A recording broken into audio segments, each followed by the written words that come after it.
ברוכים הבאים לכנס המדיני-ביטחוני של המכון למדיניות ואסטרטגיה באוניברסיטת רייכמן. שלום לאלה שנמצאים איתנו כאן, לאלה שנמצאים איתנו בפייסטיים ולאלה שנמצאים איתנו באתר המכון. ישראל מתמודדת עם אתגרים רבים ולכן Israel is coping with many challenges and therefore we are holding a special conference to talk about the strategy that's needed for Israel. I call upon Professor Rafi Melnik, Provost to Academic Issues and Acting Director of the Reichman University.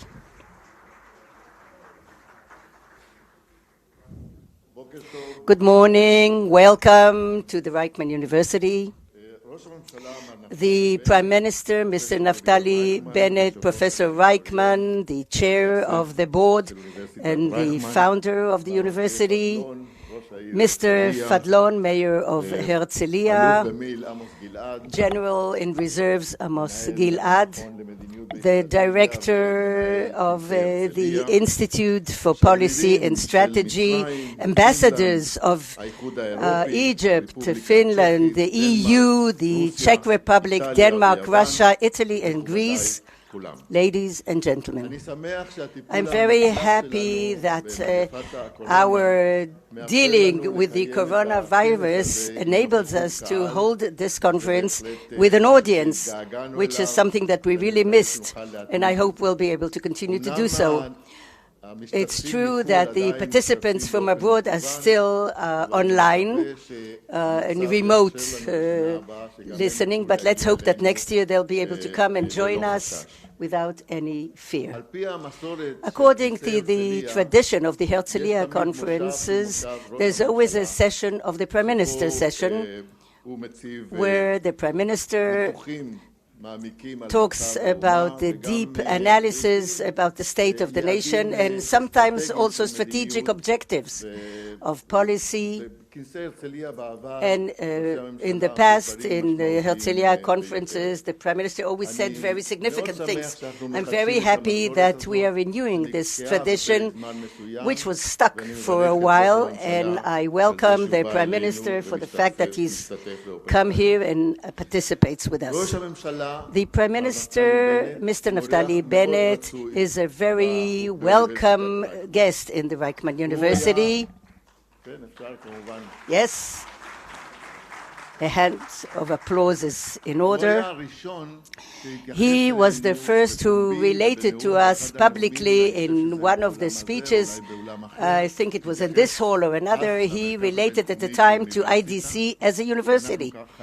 And we owe him a vote of thanks for that. I also think that he understood that if it looks like a duck, it walks like a dog, and apparently it's a duck. And in this way, he didn't have any problem to identify us as a university, because from day one, we built ourselves here as a university with research, a leading university in the state of Israel. The 1 minute I want to take advantage of, the conference is going to deal with the strategy that Israel needs, and of course I will talk about something that seems very important to me. We have to put an objective of bridging the gap of productivity. The gap of productivity, namely the production per worker, per hour of Israelis today is about $46. In the countries that we identified in the European Union, in the same size of population, it's never exactly identical, but if we compare them to us, a worker produces per hour $76. How do we explain this gap? It's a huge gap. It's a gap that has to be bridged, and this has to be one of a central objective of the State of Israel. It's not going to happen within a year or two, but we must embark upon a path to hopefully do it. The remedies are quite known. We held a lot of researches, and I want to mention two things that are the most essential. One, you have to invest in infrastructure in a large scope, as we did in the 60s and the 50s. That's going to bring us to growth. And the second thing, which is very important, is professional training in a large scope. Because in the last few years, with the growth of the manpower, people came into the labor market without skills as are needed in a technological advanced country. And unless we take care of these populations, the productivity gap is not going to be bridged. And I wish all of us a very successful Herzliya conference.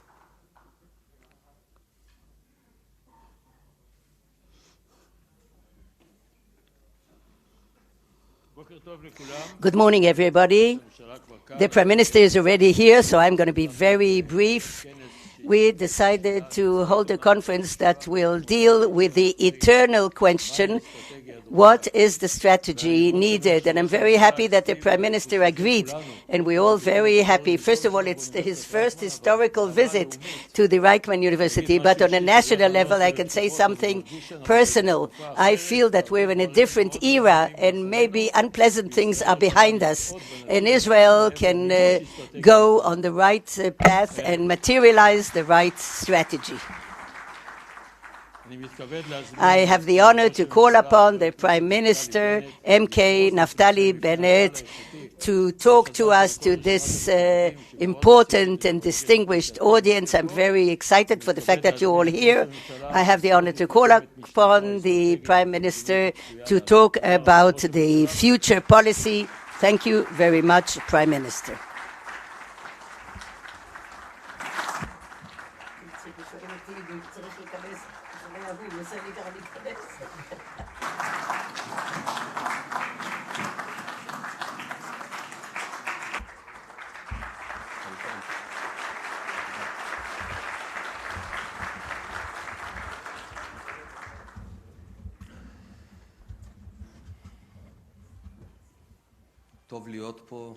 It's wonderful to be here at Reichman University. Chair of the board and founding president of Reichman University, my dear friend, Professor Uriel Reichman. Professor Rafi Melnick, acting president and provost of the Institute for Policy and Strategy, Major General Amos Gilad, diplomats, honored guests. For 30 years, the main enemy of the State of Israel has been the Islamic Republic of Iran. The resources that Israel has invested in contending with the Iranian threat, the financial resources, technological resources, covert and overt alike, are enormous. And it seems that after such a long time, we have to look back on what we have achieved and to decide whether we have to recalibrate the enormous effort that we are making. And the answer is that if we look at what is going on from an intellectual perspective, the answer is yes. And let's start with the nuclear program. When I first became Prime Minister, less than 6 months ago, I was amazed by the gap between the rhetorics and the action. I found a very concerning gap between the declarations that we will never allow Iran to become a nuclear superpower and what I inherited in the Prime Minister's office. And to summarize, Iran is in a very advanced state. Its nuclear program is very advanced. Its enrichment machine is extensive and broader than ever before. In addition, alongside the progress with its nuclear program, Iran consistently and persistently surrounded Israel by a ring of militias and rockets of all types. In the last decade, from every window in the state of Israel, Iran is looking in. The northeast, the militias, the Shiite militias in Syria. We have Hezbollah in the north and Hamas and Islamic Jihad from the south. Iran has surrounded Israel with missiles while they sit safely in Tehran. They harass us from afar. They waste our resources. They cause damage to our country without even leaving their homes. They draw blood without paying a price. It's an excellent arrangement from their perspective. The obvious conclusion is that this method of chasing specific terrorists that are handled by Quds force is no longer relevant or logical.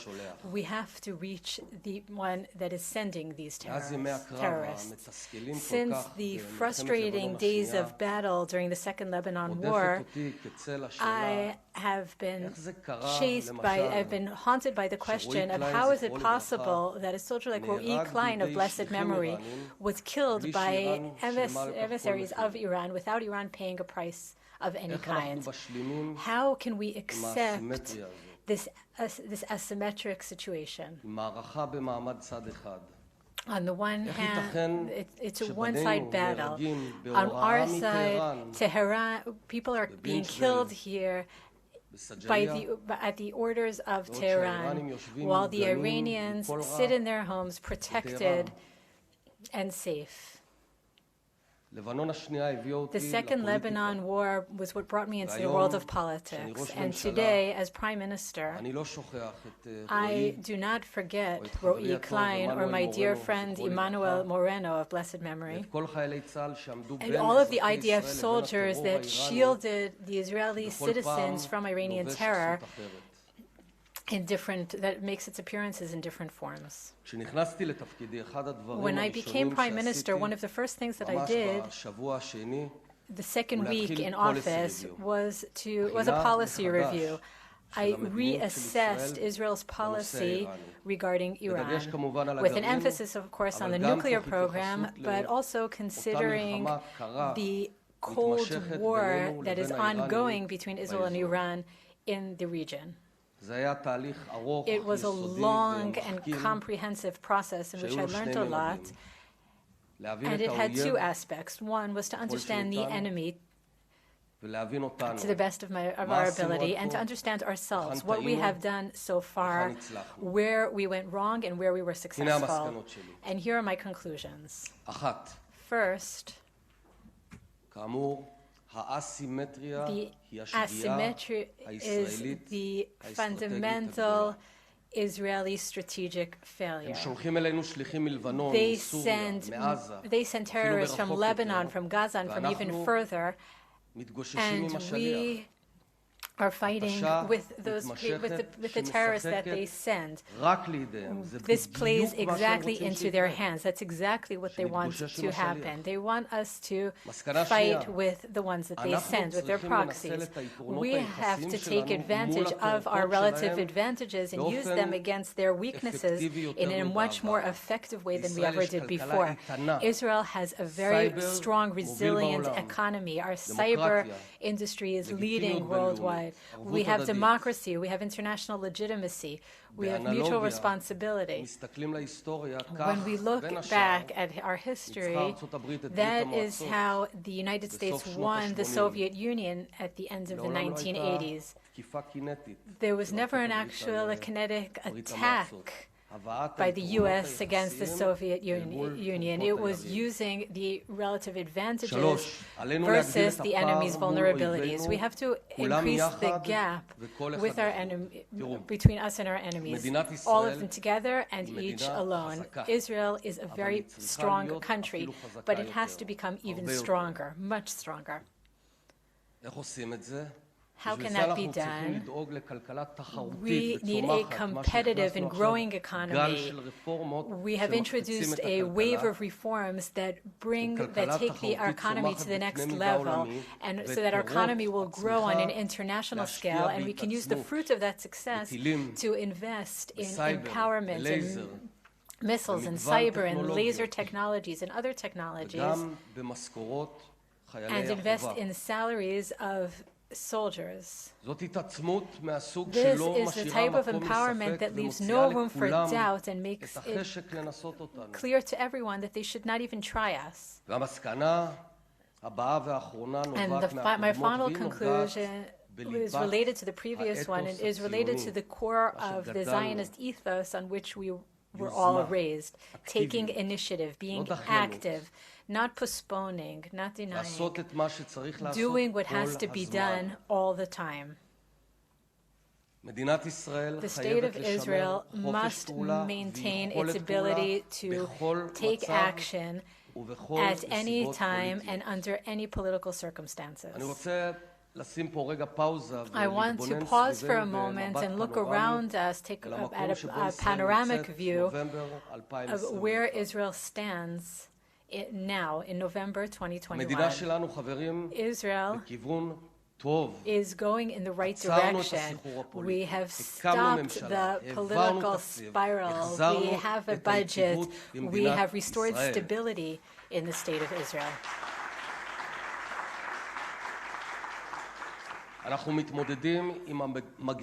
We are coping with the pandemic in a professional and excellent way. Our economy is open, which enables us to grow on fantastic levels. We reached 7% this year.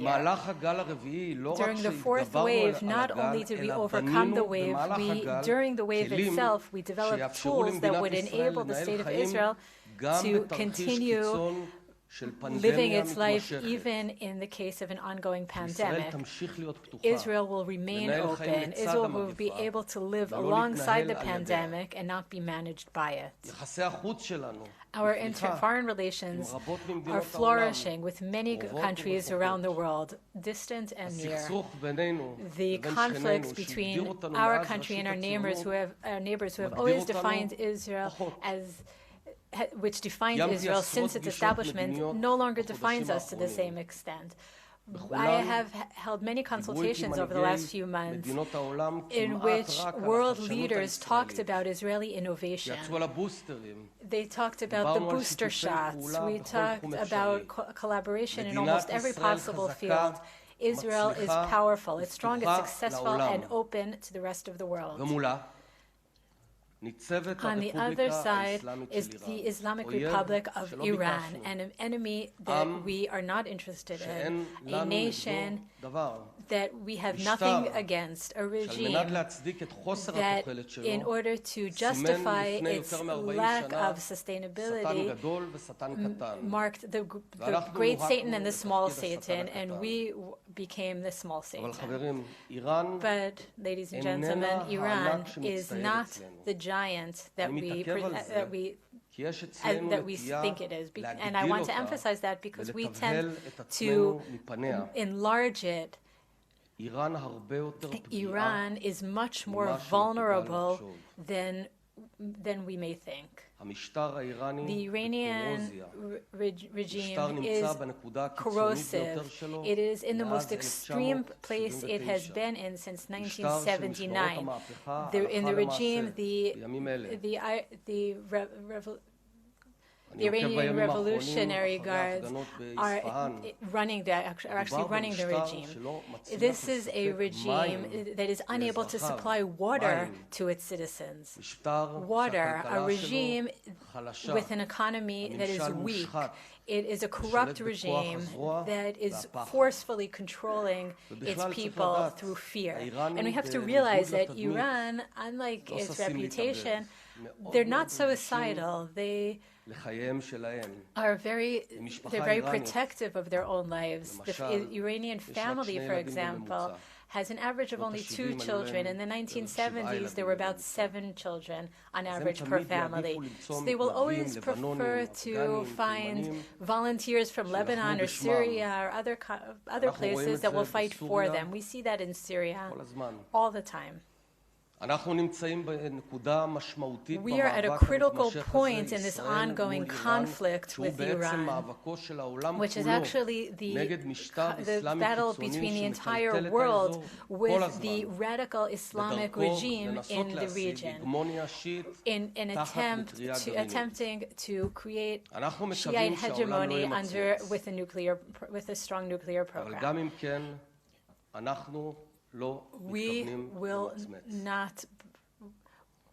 We will not look down.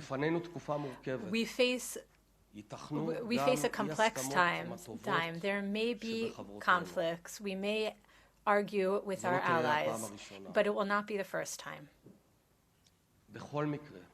In any case,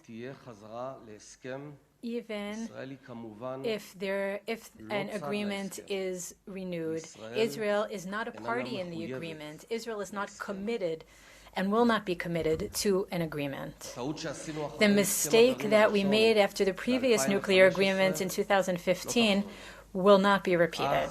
At the time, with all the noise beforehand, the moment the agreement was signed, it had an immediate impact on us.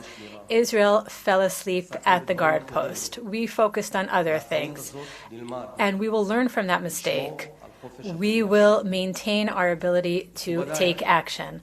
Honored guests, from the moment Israel was established, it has faced challenge after challenge. Countries change, the names change, but we are never never left alone. But nevertheless, we continue, we thrive from one year to the next, building up and deepening our roots in our land. We have become a small army, from small groups into into regional superpower. We are no longer a poor country. We are a thriving economy, a growing economy, one of the most energetic and thriving economies in the world. The challenges have shaped who we are. They have made us stronger, and to some extent, they have made us what we are today. We will overcome this challenge as well. Thank you very much.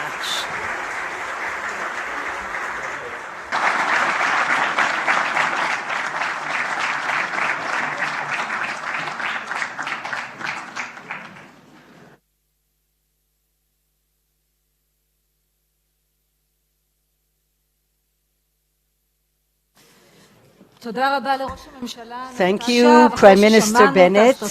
And now, after we heard the Israeli strategy from the PM, let's look aside to the American strategy, Israel's greatest friend in the Middle East.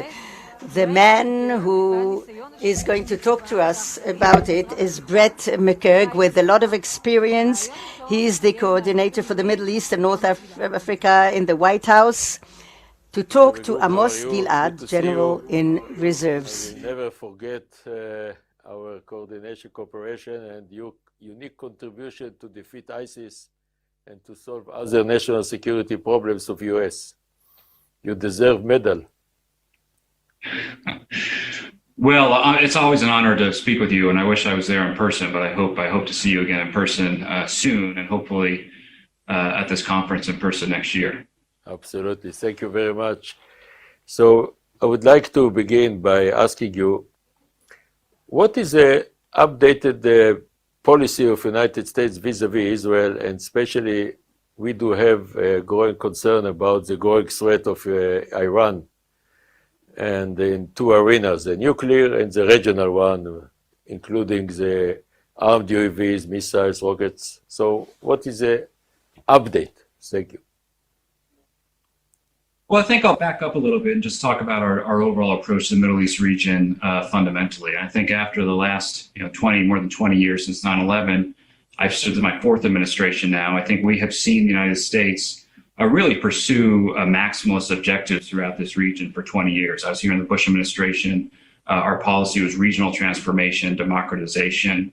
I think throughout the Obama administration, we had some differing policies from year to year, but ultimately, out of the Arab Spring, really maximalist objectives. We had a regime change policy in Syria. The Trump administration, in particular, I think, while President Trump said he wanted to get out of the Middle East, they set real maximalist objectives, particularly in Iran, which is a regime change policy in Iran. And I can go on about a number of the lessons learned throughout that period. What we're trying to do here is really focus on core objectives and getting back to basics, really back to the basics of sound policy, sound statecraft, alignment of ends and means, support for partners, setting realistic objectives and then pursuing those aggressively, being ambitious about the power of America's influence and diplomacy, while also being realistic about limits. But fundamentally, when you talk about back to basics, it is support for our friends in Israel and for Israel's national security. I think you've seen that throughout the first 10 months of the Biden administration. We are fully committed to Israel's national security, Israel's defense. We're fully committed to replenishing your Iron Dome systems. Obviously, we work very closely throughout the region over the 11 days of the Gaza conflict back in March. So that is something I think you will see continue. And of course, Israel is now a central element of CENTCOM, something that was finalized earlier this year. And I think that just helps the overall intercoordination between our militaries, but also diplomatically. Our UN ambassador is in Israel this week. Our deputy Treasury Secretary is in Israel this week. I'll be in Israel next month. We have constant communications at the highest levels. Jake Sullivan spoke with his counterpart, Eyal Gulata, just yesterday. I'll be at the Manama Dialogues over the weekend with Secretary Austin. Of course, we'll have meetings with Secretary Gantz and others. So it is constant coordination, communication about issues throughout the region. Of course, that brings us to Iran. I think nobody here in the Biden administration has any illusions about Iran. Iran is not a friend. They are an adversary. We also recognize that we want to approach where possible, pursue avenues for de-escalation. There's a lot of dialogue going on in the region. We fully support that. But of course, de-escalation only works if you also have a deterrent capacity. So we're very committed to ensuring that all of our partners in the Middle East, particularly in the Gulf, have the abilities to protect and defend themselves as they pursue avenues of de-escalation. We are focused first and foremost on Iran's nuclear program because since the United States left Iran, the JCPOA, we have seen Iran's nuclear program really just grow in leaps and bounds and is now approaching truly alarming levels in terms of advanced centrifuges, stockpiles of 60%, 20% enriched uranium. And we are now about to begin another round of negotiations in Vienna at the end of the month, and we'll have to see how that goes. But as President Biden has said, we are prepared to pursue other options if diplomacy fails. But as of right now, we still remain very committed to the diplomatic course. And to that regard, we have not lifted any sanctions. We have not reduced any pressure. So we continue to pursue a dual approach of diplomacy and pressure. And we're hopeful that this can lead to an outcome together with our partners in the E3. And also with China and Russia. President Biden just spoke with Xi Jinping earlier this week, and Iran was a central agenda item between those two leaders. I would like to ask you, if Iran continues to enhance the threat against Israel in the whole area, even vis-a-vis Saudi Arabia, and if the talks in Vienna fail, can we trust other options, real options? Because the image of Iran, it seems that maybe they are convinced that there is no real threat to them.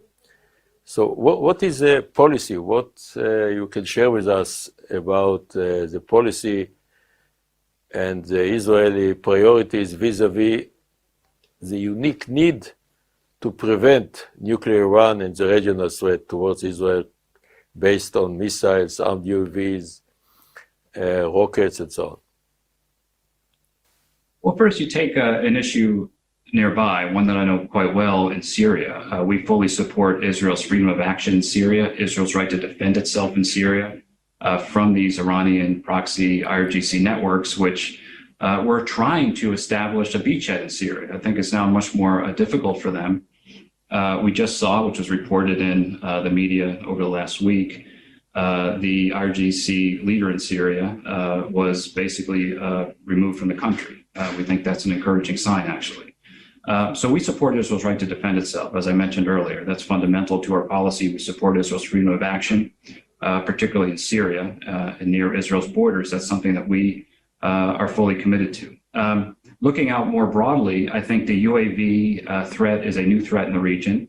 We are seeing this in particular in Saudi Arabia, where sometimes 40 to 50 UAVs are launched a month. I will say, I think Secretary Austin will speak to this during the Manama dialogues.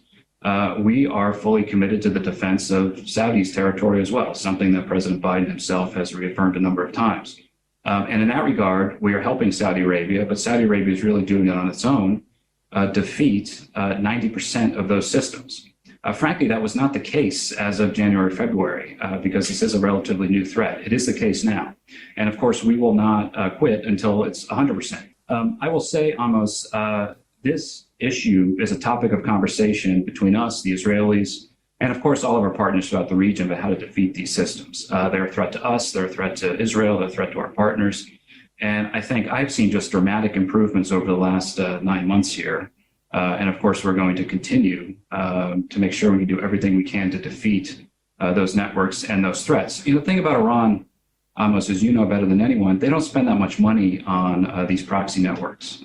So sanctions are effective at some level. They're not effective at really getting at this problem. I think what is most effective is strengthening the capabilities of partners to ensure that they can defend themselves against these types of threats, closing vacuums, trying to avoid new failed states in the region in which proxy networks, whether from Iran or extremists like ISIS or Al-Qaeda, use as a petri dish to grow their own influence and capabilities. So we're working on improving state capacity, working on improving defense capacity. It is a constant discussion between us and our partners throughout the Middle East. How do you see today our unique developing relationship between Israel and the Arab states? It looks something historic, and U.S. contribution is very important. What is your view based on your experience? Well, I'm glad you asked that. I want to just reaffirm, I'm speaking here from the White House, the Biden administration fully supports 100% the Abraham Accords. We want to strengthen the existing Abraham Accords, and we are pursuing new opportunities, very much behind the scenes. We are pursuing new opportunities. I was just in UAE last weekend, and it is quite extraordinary. I mean, the Abraham Accords are not just, it wasn't just about a new agreements between two capitals. What you really see in terms of the people-to-people exchanges, the private sector exchanges, is really quite extraordinary, and it's growing quite rapidly. And I think it opens up new opportunities for really the entire Middle East region. You know, a lot of challenges in the Middle East, which we're also very mindful of. The security challenges, of course, take up a great deal of our attention, but we're looking over the horizon at climate, at technological change, at migration, the issues that, of course, pandemics, issues that cross borders and that require cooperation between different countries. So, including countries that historically have not had direct open relations. So we think the Abraham Accords are quite important and something we fully support, and we're pursuing and spending a lot of diplomatic capital behind the scenes to strengthen the existing ones and also look for new opportunities.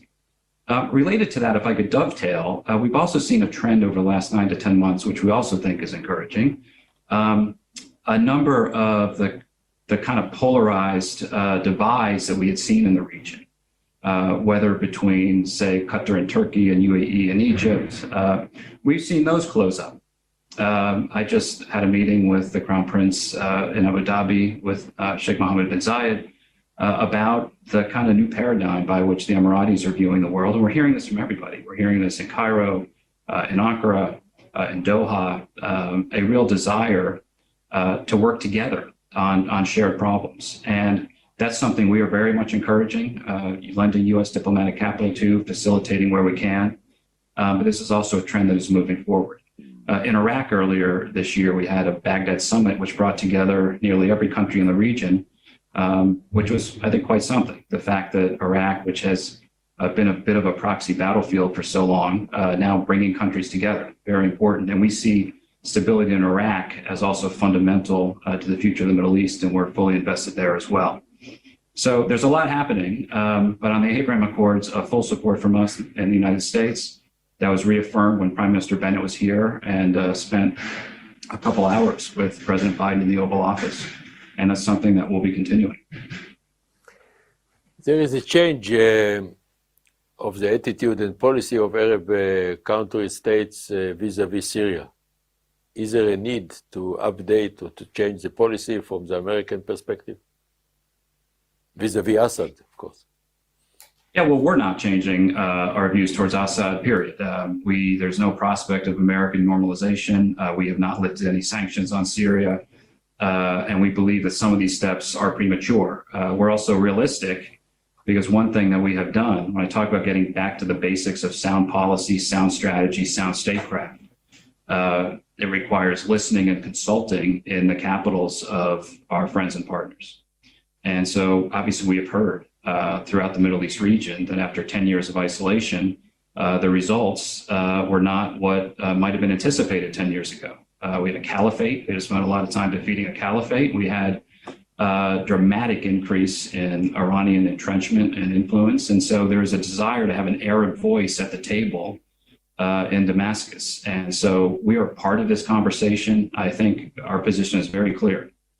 We think some of those steps are premature, to say the least. At the same time, if those conversations are going to be had, I think it's very important for Assad to hear directly from these Arab capitals some of the expectations of him.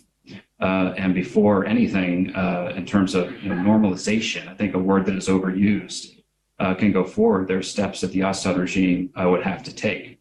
I just put some of this in context. The Syrian Jordanian border opened, I think 2 years ago. It closed because of COVID. It reopened. That's not particularly a new development. Mohammed bin Zayed spoke with Assad in 2020 before we came into office. So a lot of these steps were moving forward far before we got here. It's an ongoing conversation with our friends in the Arab world. I think we're realistic about the way they are viewing the situation. We want to work with them while also making our views quite clear and trying to ensure that those conversations, if they are had, try to move the process forward.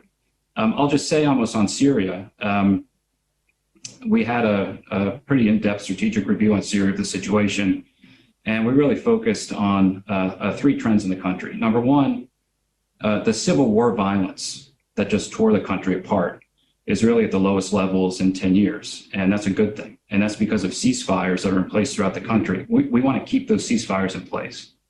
And we've had an in-depth discussion with the Russians on that. We believe they are committed to that. And we are ensuring we do all we can that those ceasefires remain in place. Secondly, the humanitarian situation in Syria is about at the worst point that it has been in 10 years, just in terms of basic necessities, food, basic necessities of life.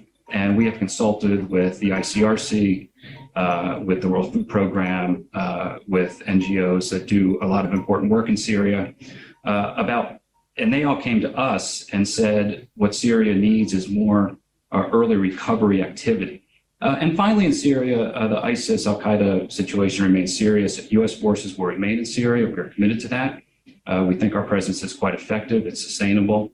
And it is focused on that core mission of ISIS. So those are really the three main objectives: humanitarian, ceasefires, making sure that we do not have a resurgence of ISIS. And then, of course, we want to pursue the political process through the UN Security Council Resolution 2254.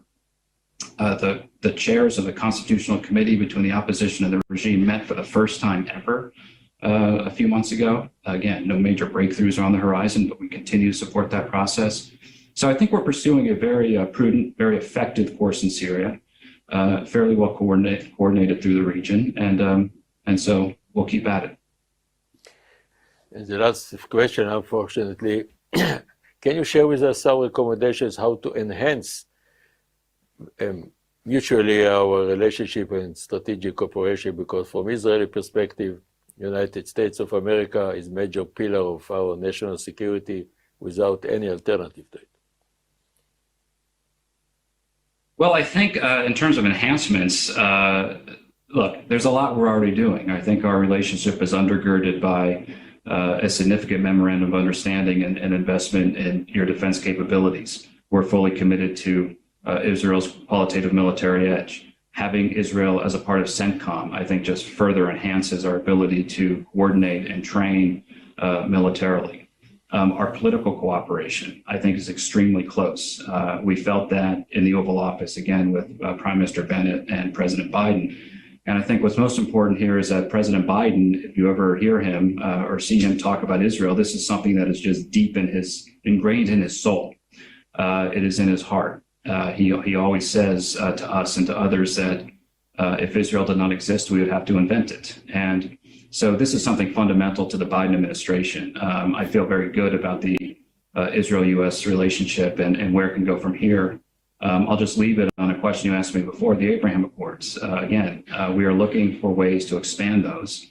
It's going to take some time, but there are potentially some big developments here over the horizon. Mr. Wett-Meguk, thank you very much. I really appreciate it. It's very important and very valuable. Thank you very much, and good to see you.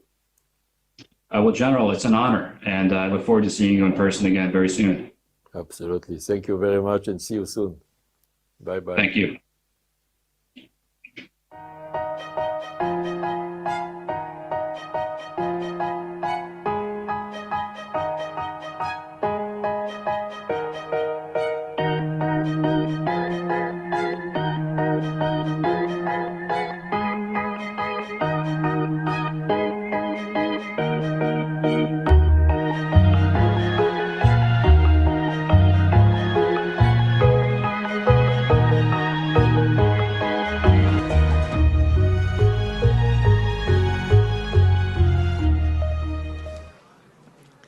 אז כמו שכבר הבנתם, הנושא הבא שלנו זה ההתמודדות מול איראן. Realized we're now going to talk about the Iranian threat. Is the strategy effective? This question will be answered by a few very significant people. Amir Pardo, former head of Mossad, Major General Amos Yadlin, Yaakov Amidror, former head of the National Security Council, and Gideon Frank, former head of the Israel Atomic Energy Commission. Gili Cohen, the diplomatic correspondent of the television channel 11, will be the moderator.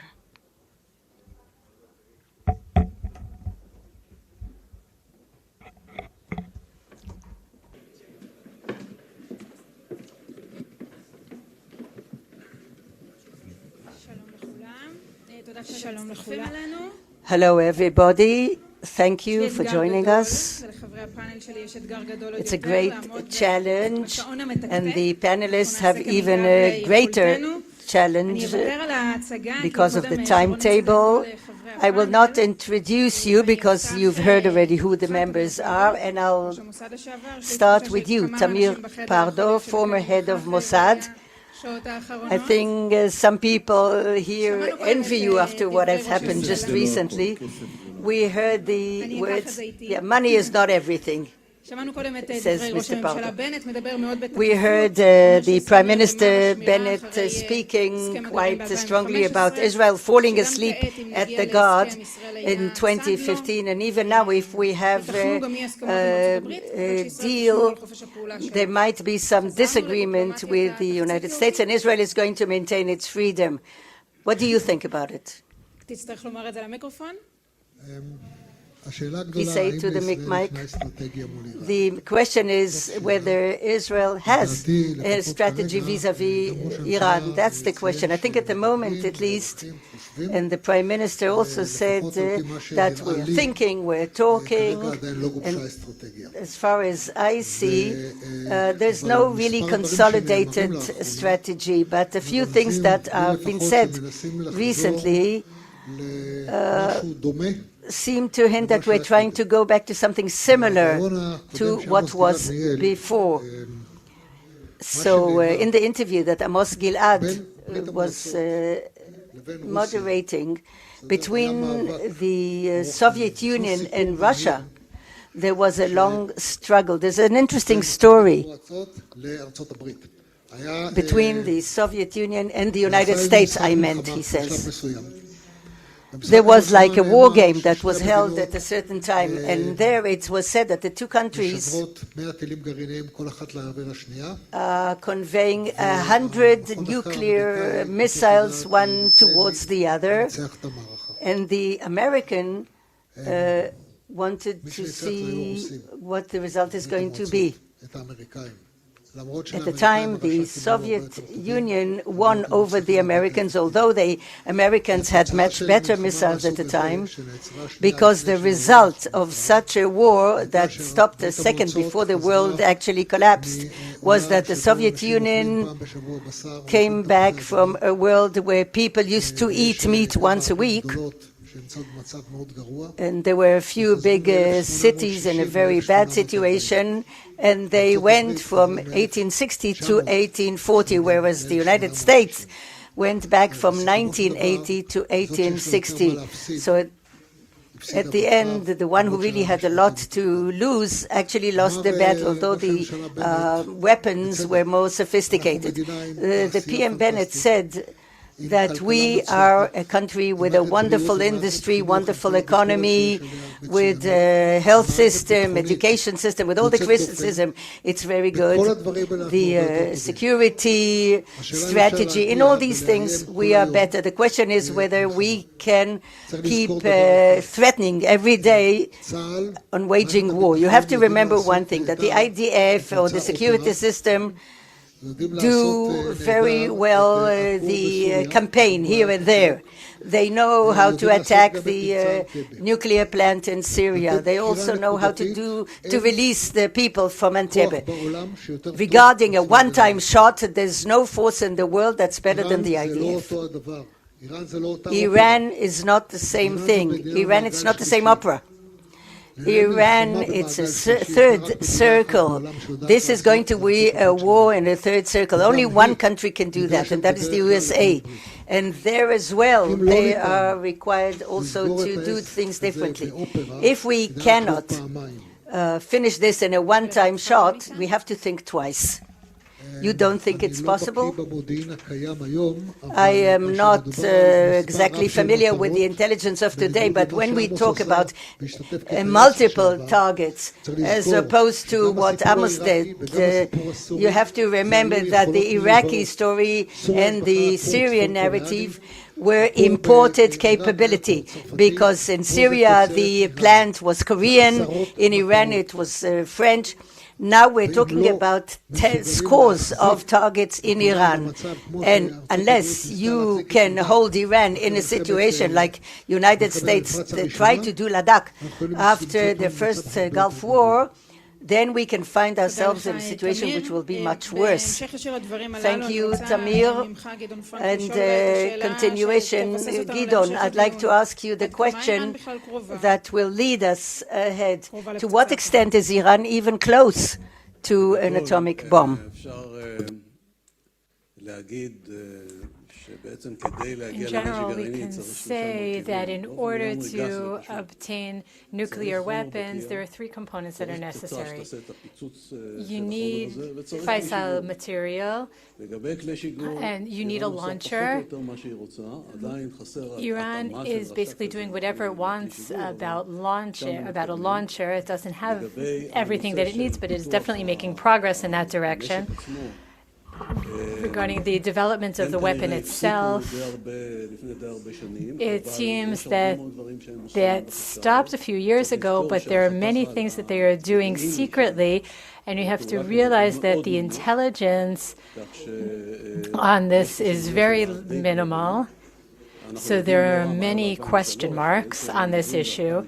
So we know what was going on in 2003, maybe up to 2009 and 10, but not beyond that. So there are a lot of questions in that regard. But when we're talking about the amount of fissile material, we know that you need 25 kilos for one bomb. Enriched to 90%. Enriched to 90%. We knew that they had. We know that, and we know that how far they were from that, and that is really the only thing that can be measured to determine what they have. And the easiest way to do so is what the Americans call the breakout time. In order to answer your question, I would say that the breakout time gives the minimal necessary amount of time that they will need to obtain a bomb. Developing everything else, that we have a lot less knowledge about where they stand. The breakout time now is 3 weeks, which is the general, that's the common assumption. In 2013, before the agreement, it was about 1 month. The breakout time was about 1 month. Because of the agreement, it was increased to 9-10 months. And once we withdrew from the agreement, when Trump withdrew from the agreement, the breakout time was dropped to the current situation. So this index, this measure, is very important for understanding where Iran stands. And just a word about the value of this agreement. This agreement has many disadvantages and a few advantages. We have to keep in mind that, first of all, the agreement, if it is upheld, will not enable them until the beginning of 2026 to make more progress than the 10 to 12 month breakout time. Once that is violated, there'll be an instant alert, and then it'll take about 10 months until they're able to obtain nuclear weapons. Because of the current situation and everything that happened, their technological knowledge is much better. And even if they're able to restore themselves, to restore the initial situation, they will shorten the breakout time by developing more advanced centrifuges. It'll be reduced to 6 to 7 months. Another thing that we have to remember regarding the agreement is that until 31, say about 9-10 years from now, they will not be allowed to have more than 300 kilo of highly enriched uranium. So as long as they uphold the agreement, they will not have the ability, and if they violate the agreement, then sanctions can be imposed very quickly without any option for veto, not only U.S. sanctions, but sanctions imposed by many other countries around the world as well. So there is an opportunity, if the agreement is similar to the previous one, and that's a question. If it is similar to the previous agreement, then we have a time frame in which it's quite clear what will happen. We have about 9-10 years in which they will not have the ability to make progress towards obtaining nuclear weapons. And after that period of time, the breakout time will be about a month like today. But if they violate the agreement along the way, then there will be an instant alert and instant sanctions. And that's the advantage of this agreement. It buys time. Is it important to buy time? We heard all different things about what's happening in Iran. The water crisis in Iran is so severe that I'm not sure if it'll take 1 decade or 2, but they're facing a major catastrophe there, and that has implications for our ability to prepare as well. That's the advantage of buying time. I would like to ask the two of you the same question. Next week, the nuclear talks between the superpowers and Iran will be resumed. What do you think are the chances of the talks succeeding? Will an agreement be renewed? And assuming there is no agreement, what are the alternatives that Israel has?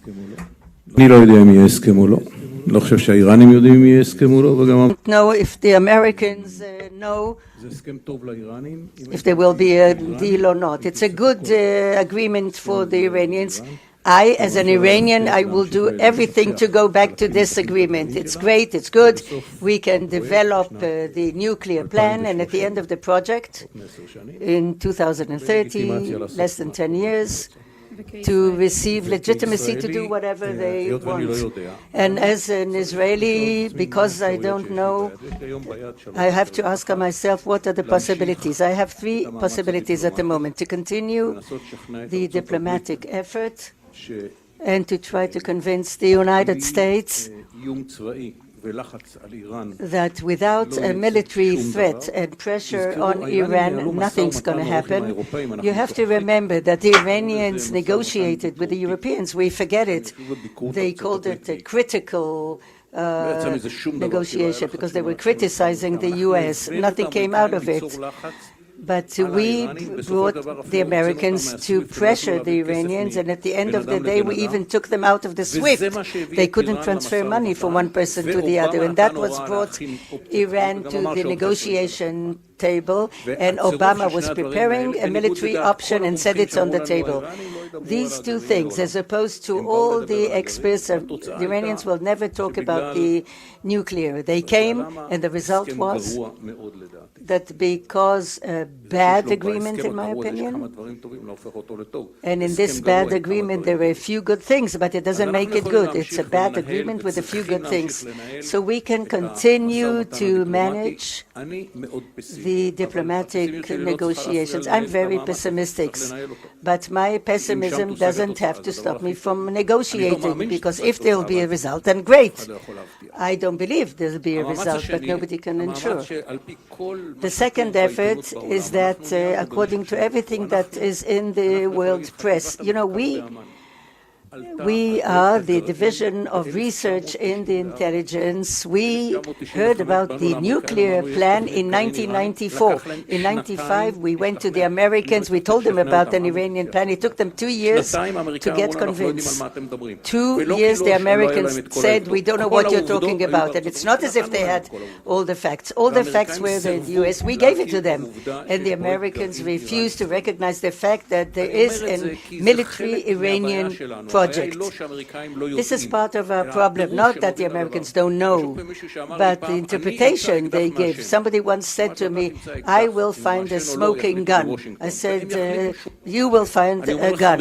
If it's smoking or not, whatever. I'm telling you, the Americans will say that's not smoking, because if it's smoking, they have to take action, and they don't want to do that. So we have to continue what it says in all the media that enabled us to achieve this time gap. We see that at the moment they don't have a bomb, because people who worked very hard at the time so that it doesn't happen. And we have to continue these efforts and to ignore all the cautions. The Americans told us that if we continue with that, the Iranians are going to be better. I think that because of that, they stop looking for the drug barons in Mexico, because the more barons they kill, more sophisticated ones come. So what do? You have to stop fighting crime. What kind of a reason is that the Iranians are going to be better? Because we fight them. So what? We should allow them to continue to develop their nuclear. We gained at least 11 years, and we have to continue aggressively with full power, without hesitating, and to say to American friends, we listen to you as you don't stop fighting against crime, although the criminals are more sophisticated. We won't stop fighting Iran, although in many cases they might be better. And the third thing, as opposed to what Tamir said, we have to prepare our military force. My estimate, and I hope we don't get there, my estimate, we will have no choice, because the world will do nothing. The American will do nothing. They have other problems more important for them. They're going to invest their efforts there rather than Iran, and the burden of eradicating the Iranian nuclear product is not forever, but at least for a certain time, and we will have to take it upon ourselves. I don't know if we do have the capability or not, but if we don't, then we should have. And at the end, it's in our hands. And to a certain extent, that's what Israel is there for, in order that Jews will not have to go to Washington to ask Washington to defend them. Exactly for that, the state was established. If there's an existential problem to the state of Israel, it can solve it by itself and not other countries. If they want to do it, we don't mind. But otherwise, we have to be in a situation that we can do it. Unfortunately, I didn't hear the PM saying it, but if he says that we're not ready, so we should be ready, whatever it costs and how much time it takes.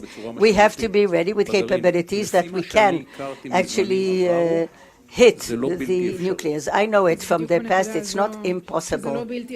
So at this point that it's not impossible, as one who was involved with the many actions that thwarted. Can we do it without the U.S., or does the U.S. have to be in the picture?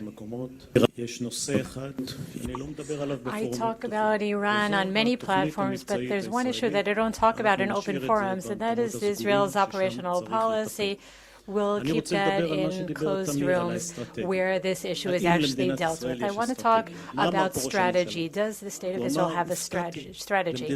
What the Prime Minister said was that he was surprised to find that Israel did not have practice, that Israel had rhetoric. He was even more harsh than that. He said that we fell asleep at the guard post. I think that we have to manage a strategy using means that support that strategy, because when it comes to our relationship with the United States, the United States has the same strategic goal that we have. They also want Iran not to have nuclear bombs, but their strategy is diplomatic. They believe in diplomacy, and we have very little faith in diplomacy. Even if we want to be honest, what postponed Iranian progress towards achieving nuclear weapons was the agreement, was the nuclear agreement, and not military action. That stopped them for about 7 years, and it would have stopped them for longer, because the fact that we fell asleep on guard several years ago was somewhat justified. There was an agreement. The international community had signed an agreement for 15 years. If they had listened to me, I would have said that the agreement isn't terrible for the first 7 to 10 years, and Gideon Frank explained why. But it was a terrible agreement in the past few years, and we should never have reached that point. So it makes sense to sit back for a while for the first few years and plan for the last year. So you're saying that the maximal pressure on Trump was a mistake. The mistake was not in 2015. The mistake was in 2018, when, after the withdrawal from the agreement, during its good years, we had to withdraw in 2028, not in 2018. So if you withdrew from the agreement because, like Amidor said, you think it's a terrible agreement, and you don't agree with me, with my assessment that it was a good agreement for the first few years. The Iranians maintained that agreement, and they didn't violate that. We have to realize that they were stuck where they were 2 months away from a bomb. They became a year away from a bomb. They sent the enriched uranium to Russia. They were left with just a few hundred kilos, and they were years away from achieving nuclear weapons. And that is much better achievement than we would have been able to make with military actions. But in 2018, after the withdrawal from the agreement without a plan B, because if there's anything you should know about the Iranians, they are smart, they are intelligent, they believe in strategy, they invented chess, they understand the details, they make incredible rugs, and we can't underestimate them. And they're even smarter than we think, because they didn't withdraw from the agreement. They wanted to reach the end point, because at the end, the agreement is excellent for them, as Amidor said. So all they did was violate it and continue to make progress. And now, regarding your question, will the agreement be renewed or not? The Iranians are going back to negotiations, and they're strong. They're strong and facing an enemy that is passionate about renewing the agreement, but the Iranians are strong. They're reading the picture, and they're demanding much more than before. They're demanding the removal of sanctions that are not related to the nuclear program. They're insisting that the president and the next president of the United States will not withdraw from the agreement. Biden can't give them that guarantee. It depends on Congress. Congress needs 2/3 to approve that. Biden can't make that promise. The Iranians are very rigid. So the chances of renewing the agreement from before are low. And we have to realize that the agreement that we'll reach now is much worse than the previous one, because the fact that we put them a year back, they have already made progress. They have advanced centrifuges, and they have knowledge that can't be taken away. You can't move their knowledge, take their knowledge away and move it to Russia. The Iranians are very strong. I believe that we will not renew the agreement at this point. I don't think they'll be longer and stronger either, which is an agreement, the next agreement that's being discussed. That's another stage. The longer and stronger, which is a better agreement, a longer-term agreement and a stronger agreement, was not invented here in Israel. It was invented, it was presented by the Secretary of State of the United States. We had to embrace that idea, but all we said was there is no way that we'll sign an agreement with Iran. So the Americans gradually withdraw back from that excellent idea. So I think that what will end up happening, because since it'll be difficult to go back to 2015 and longer and stronger, it will be impossible, and the United States and the Iranians are not interested in a crisis, they will continue to drag their feet, just as they have done since the Biden administration began about 10 months ago. There'll be long negotiations, there'll be freeze and unfreeze, freezing the sanctions less for less, and the Iranians will stay where they are, which is very close to nuclear weapons, closer than ever before since we started dealing with this issue. They're closer now than they have ever been before, and that is because of the very wrong policy taken by the State of Israel. So why was the Prime Minister surprised? Does that say something about the decision-making processes in the State of Israel on the most important issues in Israel? He was a cabinet member. He was the Minister of Defense. The Iranian issue was handled by a single person, maybe with one or two other people. But the strategic discussions that Tamir was talking about never happened, because at the time it was clear that withdrawing from the agreement in 2018 was wrong without having a plan B. If the Iranians make progress, then Trump would attack them, Israel would attack them. No one dealt with it, no one did that. And that was the problem, not signing the agreement in 2015. I'd like to go back to you. I see that you're nodding, Mr. Vardell. First of all, everything that Amos said is precise. I just want to say that what happened in 2018 was a tragedy. It was an unforgivable strategy. The fact that Israel pushed the United States to withdraw from the agreement 10 years too early. I'm not saying it's a crisis. I'm saying that it's a mistake, a strategic mistake. I think a crisis is too harsh. When we talk about political issues, then on a political level, I would definitely call it a crisis. And I just want to add one point. The United States is now dragging its feet, and that is clear to Iran. Iran is dragging out the issue of Belarus and Ukraine. We saw the Prime Minister of Australia a few days ago talking about that. The Iranians see that, and they're rubbing their hands together with excitement. These are excellent developments for them. They're playing the game, they're playing into their hands, into the Iranians' hands in the best way possible from their perspective. I'd like to ask about the U.S. perspective. Maybe Yaakov can take it from there. We see the beginning of hostility between Israel and the United States, rhetorics, as we heard from before, but also a statement, like you said, in the New York Times, Israel may be successful in the operations, but is failing in strategy. What do we do about that? First of all, I want to make a comment. There's a panel here I think that we can be proud of. We're all friends. We have discussions, but always polite. Things are difficult. I don't think that the withdrawal in 2018 was wrong. I think it was right. It's not you can get out, find the American president that he will withdraw when you feel like it. We could have had presidents that nothing would have happened. I think the mistake was that there was no plan B prepared. We should have withdrawn from the deal, and it's good that we convinced the president of the United States that we should withdraw. What's wrong was that we did not prepare plan B. The mistake was not the exit. Exit was good, smart, in the right place, because you cannot select a president. This president agreed another may have not. The second thing is, historically, if I'm not mistaken, the chess was not invented in Iran, it was invented in India. It's true regarding everything we say about the Iranians and then praising them. You have to remember, in Iran, they went to a nuclear plant and they thought they would have a bomb 11 years ago, but they don't have it. And I'm not sure they have better ways to deal with some of the challenges that we pose to them, and we can continue to do so.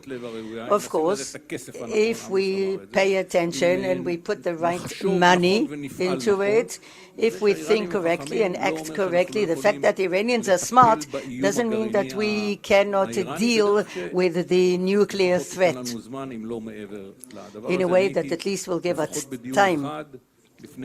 I was at least in one discussion before the bombing of the nuclear plant in Iraq, and they said maximum 5 years. Think how many years have passed since then. Time in the Middle East is nothing objective. It depends how you take advantage of it. And from 2018, we did not take advantage correctly. Regarding the Americans, look, the problem in America is our problem vis-à-vis America is that in the eyes of the Americans, some of them in an extreme way, Iran is no problem at all. In the Middle East, there are much more difficult problems. Human rights, the Palestinian issue. Iran, you have to cover it with a Band-Aid. But this is not one of the real problems of the Middle East. If you heard Turki al-Faisal just 2 days ago in Manama, these are the real problems of the Middle East, Palestinians. Yaakov, you talked about time in the Middle East that is running out, and so is our panel. Look, but our problem is that the Americans do not want to act. The extreme example is not Afghanistan, it's Tanif. You know, in Tanif, they evacuated the base so that they will not be harmed. And when they did get harmed, they did nothing. And the president said that one day they will react. You have to understand, it's superpower, a world superpower. They attack its base and it does nothing. It evacuates everybody, does nothing. Thanks, Yaakov. It happened also during Trump when they attacked the drone. I will not defend on anything, but the ones who did the Abraham Accord, after all, is Trump and Bibi.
מבקש תשומת לבכם.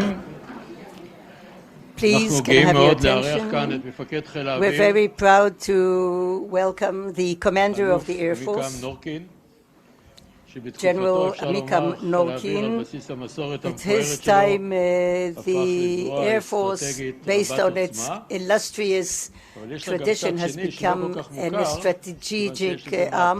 But what we don't know because of some it's also a political strategy arm, and it was reflected that the commander of the Air Force of the Emirates met him in public, and a week later Amikam Norkin, the head of the Air Force, came to the UAE as their guest in public. That only shows the little bit of light of a whole strategy that I had the honor to be part of it covertly. But the Air Force is now developing strategic relations in the Middle East, which is an incredible force because our force is based on power and wisdom and the combination of both. I have the honor to call upon Amikam Norkin, the commander of the Israel Air Force, and Alon Ben David, a very senior defense correspondent. He can be part of the intelligence because he knows all the secrets. And I call them both to come to the stage.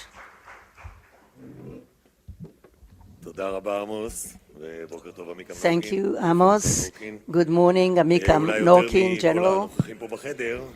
Maybe more than everybody else here, the one who is really in the front of our conflict with Iran.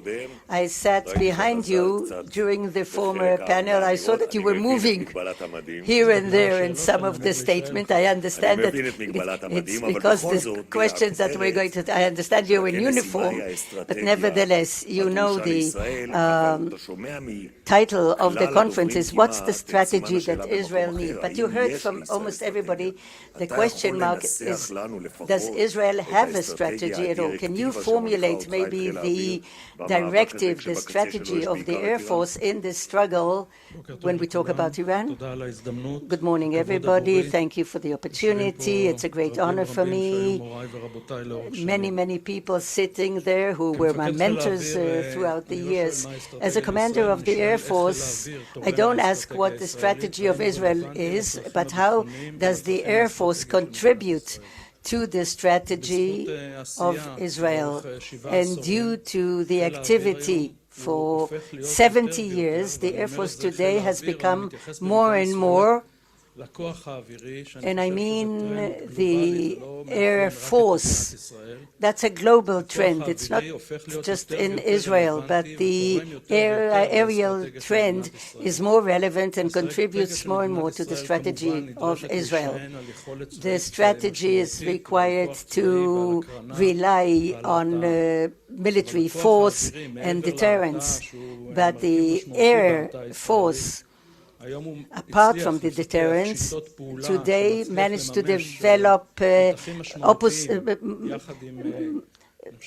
activities that are very significant, I think, with the intelligence and the area command, with the Israeli interests, without dragging Israel to war. You have to build a force based on a certain directive. When you understand the big picture, what Israel wants to achieve, when you look at these two challenges of Iran, developing nuclear plan and regional impact, what is the directive? What kind of force do you have to build in order to realize this strategy?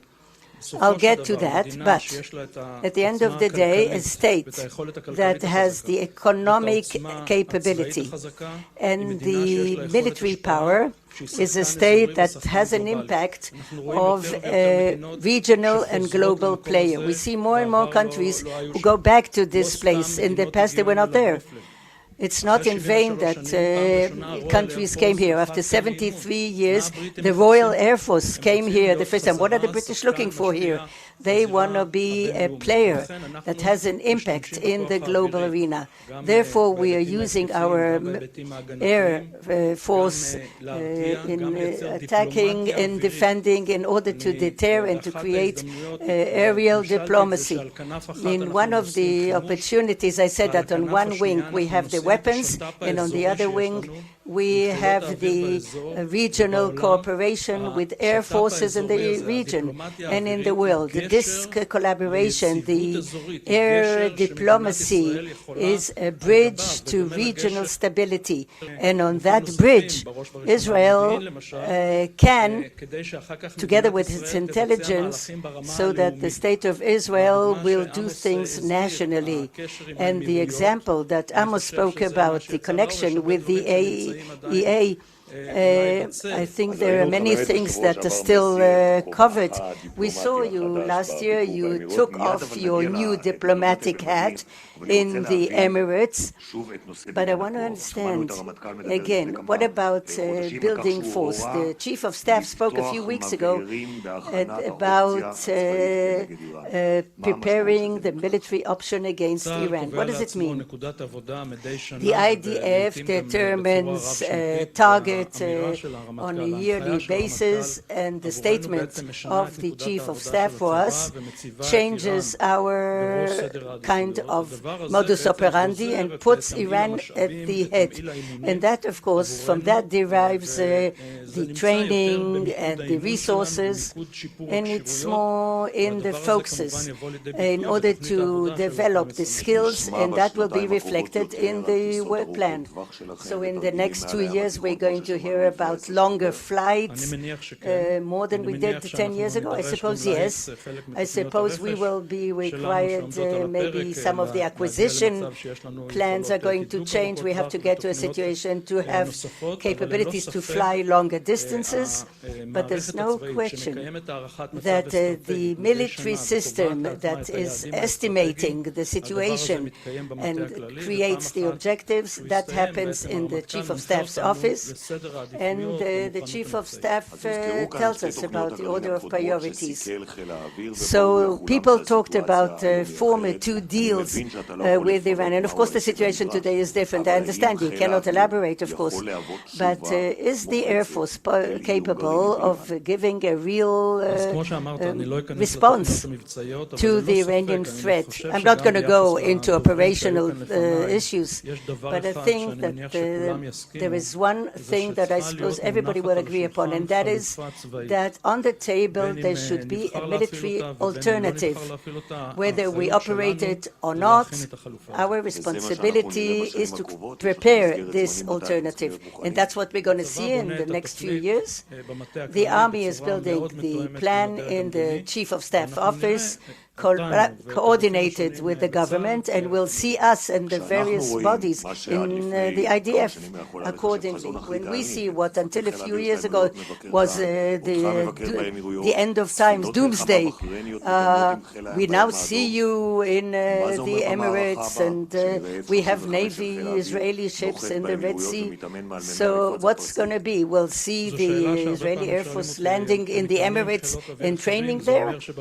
You know, they ask me very often, do you train with other forces? What, they'll come to the next war and help us? No, that's not the goal. We have, of course, collaboration with the American Air Force, and the connection that we have today, in general, I allow myself today, with the military in the U.S. and also the Air Force in the U.S. is the best, the closest and deepest that I ever remember in all my years of office on a daily basis. These connections, but in general, our connections, our training do not serve only the immediate military aid.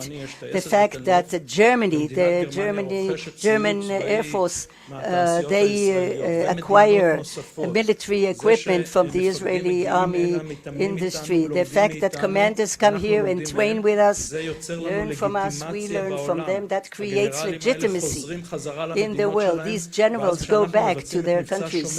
And then when we do the campaign of Guardian of the Walls, they can explain us better, each of them in his own country. That really helps the Israeli security industry. The first thing they ask is, does the Israeli Air Force use these technologies? So these collaborations are very, very important. But the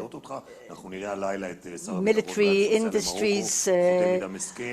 We saw guns going to Morocco. And, are you in favor of these technologies?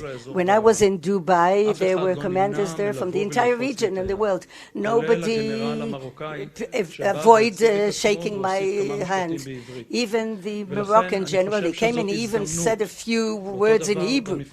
So I think this is an opportunity. The same in the Gulf area. And I can tell you that in 10 days' time, I'm going to visit for the first time, I think ever, that an Israeli high officer visits Japan. I go to Japan for 48 hours. You ask, why Japan? What, they're going to come and help us? No. But I think that in our connection, we can, through this, create some of that strategy that Israel needs in developing connections, legitimacy, new areas to build force, and that's a great opportunity. And therefore, we have to do these things cleverly. It is in the Ministry of Defense. What do we sell? Who do we sell to? How do we do things? And as usual, there's more than one channel, but we have to play all the time in order that at the end of the day, short-term and long-term, to look at the challenges of the future to make the right selection to the strategy of Israel. And we make so much progress with the new partners. As Commander of the Air Force, which direction do you think this can go? First of all, our main advantage is our professional level. It's not just rapping. What we have, our advantage is our professional, is our high level of proficiency. So we have to make sure that what we do the right way.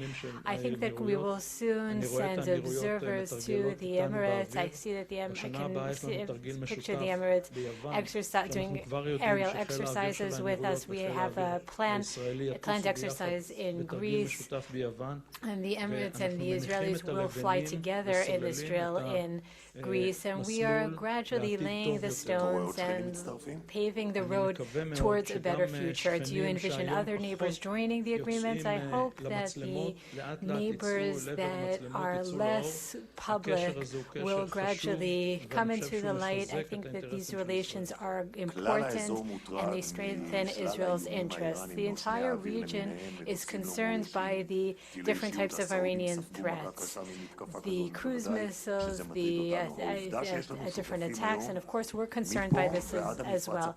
We have partners between here and the Persian Gulf. Will there be any type of shared system, defensive system that we develop with the countries with which we have agreements? I'm glad you asked me that question, and I would like to begin by saying that the cruise missiles and the attack drones, these are trends that will continue over the next few years. So we will see less tanks and combat soldiers attacking Israel's borders. We will see missiles and rockets and UAVs that attempt to infiltrate Israel's borders. We intercepted one on the eastern border and on the northern border and from the Gaza Strip as well, meaning that Hamas in the Gaza Strip also has capabilities to use UAVs with a good level of precision to attack us. We intercepted them with combat planes and others with the Iron Dome missiles. As the Prime Minister mentioned before, and as the Minister of Defense talked about at other opportunities, the White House also talks about regional defense. And my answer to you is that this is an excellent opportunity to develop relations and build a defensive program and plan for all of the countries that have a shared interest to protect themselves from the Iranian threat. We can contribute quite a bit to intelligence, detection, and interception. Even though these UAVs are small and considered almost harmless, it's not true. It's difficult to detect them. It's difficult to down them. So we have to develop combat theories and develop our skill so that we reach this level. So this is an excellent opportunity for Israel to become a major regional player in developing a regional defense plan that will enable us to help other countries and create strategic depth for Israel, which is so lacking here. Some say that you persistently down UAVs in Syria, on the grounds in Syria, and I want to ask you, what is Iran's capability to launch an attack of this kind, like the one that we saw in Aramco in 2019, a precise attack against a strategic target? Any defense player or goalie would say that it's always best to be to be on the defense side. So our defense task our defensive activities have been prioritized, and we're trying to reach a state of zero infiltration into Israel. We're looking at that from the systemic perspective. I think that this is something that will threaten us over the next few years. The scenario that you talked about is one that I'm preparing for. We have to be prepared and not be surprised if it happens one day. Just in the last month, the 7 attacks were attributed to the Israeli Air Force. Are you measuring the accumulated effect of this campaign? It seems like you're attacking and acting, going on over and over again, but the Iranians are still there. I won't talk specifically about an attack or a specific week, but the campaign that since 2013 we have not only been managing a strategy of ongoing security or of war. We want to create an impact during routine, and that was later called the campaign between the wars, and this changed our perspective. And since 2013, the Israeli Air Force has been working based on this strategic idea. I think that the strategic goals that the government has set for the army and that the army has been implementing over the last few years is undoubtedly having unprecedented achievements. This is not activity that we don't want it to lead to war, and therefore we keep one foot on the gas and one foot on the brakes to make sure that we are not moving too fast or taking measures that are not necessary. But we also can't be on zero, disrupting, preventing, reducing, and causing capabilities to and interfering with capabilities. We're talking about systems, UAVs, and missiles and rockets. These are things that we will not accept, we're not willing to tolerate on Israel's borders. And that is clearly having unprecedented and exceptional achievements. There's certain discomfort among the Syrians towards its Iranian guests. Do you see any change in the Syrian trends, and a tendency to want to push Iran out? I don't think that's something that's going to happen anytime soon. I think we have to continue to work persistently and determinedly. It's going to be a long battle. We have to defend our interests. But when there is discourse on the political scale with the Russians, for example, we don't have any direct interest in causing harm to the Syrian regime, but rather only to the sponsorship that it gives to the Iranians. I think that over time the Syrian regime will also realize that Iranian presence is harmful for it. It will prefer to push them out of Syria. A lot of the efforts that you're investing in the campaign between the wars is to prevent Hezbollah from obtaining precision weapons. But this campaign is limited to Syria. Since 2019, Israel has avoided attacking inside Lebanon. The previous prime minister also talked about Hezbollah efforts to develop precision weapons inside Lebanon. Where do we stand with that situation right now? The issue of precision missiles is something that we've been dealing with for quite a few years, and the distribution of precision capabilities is expanding because all of the civilian technology is becoming precision-based. So we're surrounded by precision from all directions, and we have to develop our strategy for dealing with it. It's not only warheads, it's also the ability to collect intelligence, the time management of advanced weapon systems. So we realize that since Israel is a small country with very few strategic sites, we will not be able to tolerate many attacks by precision weapons. So our goal is to prevent these strikes. And this is reflected not only in the kinetic perspective, it is also related to the intelligence perspective and defense. We are improving our defensive capabilities and also related to offensive issues. The Lebanese issue is something that the army is dealing with on a regular basis. So you're saying that you're constantly measuring the temperature and comparing the other side's capability and our capabilities in the defense and offense perspective so that we know exactly where we stand when the temperature rises too high and action is needed. This is done as part of the assessment, the situation assessments done by the Army, and we are still very far from the point where we will have to take action. In conclusion, I would like to ask you something that we talked about before, even though we didn't discuss this in advance. You published a book. A book was published about the function of the Air Force. I know many people didn't like the book that said that the Air Force hadn't cashed the deposit that it had left. When the state of Israel is facing a multi-arena scenario that is plausible, it is not unrealistic that we'll deal with multiple arenas, multiple fronts in the near future. Will the Air Force be able to cope with that? And that's a question that I think about every night before I fall asleep, and it keeps me up at night. It's something that I think all commanders of the Air Force were troubled by. We will do everything possible, of course, I think the Air Force is always preparing itself for future challenges. And I want to say a final word. The wars that my generation and people who served in the IDF during different wars, they're very different from the ones that we experienced 50 years ago. They usually don't end with sticking a flag on a hill or signing different agreements.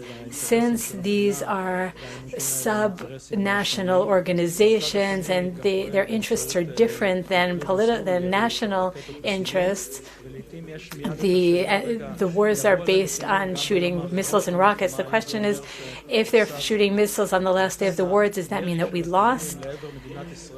Shooting missiles at the State of Israel, our goal is to reduce them as much as possible, but stopping that is something that I don't think is something that should be defined as a target, reaching a point of zero rockets and missiles being shot at Israel.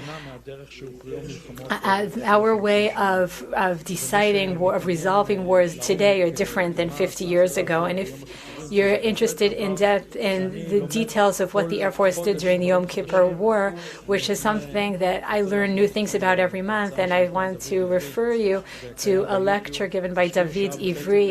You can find it on YouTube. Spend that hour and a half and listen to slightly different data. And I think that can teach quite a bit about what the Air Force did during the Yom Kippur War.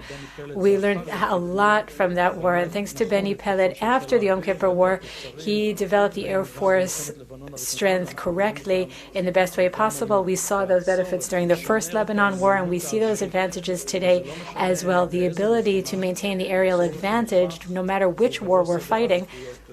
This is a proven capability and it's a top priority. Unfortunately, our time is up, but I do want to take this rare opportunity to ask you one last question. This conference talks a lot about strategic challenges. And if you read, people who read this survey about the stance of Israeli society towards the IDF, people wonder if there's a crack in the confidence that the people of Israel have in the IDF. Can this become a strategic challenge to the IDF capabilities? Public confidence, the confidence of our families. I have 3 daughters. The youngest is doing her army service now. I think that is what supports us, what backs us as the Israeli army.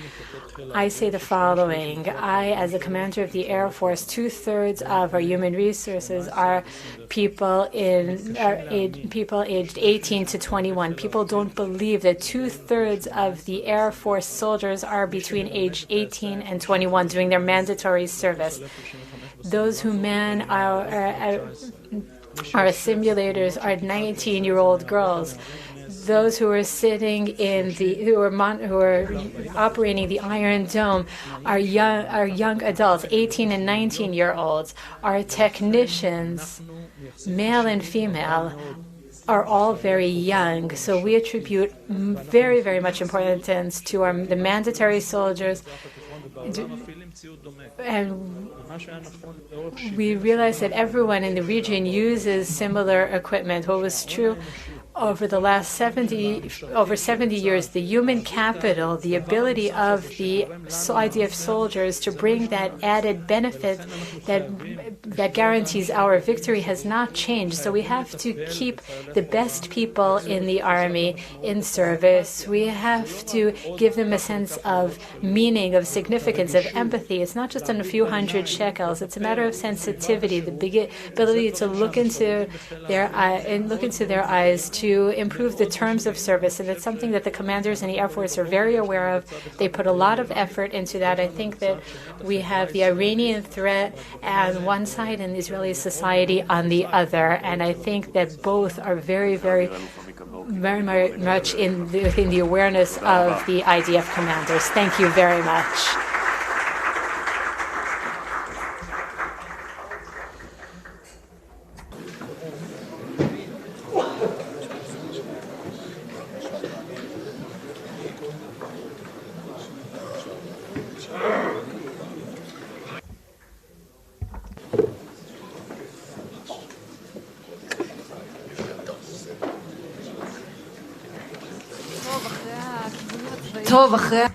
Well, after the military direction, at the end of the day, policy is determined by the elected people. So it's interesting to hear what is the security strategy of one who was a candidate to be the head of the Likud, the former Minister of Health, Yuli Edelstein, and Sefi Ovadia, the commentator of Channel 13, will interview him.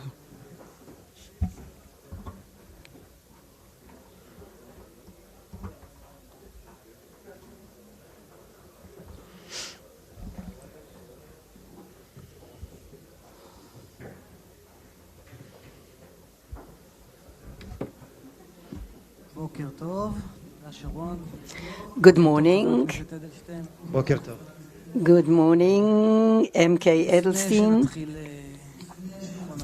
Before we begin talking about security and strategy, some of the national security is also internal resilience. You were a Minister of Health, but you were the Speaker of the Knesset as well. Are you proud of the discourse in the Israeli parliament in the last few months? For 7 years, I tried to improve the discourse. As a Speaker of the Knesset, I succeeded here and there, but I think it's much easier to destroy than to build. And we've seen it in the last year. Obviously, what is happening in the Knesset, it's not just an issue that I am now the national kindergarten teacher to explain how bad it is. But you were very accurate. When I see a headline about security strategy of the State of Israel, it starts from some sort of a social resilience. We're in a bad place. And I've said it for years that the Knesset is not an entity in itself.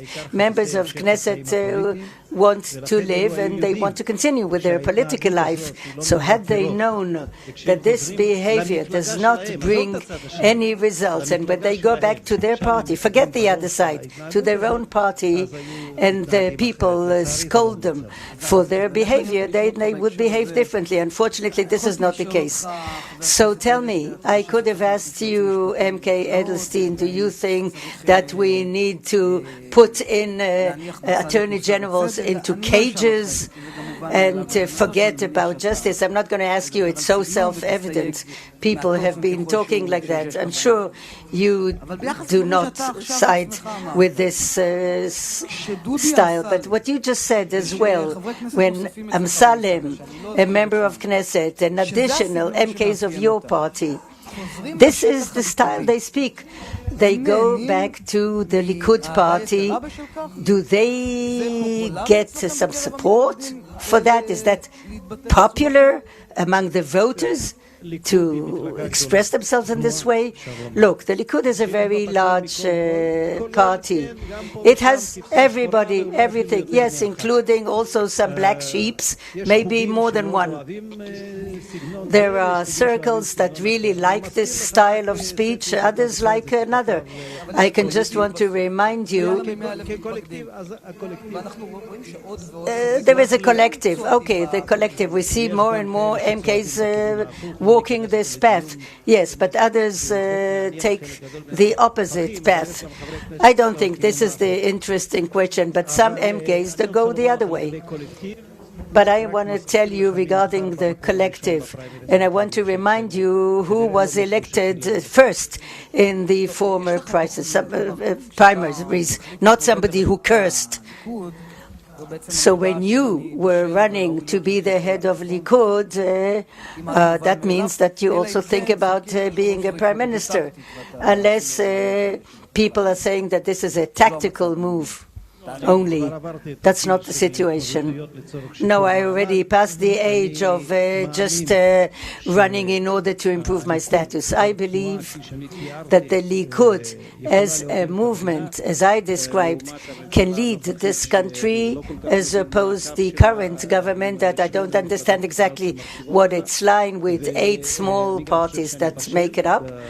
And I also think that I'm mature enough in various areas. I've got the experience of leading people and to also relate to the issue that you spoke about, because I think that as a speaker I have a record. And also, you know, last year I was thinking about the fact that when there was a panel of experts, I came early because I wanted to listen to them. This year I really realized the understanding. What does it mean to work with experts? I worked with the best experts in health. I understand Dr. Fauci is going to speak in a minute. I worked with people no less good. What does it mean to work with professionals? Not to say yes, sir, to anything that the expert says to you. Maybe it's not pleasant for me to tell you, but a few great experts, and I mean it. Even some people who are speakers in this conference told me in intimate, closed discussions just 2 years ago that there will never be an agreement with any Arab countries before there is a comprehensive agreement with the Palestinians. It wasn't to the media, it was just in strategic discussions. Yes, as a professional stand, unequivocal. And therefore, I'm saying to work with experts is to give them a feeling that they can express any opinion, to work and process things together with them later, what's possible, what's not, what will the public agree to or believe in. So that when I think about this entire experiment together, and when I think about the fact that the government of a wide, serious, stable government is actually achievable, that I think I should run, not for tactical reasons, but in order to win. And maybe even in this Knesset still to establish a wide government, serious, that will be able to respond to all the challenges.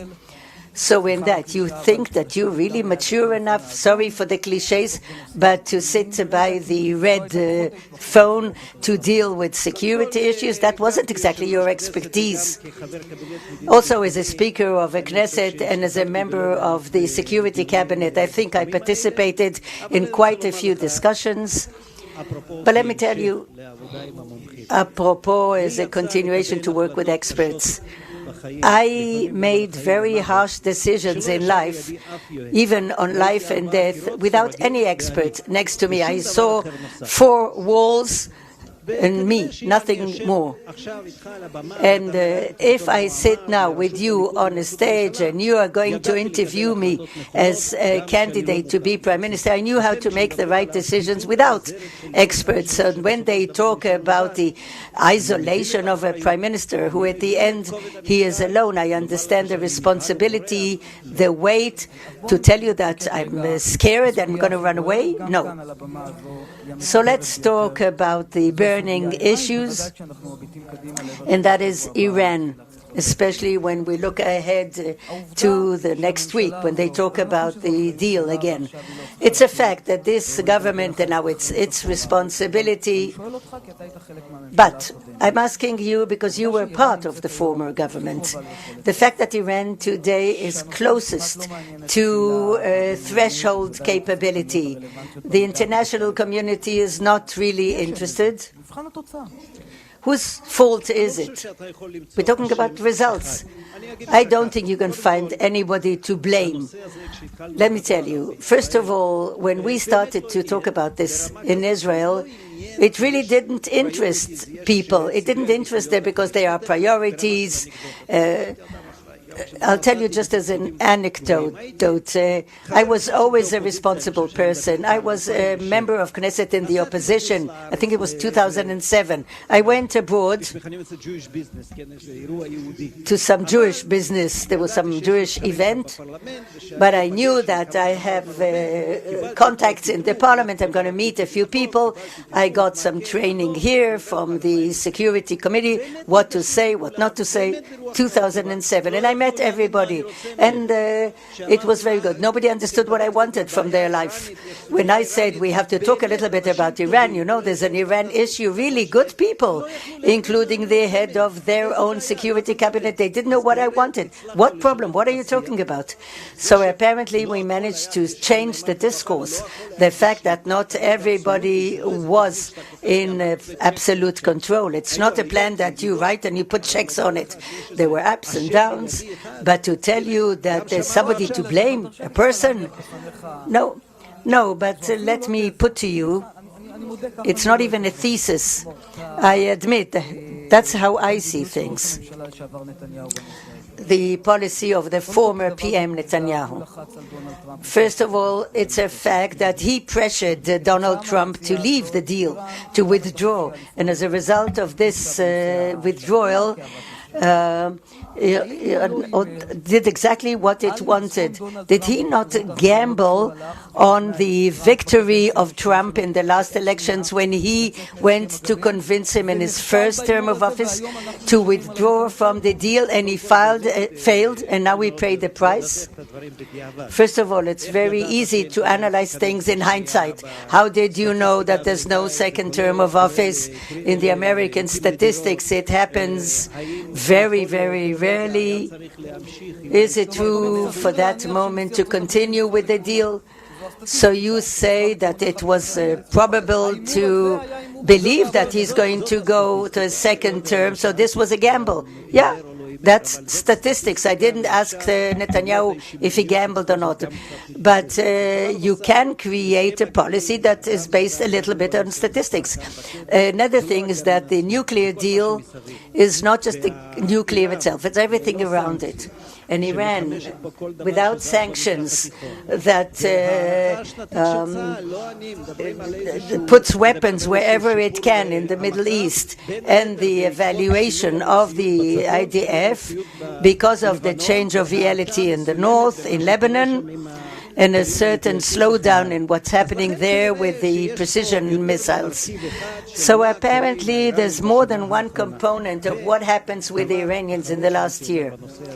And the last thing I would say to this, it's not a question of up and down.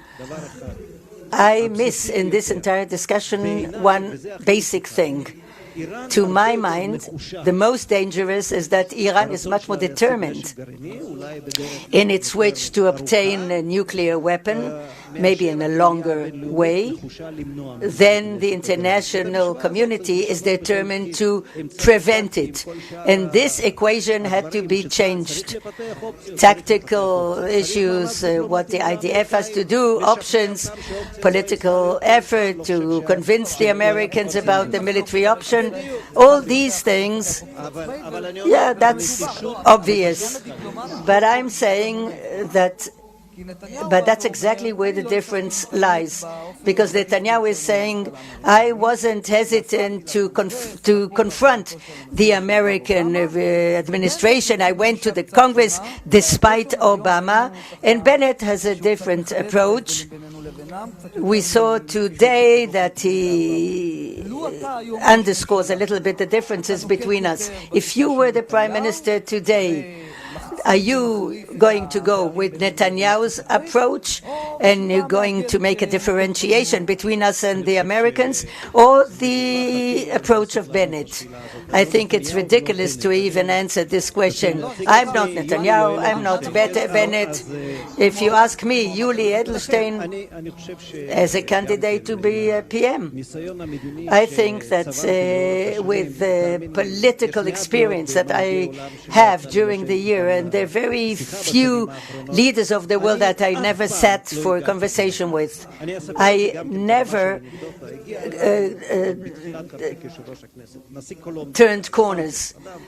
I sat once with the president of Colombia, Santos, very educated person. He sat in front of me after he met Shimon Peres and Netanyahu, and he said, and I wanted to meet you especially, he said to me. I said, oh, that's very flattering. Why is that? He said, because my whole life I thought that there's only one solution to the conflict with the Palestinians, 2 states for 2 people. And I was told when they prepared me that there's an Israeli leader who thinks otherwise.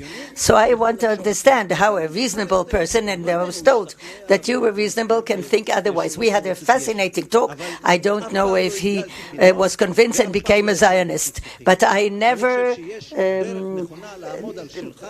circled a corner. I think there's a way to insist on your opinion politely but fiercely to maintain the goals of the State of Israel. You shouldn't be an extremist, neither to this side or the other. Since PM Bennett came into office, there was not even one updating meeting with the PM and the head of the opposition, which is the requirement by law. The one who's not interested to meet is Netanyahu, and I think Bennett is not pursuing him either. But, at the end of the day, you, as former government people, definite Netanyahu, 12 years of information, perspective. No question that in these meetings, more than Bennett can update him, maybe Netanyahu can remember some sort of a piece of information he had from a meeting with Putin or anybody else. All the meetings he had, is that okay for you? The fact that these two, do they really see the benefit of the State of Israel when they don't make the effort to do away with the bad blood and to meet each other? I think that this is lack of responsibility. Definitely it has to stop, and they have to meet, they have to sit together, and I think that Netanyahu has a lot to contribute. It's true, after 12 years. I saw him in these discussions. You can like him less or more, but he really knows what he's doing. He knows the material. So definitely, as a Prime Minister, even myself, I am 4 months, I'm less updated as well. You feel already the gap. And therefore, I think that these meetings have to take place. What can I tell you? When I left the Ministry of Health, the place was clean from the coronavirus. We thought it was all behind that. We were the most vaccinated country in the world, and I had more than one overlapping meeting with a new Minister of Health. He's not a political ally, but I understood that I'm turning the position to a new minister with all the sensitivity and all the... So despite the political tense, if you were today the head of the opposition, you would send your head of office to Bennett and to have a meeting. I think that both sides, even if I'm PM or head of opposition, I would do everything possible so that these meetings take place. This is a national interest. You're in the ministry or in the prime minister office, not because you have a better salary, because you think that you're advancing the national interest. It's simple as 2 and 2. Do we have time for the Palestinian? No, we don't. No. The bell is ringing. We do have time? Okay. You said that you thought it would be possible to reach a solution other than establishing a Palestinian state, and that's de facto what is happening. Israel didn't want to establish a Palestinian state. There wasn't a partner. It doesn't matter what the reason was. The fact of the matter is that the Palestinian Authority, the moderate Palestinian Authority, is losing popularity. Hamas is gaining strength. Abu Mazen may die tomorrow. He's not young and he's not healthy. And the solution that you're proposing may lead to a second Gaza Strip in the West Bank. What do you have to say about that? You know what my suggestion is, and the theory of Hamas gaining strength because the Palestinian state was not established. I don't agree with that, because I remember that way back during the times of the Oslo Accord, Hamas was able to mount severe attacks. During the visit of the Vice President of the United States, Mike Pence, in the Knesset, I spoke at the plenary and I said that, in my opinion, in any industrial zone in Judea and Samaria, there is more peace than in any agreement that had been signed up till then. Meaning that practical cooperation that is win-win, that both sides can gain from, that is what we have to deal with. That is what we have to focus on. In the academia, I hear talks about the three-state solution. And that's the difference between the academia, which is very interesting to have a seminar on the topic of a three-state solution, and the practical people in the field. First of all, the political leadership of the State of Israel, and sitting back and doing nothing is not an option. We have to promote cooperation, and from my experience from the past year, you have to externalize as little as possible, at least in the initial stages. When I vaccinated the workers, the Palestinian workers, no one talked about it, but when they tried to bring in a shipment of 1 million vaccines for the Palestinian people, when it was on the media, suddenly the leaders didn't like it, they disapproved, they had a problem with it. Not the civilians, but the leadership didn't like it. So we have to move slowly. We have to continue making progress with practical cooperation and talk less about general encompassing agreements, because no one is ready for that. Thank you, Mr. Edelstein, former Speaker, candidate for head of Likud and Prime Minister. Thank you very much. And thank you all.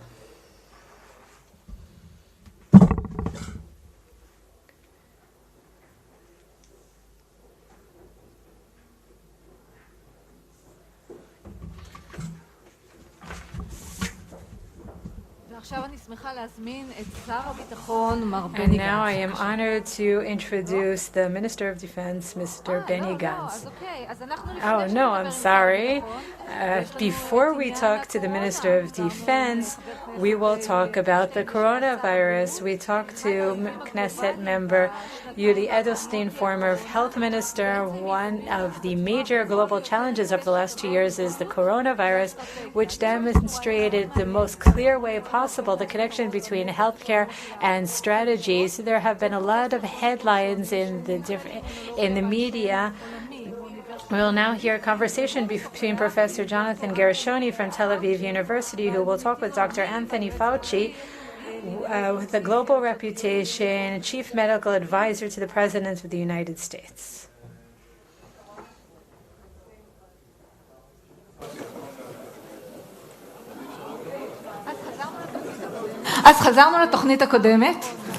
I'm sorry, we're back to the original plan. We will now hear the Defense Minister, Benny Gantz, Major General Benny Gantz, and we will hear the interview afterwards.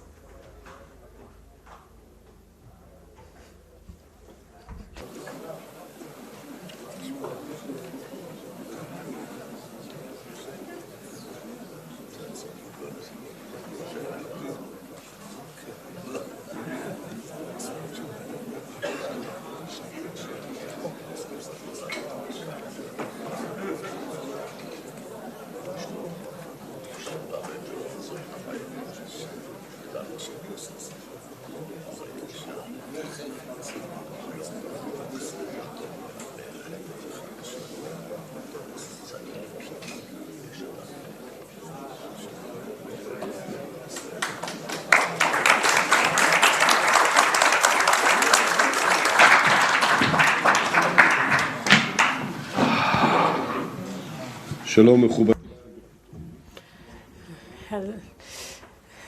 everyone. I guess it seems that I surprised you. Honored guests, directors of the university, my friend Amos Gilad. Hello, everyone. Since the State of Israel was established, it has been surrounded by threats and enemies. During its early years, it was threatened by the Arab armies that Israel overcame by maintaining its military supremacy, making the State of Israel a fact for the region and for the rest of the world. Over the years, the threats have changed. Their intensity has changed, but Israel was always able to respond, to plan, to develop from the operational and technological perspectives, to adapt itself to guarantee safety and security for its citizens.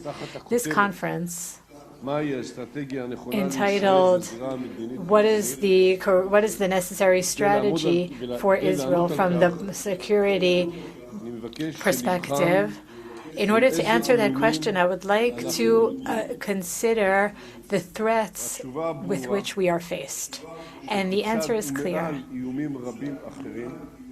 In addition to many other threats, we are currently faced with one significant strategic threat that faces the entire region, and that is the Iranian desire and action to become a regional hegemony and to obtain nuclear weapons.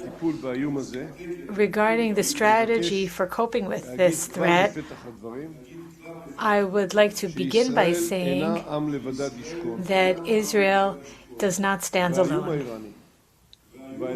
And the Iranian threat and the Iranian challenge is shared by other countries, not only Israel. And therefore, the strategy that we take against this threat must take into account that our allies and friends in the free world, especially the United States and other countries in the region, have the need to take action to eliminate this threat, and they have the ability to do so. The conflict between Iran and Israel is not related to territory or resources like other challenges and threats that we've faced in the past. This is an ideological conflict.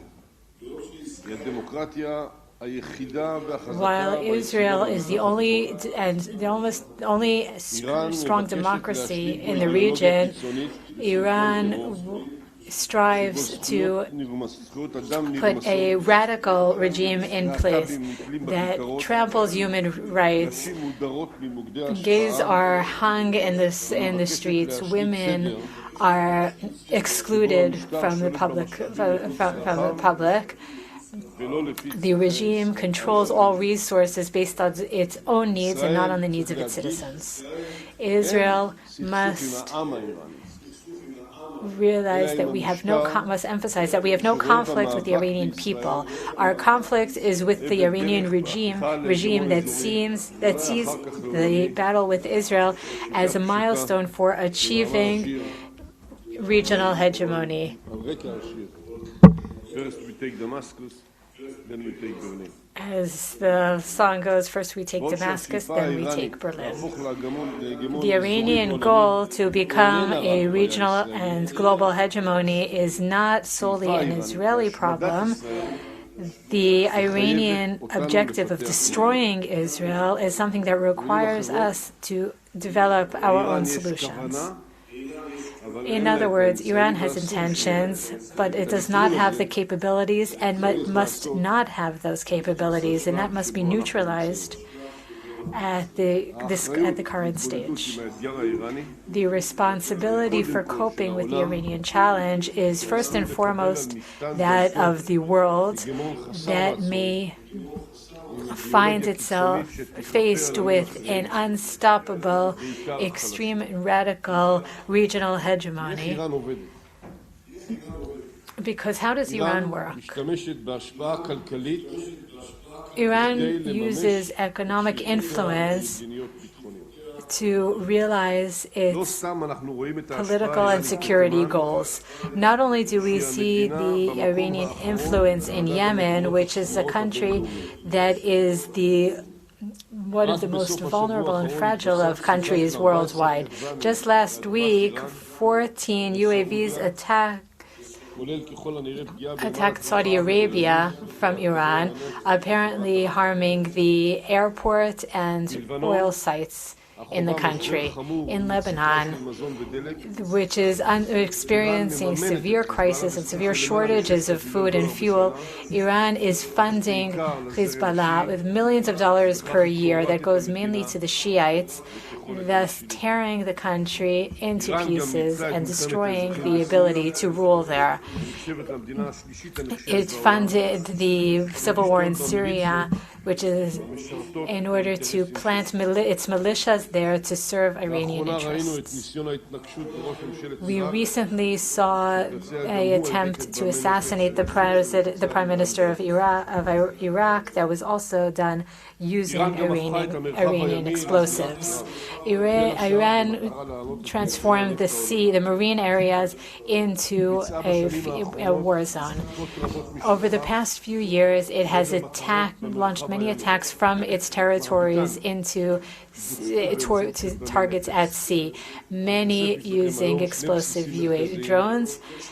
Two main bases were attacked in the Jabahar region in southern Iran, from which attacks were launched at maritime targets. We're using advanced explosive drones. But the Iranian influence is felt on the political level as well and causes diplomatic and security crises. Iran is trying to create islands of terror around the world, not only in the Middle East. It is involved in drug trafficking and money laundering all over the world. Iran, for example, transports weapons and oil to Venezuela and operates Quds Force operatives in the country. It created the political crisis in Venezuela in order to remove the U.S. from its areas of interest. As part of this policy, Iran has been working to increase its influence in Afghanistan as well, taking advantage of the horrific situation in the country in order to have an influence on other countries that border Afghanistan.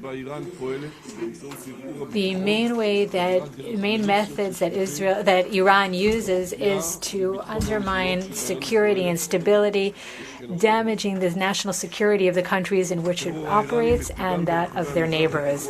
Iranian terror is pursued throughout the Middle East and around the world with the approval of Khamenei, the leader. 2 months ago, I exposed that Iran is not only manufacturing hundreds of drones and exporting them to their partners, but is also funding their development at different bases. Israel is feeling the influence of these actions, and it is felt in the entire region and worldwide.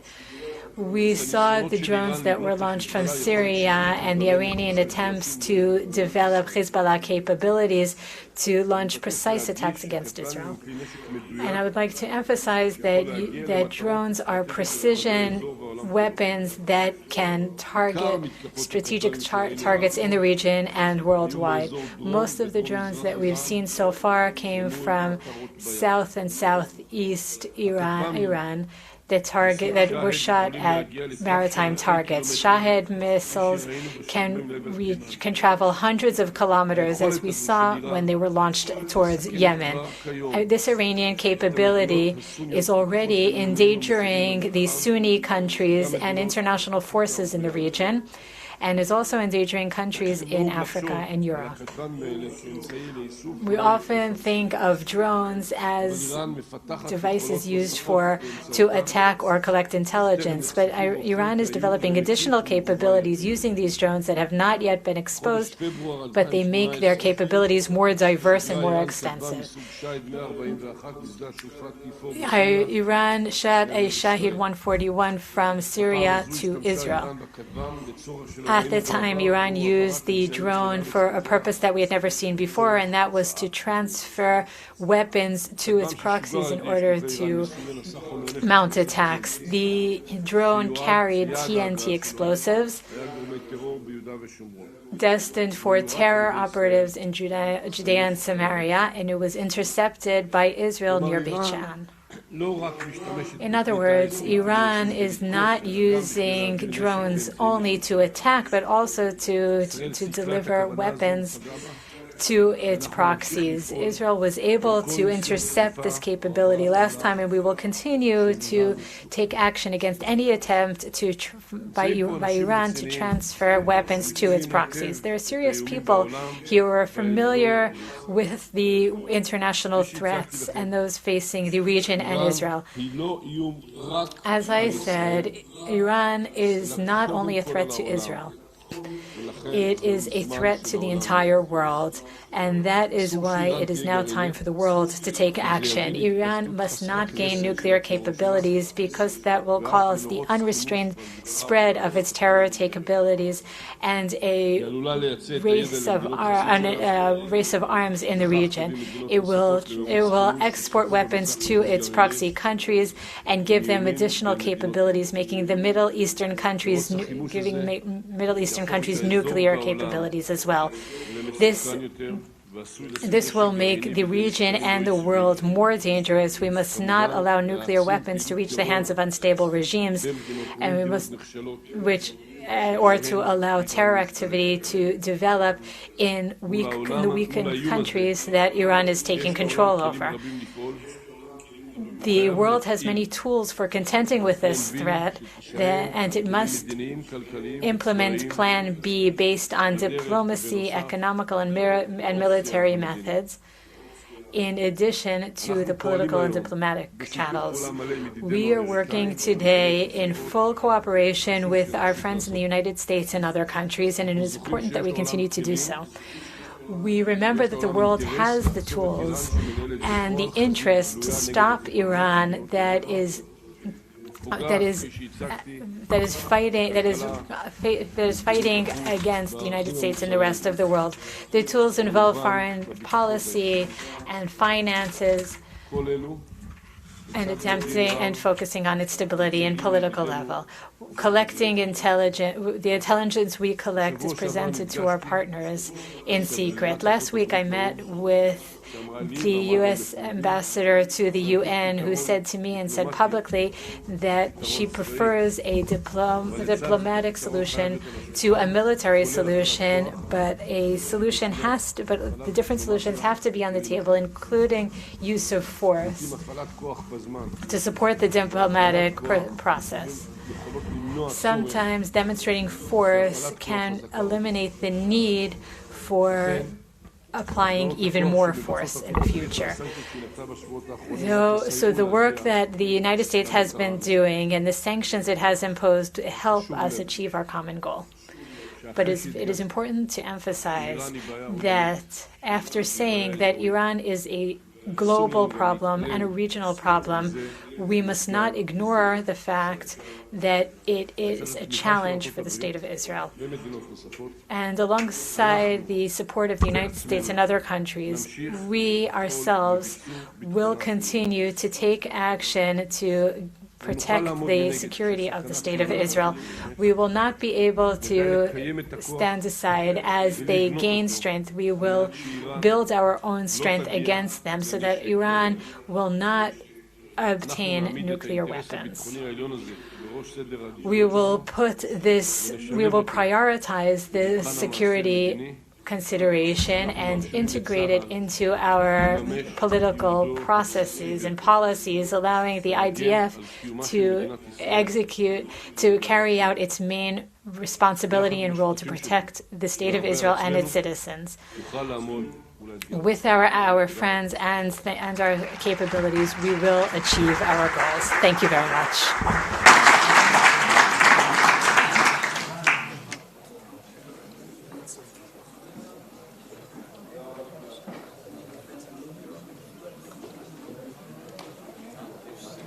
לשר הביטחון, הרמטכ"ל Defense Minister, former Chief of General Staff Benny Gantz, and now we will see what we were talking about before, the combination of strategy and healthcare.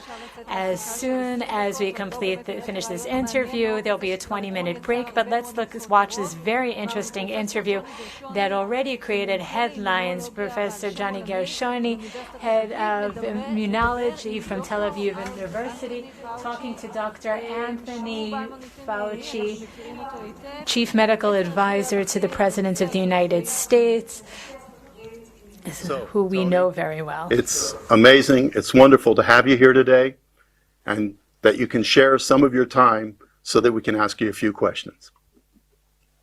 Thank you, Johnny. It's really great to be with you. So the first thing I think of concern is the fact that it's just recently that the vaccine for kids, Pfizer vaccine from 5 to 11, has been authorized for emergency use. But, you know, there's a lot of concern about that. Why is this vaccine raising so much opposition, so much suspicion? Is it basically any different than all the other vaccines we give our kids? No, not really at all. As a matter of fact, we give children a lot of vaccines, even for diseases that have less of an impact on children than COVID-19 does. There is a considerable amount of anti-vax approach, and with people who might just be fundamentally against vaccines for a variety of reasons. But there are also legitimate questions that parents have about the safety and the advisability of getting their children vaccinated. And often, if you extend yourself out, usually by trusted messengers, such as a family pediatrician, and answer the appropriate and relevant questions that parents have, you can convince a substantial proportion of the parents about why it's important to get the children vaccinated. But we must be realistic, in an era of pushback for anything that comes from authority, like scientists or physicians or government. People are very suspicious of that. We certainly have a considerable amount of that here in the United States. I see. So the question is, are there any cases in which there are indeed long-term effects? Are there any vaccines? Obviously, with COVID-19, there hasn't been enough time. But can you think of any examples of vaccines, any vaccine, that has long-term effects months and possibly years later? To my knowledge, Johnny, there have not been. In fact, that's the reason why when the FDA makes an approval, for example, with an emergency use authorization, they usually wait about 60 days from the time that half the people have received their last dose. And the reason they do that is that if you look statistically at what are called long-term effects, not the reactogenicity that you get a day or two later with a sore arm or muscle aches or maybe a little fever, but things that are more late. Almost all of them, in fact, virtually all of them, occur within 45 days. I see. And we've had plenty of time to observe that. So the idea that all of a sudden 5, 6, 10, 15 years later, you're going to see an adverse event, we've just not seen that with vaccines. Now, another issue which is specifically relevant to this now vaccination of young kids and especially girls, there has been evidence that the vaccination, I don't know if it's coincidental or if it's causation, but there have been reports on effects on the monthly period, sometimes spotting and bleeding. And so young kids being vaccinated, there's concern, does it have any effect? Is there any evidence of vaccination, how it could impact and cause any deleterious effects to fertility, especially in kids and girls, that is to say? No, actually, when obviously you have to look at what we've seen with adults, for example, even young adults who've been vaccinated. There is no indication whatsoever that it has anything to do with fertility of women or the ability of men to procreate children with their sexual partner. So there's no evidence of that. I mean, obviously, when you're dealing with kids, we haven't seen any effects because we have not had the opportunity when you're dealing with young children by the time they get to the age when they can procreate. But what you've got to look at, Johnny, there's no mechanistic, plausible reason why that should be the case. I mean, if you could think of some possible mechanism, but when you look at the vaccines we're dealing with, not only has there been no experience that this has happened, but you can't even conjure up a mechanism of why it would happen. I see. Now, we're in Israel now, and some of the Israeli public have made the comment that Pfizer-BioNTech has used the Israeli population to some degree as a guinea pig, because we started our vaccination with Pfizer very early on and have been extremely effective, at least in covering the population above 60 and 50. Can you make any comments on that? Has the rollout in Israel actually assisted, contributed to the world pandemic in providing evidence and data? I look at it exactly the opposite, Johnny. I think Israel was really lucky that they got their implementation done so quickly and so effectively, not only with the initial vaccine, but with the booster program.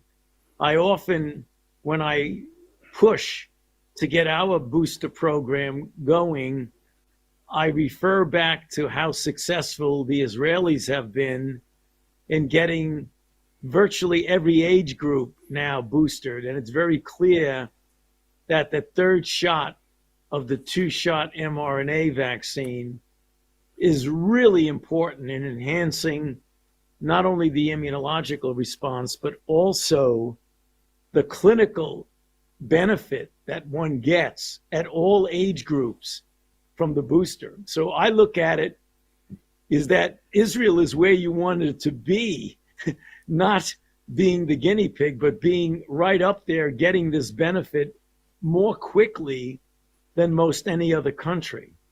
So generally, I don't want to ask you to score us, but can you say overall, how have we coped with the pandemic in the meantime? And are there any strong points, weak points that you would point out? Where have we gone wrong?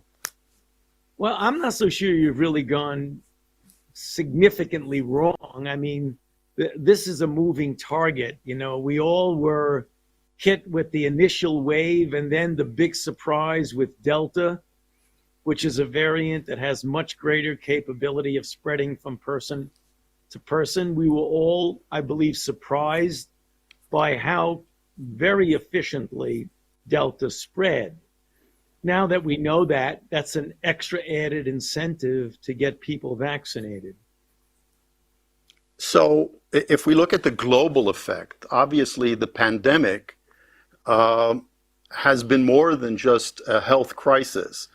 The whole pandemic has had enormous impact commercially, internationally, politically. Could we have handled the pandemic more efficiently? Could there have been things early on that we had done which would have been more effective and possibly made it easier and restricted the spread of the pandemic? The answer is obviously yes. When you're dealing with such a difficult situation as we are now, I think it would be foolish to think we could not possibly have done things better than we did. But very often that relates to, if we knew then what we know now, would we have done things differently? Obviously, because the outbreak has been a moving target. When we were dealing with this in the very, very early stage, I think the whole world, if we had quickly done very dramatic mitigation methods, like shutting down more quickly, making sure people were wearing masks and not doing indoor things, but people in many respects understandably felt, well, maybe it's not going to be as bad as we think. You know, we had SARS-CoV-1 in 2002, and that was very well controlled by just common public health measures of identification, isolation, contact tracing. But what we didn't know was the major difference, and that is the incredible capability of transmitting from person to person, but particularly the fact that 50 to 60% of the transmissions occur from someone who has no symptoms. That was very, very different from the original SARS-CoV-1. And that's the thing that fooled many of us in the beginning.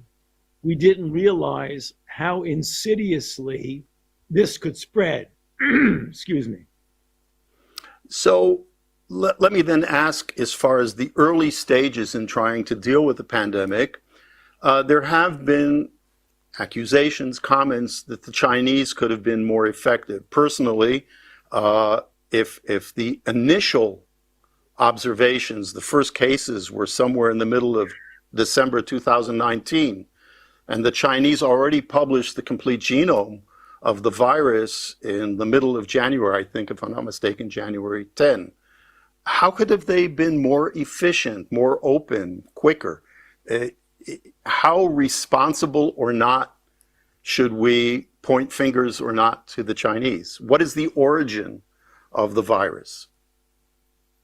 Well, I mean, we don't know precisely the origin, but it almost very, very likely was a natural occurrence similar to SARS-CoV-1, similar to Ebola, similar to MERS, where you have a reservoir in an animal species that jumps species and goes to human and then takes off in an outbreak. Again, you don't know definitively, but most of the people who understand viral phylogeny and molecular virology feel that it is very likely have been a natural outcome. But again, you need to leave an open mind.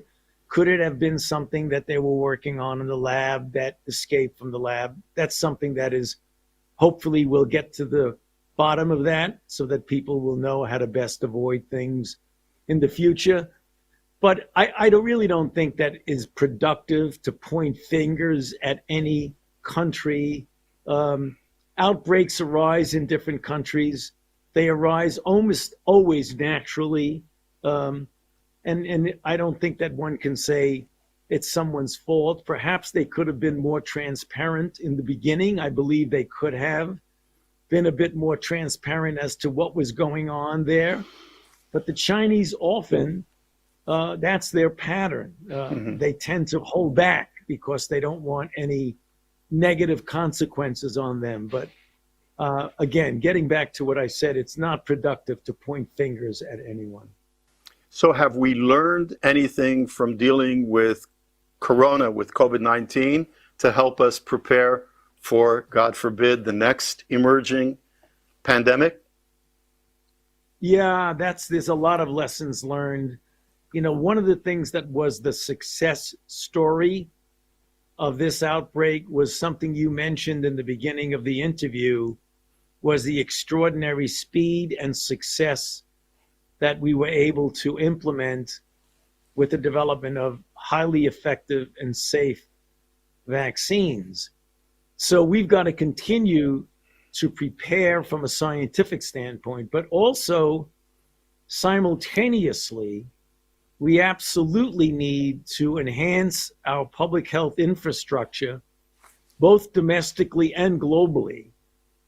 We've got to be able to respond much more efficiently from surveillance to communication to responsiveness. And even as we are struggling through the current outbreak, we are planning a major pandemic preparedness approach for just what you are referring to, Johnny, the fact that we will inevitably have another pandemic. It may not be as severe as what we're going through at now, but sooner or later, we're going to get another pandemic. And it really behooves us to be much better prepared, even though by all accounts, we were supposed to have been very well prepared for this. Obviously, when you have 750,000 deaths in your country, that doesn't really reflect a great deal of effective preparedness. Sure. So you're saying with regard to the vaccine, is this the new paradigm? Are we going to see the US government or other governments pitching in, assuming the financial risk and dangers, speeding things up, running things in parallel with the new vaccines to come? I think when you're talking about vaccines for pandemic diseases, Johnny, I think this is the paradigm that is going to be repeated because of the extraordinary success. We took a big chance financially with Operation Warp Speed, and it proved to be highly successful. So I believe that at the next time we get a pandemic, not only will we be better prepared with the prototype pathogen approach, but I believe you're going to see the same sort of upfront investment in order to get things moving quickly. So if we are optimistic, are we just about out of the woods? Do we see an end to the current corona pandemic? Well, no doubt it's going to end, and I believe how soon it ends is really going to depend on how successful we are in getting the world vaccinated. And that's the reason why, even though we're doing very well, Israel is doing extremely well in getting an overwhelming proportion of their population vaccinated. I very, very much am in favor of the booster program that Israeli is doing. And I would hope that we would be doing that soon in the United States to the level that the Israelis are doing that. But we must not forget that we have a responsibility to get doses of vaccine to the developing world, the low and middle income countries that have far less of an ability to be able to get their population vaccinated. We've got to supply them with doses, because the only way you end a global pandemic is to have a global response. And we've got to make sure we have much more equity in getting doses to people, no matter what their economic status is throughout the globe. I think that one of the hurdles that we are facing now in Israel, and I know in the United States as well, is how to overcome the anti-vax, the fake news, the reluctance, the hesitance of people to get out there and vaccinate. Especially in a small country, we have a couple of 100,000 that just do not get vaccinated, and that obviously is severe with respect to herd immunity. You're absolutely right. I think that's one of the biggest challenges that we face, is the fact that, and it's very frustrating, Johnny, because sometimes we're faced with diseases that are potentially or in reality devastating, but we don't have interventions. It is so frustrating when you do have not only an intervention, but a highly, highly effective intervention, and we don't maximally utilize it. It just is really unfortunate, because if we could get all, I mean, in the United States, for example, there are 64 million people who are eligible to be vaccinated who have not yet gotten vaccinated. That is just should not happen when you have such a highly effective vaccine. And the reasons vary. Some of them are ideologic. Some of them are politically motivated, because if you look across the United States that the under-vaccinated states and the states that are very well vaccinated, it goes along party lines. I mean, the red states, the Republican, are much less vaccinated than the blue states, which are Democratic, which doesn't make any sense. There's no room for letting ideological differences impact the public health response. Obviously, we don't know if the virus is a Democrat or a Republican, and so you're absolutely right there. Exactly, and the virus doesn't care who you are. That's right. Well, Tony, I see we're running out of time, so I really, really want to thank you so very much for taking time to speak with us. Here, we certainly appreciate the knowledge, the answers, the questions. They help us better understand our past and when we're going in the future. So thanks again very, very much. Thank you very much, Johnny. It's a pleasure to be with you. Thank you for having me. It's always a pleasure. Thank you, Johnny. Good Cheers. to be with you. Yep. Okay. Hopefully we'll see you. Bye-bye. ושוב תודה לפרופסור ג'וני גרשוני שאפשר את הרעיון המאוד מעניין הזה. אנחנו יוצאים להפסקה של 10 דקות, אני מסתכלת על השעון, 10 דקות. היו עיכובים, צריך לעמוד בזמנים. 10 דקות, 11:50, אנחנו נפגשים פה.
כן, איזה מזל שקבענו ב11:50, אז ב12 אנחנו מתחילים.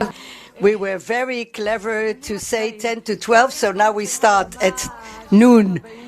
We have on the stage the two people to give us a very interesting discourse.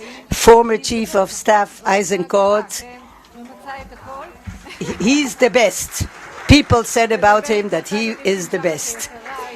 Tali Lipkin Shachak will speak to him, a journalist for many years, television anchor person. The floor is yours. Behind the scenes, many people came to me and say, he's a strategic asset, Eisenkot. And we're talking about strategy. So great expectations from you.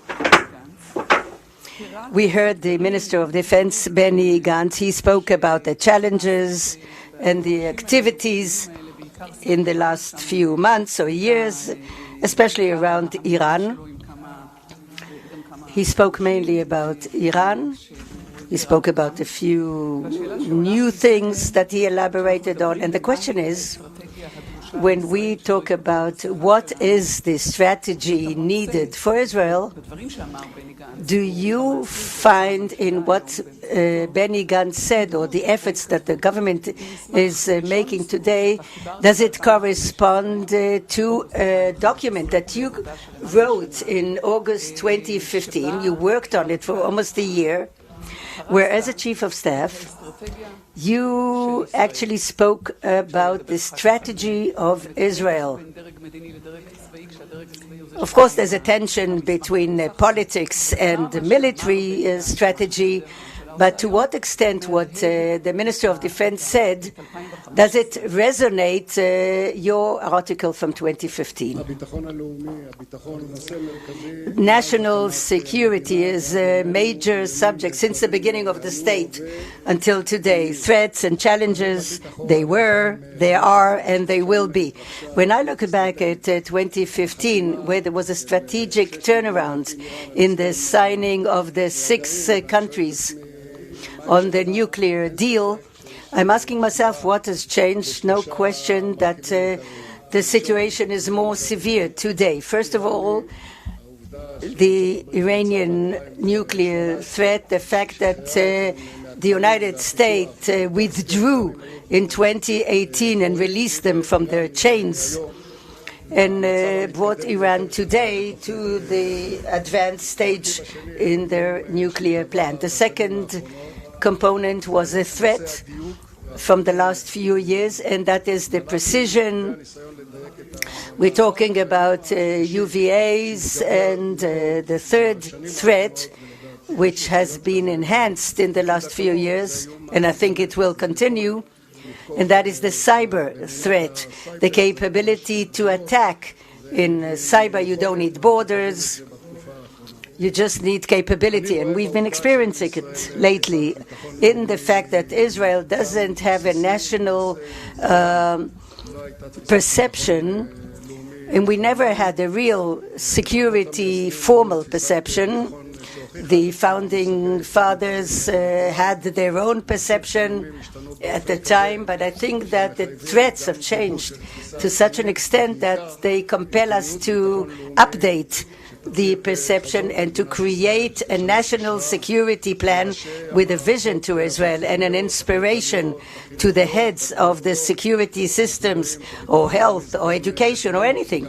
We see that national security is also health and education and economy. And therefore we have a half full glass and a half empty glass. I didn't hear what the Minister of Defense said, but the threats are expanding, they're changing. Some of them, they changed for the worse, and others have changed for the better. So the question is then, by the way, that document of 2015 was updated in 2018, and part of the DNA of this document is the need to change it. Namely, it's going to change from time to time, but still, if we talk about method, what came first? You create some sort of a perception. You say that today they're missing it. A security perception into which you put in the activities, the actions according to threats and the situation at that time. Namely, you need some sort of a framework. How does it work? And what is the final objective or the ultimate objective to your security perception? The fact that the heads of organizations, and after me, additional people came to write the strategy of the organization. I think it's not a good idea, because the Israeli leadership should consolidate a national security perception and define the order of priorities and how you build not just on security.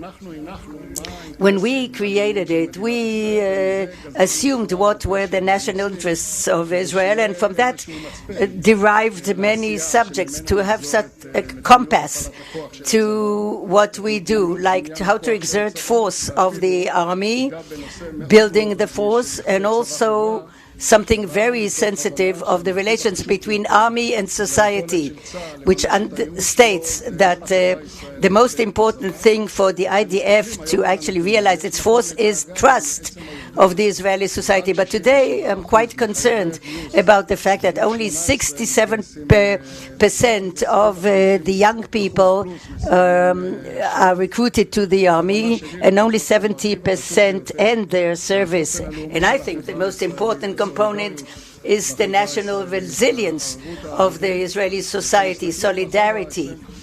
And when you look back 30 years and you see what were the data and where we are today and where it can get to, unless there's a real change in the wish to create a new social contract among all the populations in Israel, I think we should be concerned.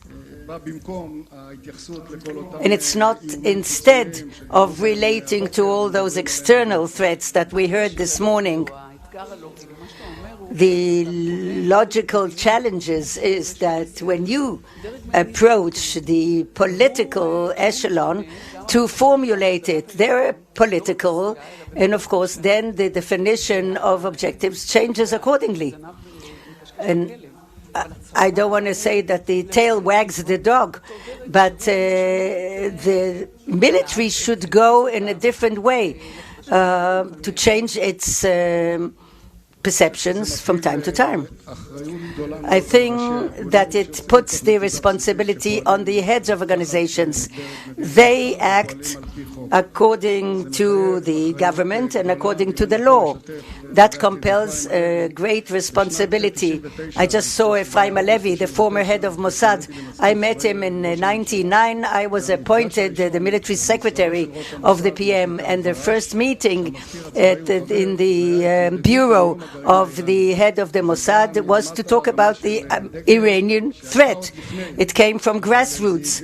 This was way before, but it brought about a discussion and allocation of resources, and since then all the prime ministers contributed to prevent an Iranian nuclear. But I think that the heads of the organizations have a real responsibility and also a contribution. But still, in the good order of things, it should be under a definite strategy which is dictated from top to bottom.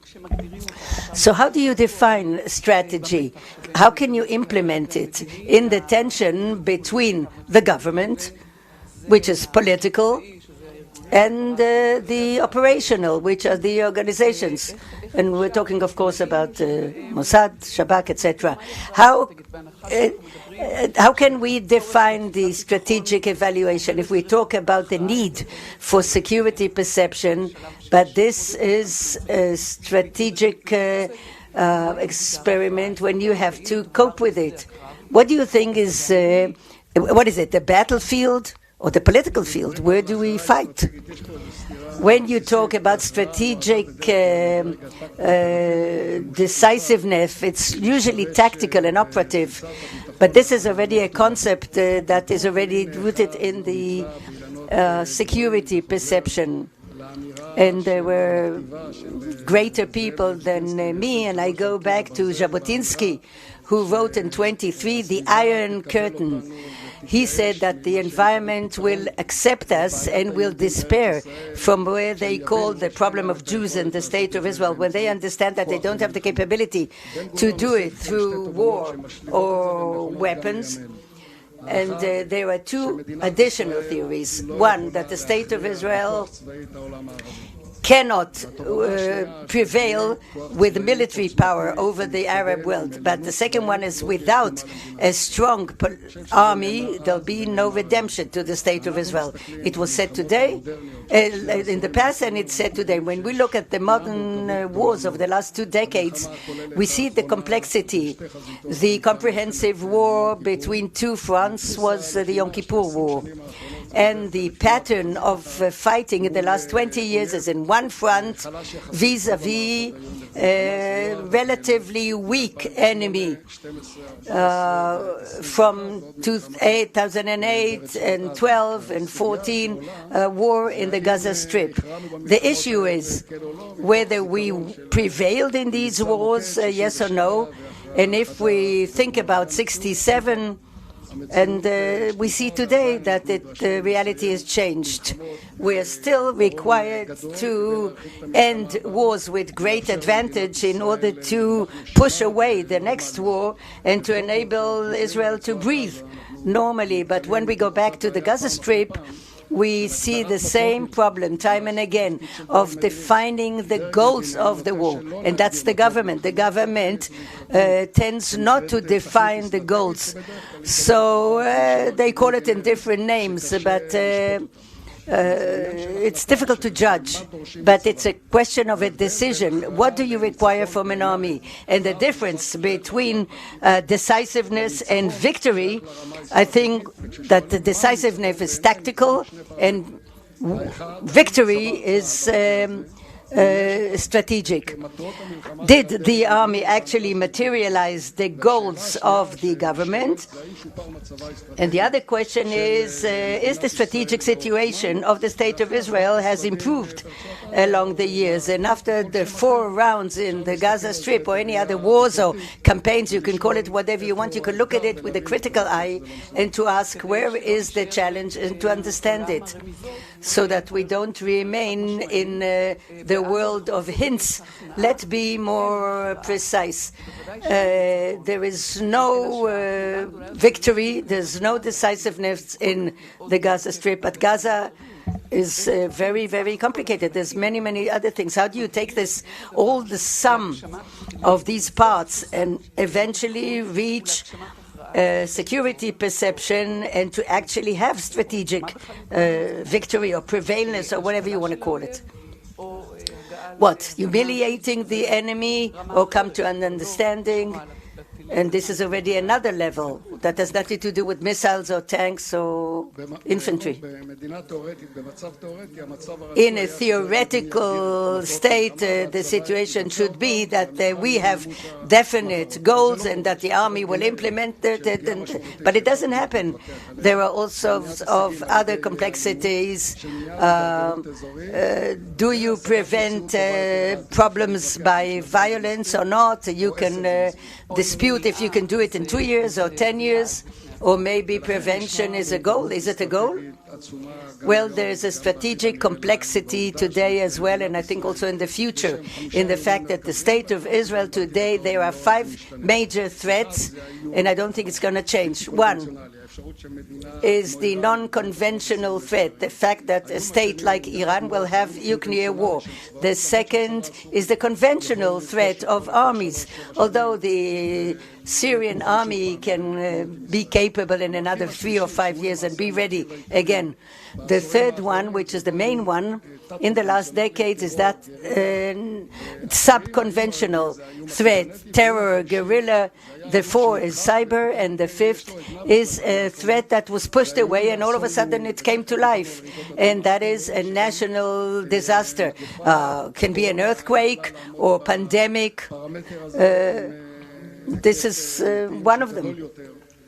with a large number of people who are dead, which is higher than all the casualties during the War of Independence. And we understand this is a global turnaround that will have an impact in the future as well. And the question is, what kind of strategy do we consolidate? I think it starts, first of all, in fingers that are pointed at us, the national resilience of Israeli society to stand erect vis-à-vis challenges. And if we do, if it's a multi-scenario threat in one or two or three fronts, the most important component to me is the national resilience of the Israeli society, creating a new contract among all the components, strengthening the gaps, bridging the gaps. The next components is order of priorities in coping with threats.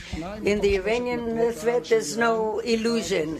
The two of the three goals of Iran is, first of all, to have a regional hegemony and the destruction of the State of Israel, and the third goal is to obtain nuclear weaponry as an insurance policy of the government there. So if there is an agreement or a deal, it's only for a certain time, but the strategic goal, the way Iran sees itself as a regional superpower, that's what they want, such a capability. So it's obvious, until there's a real change or strategic turnaround in Iran itself, it's going to remain. Other threats not going away. The Palestinian issue is here. 8 million Palestinians in Judea and Samaria and 2 million in Gaza. They see the struggle against Israel as their way to satisfy their national aspirations, religious, social, and this is a continuous challenge for the State of Israel. And the fact that there's no definition of policy out of a complicated political existence, I think this is a problem. We gain the challenge, but we create bigger complexities for the next generation. And the last point is the relations with the United States. I see in this special relations, I see that as a huge strategic asset to the State of Israel. You can have controversies, and I can tell you from my point of view as a chief of staff what huge benefits to exert force and the image of the State of Israel, and of course the advanced capabilities that give us the advantage in this area. If you talk about relations with the United States, between what we need and want and what the United States wants maybe differently, where are we supposed to understand that we have to give in? And to what extent is it correct to put investments and money for the benefit of the main threat, which is Iran? These are dilemmas that when you talk about the total perception of security, I insist we have another 5 minutes, although the bell rang. When you accumulate this entire basket, then you have to make concessions somewhere. Yeah, you see, with talking to Tali, she looks after our interests. The best answer is to the discourse that took place a year and a half ago. It was very significant around the wish to sign an of defense treaty with the United States. And the State of Israel has to rely on its own force. Without being arrogant, we have a capability that from a military point of view, it ensures our existence. We have a state and a military which is invincible, whether it's terror or even a nuclear bomb. The special relations is a very important component, together with understanding that the defense treaty, anybody who wanted to sign it, is that we do not exert force without consulting with the Americans and getting the approval. And new Americans are coming to help us in distress. I think that would reflect weakness, but still the special relations between Israel and the States are one of the components of power in our capability to cope with a huge scope of threats beyond the aid of $3.8 billion, and the fact that Israel showed a lot of assets in the last few years for the United States. We contributed without too much noise in fighting ISIS. This was a threat on our borders. If you went to the Golan Heights, you probably saw ISIS on the fence, on the border. And anybody who knows that ISIS was very close to the border in the Sinai Peninsula, and the State of Israel never had any real attack from ISIS, although it contributed quite a lot to eradicate it.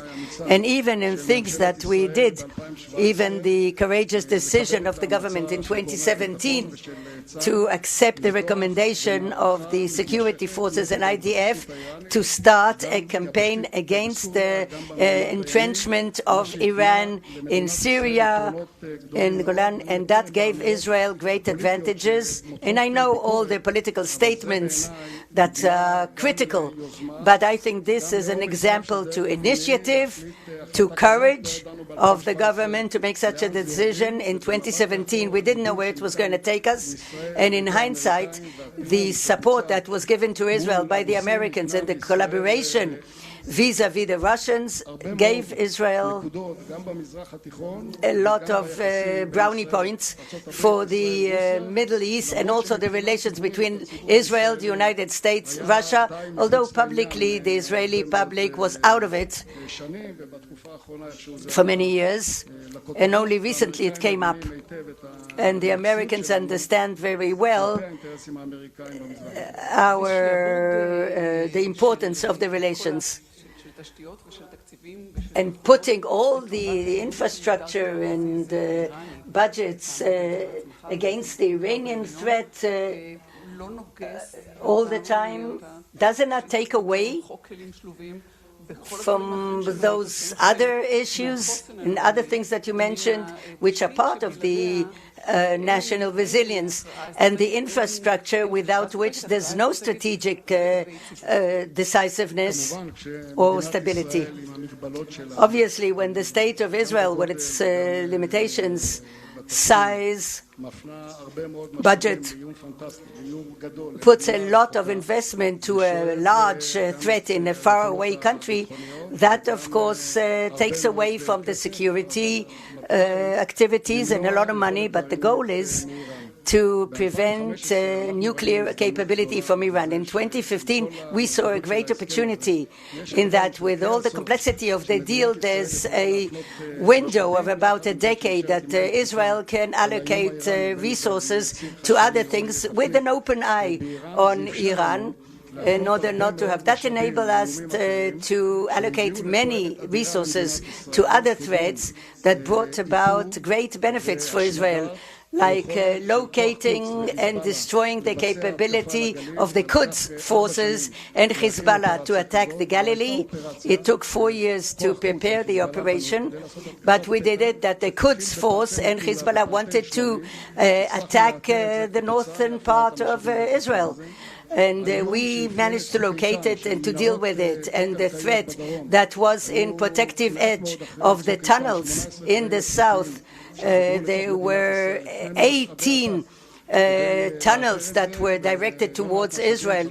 We had to locate it, and a lot of resources, 3.5 billion shekels, in order to create the barrier. And this threat that was very severe on the communities in the southern Gaza, and also the capability to allocate a lot of resources against the Iranian entrenchment and to really attack very important points. And Israel did not pay a price for that, including taking a major part in the fighting of a wide coalition against ISIS, in actually jeopardizing this organization from Iraq and Syria, and was really on our borders. It was obvious what the next stage is going to be, but still, we have huge challenges in the first circle and also in a further circle as well. Now we really have to conclude. So what are you most concerned about? Tell us.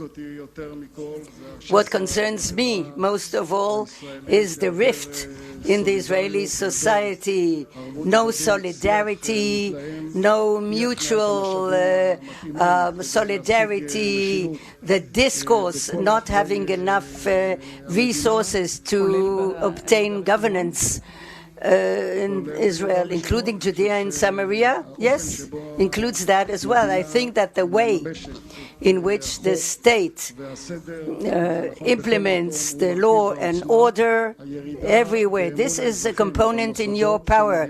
The trust of the people in the organization, in the Supreme Court, the police, and others is very low, and I think it's a terrible thing. That's where you have to allocate resources, and then you'll be able to cope with any external threat in a better way. Gadi Eisenkot, thank you very much. Thank you.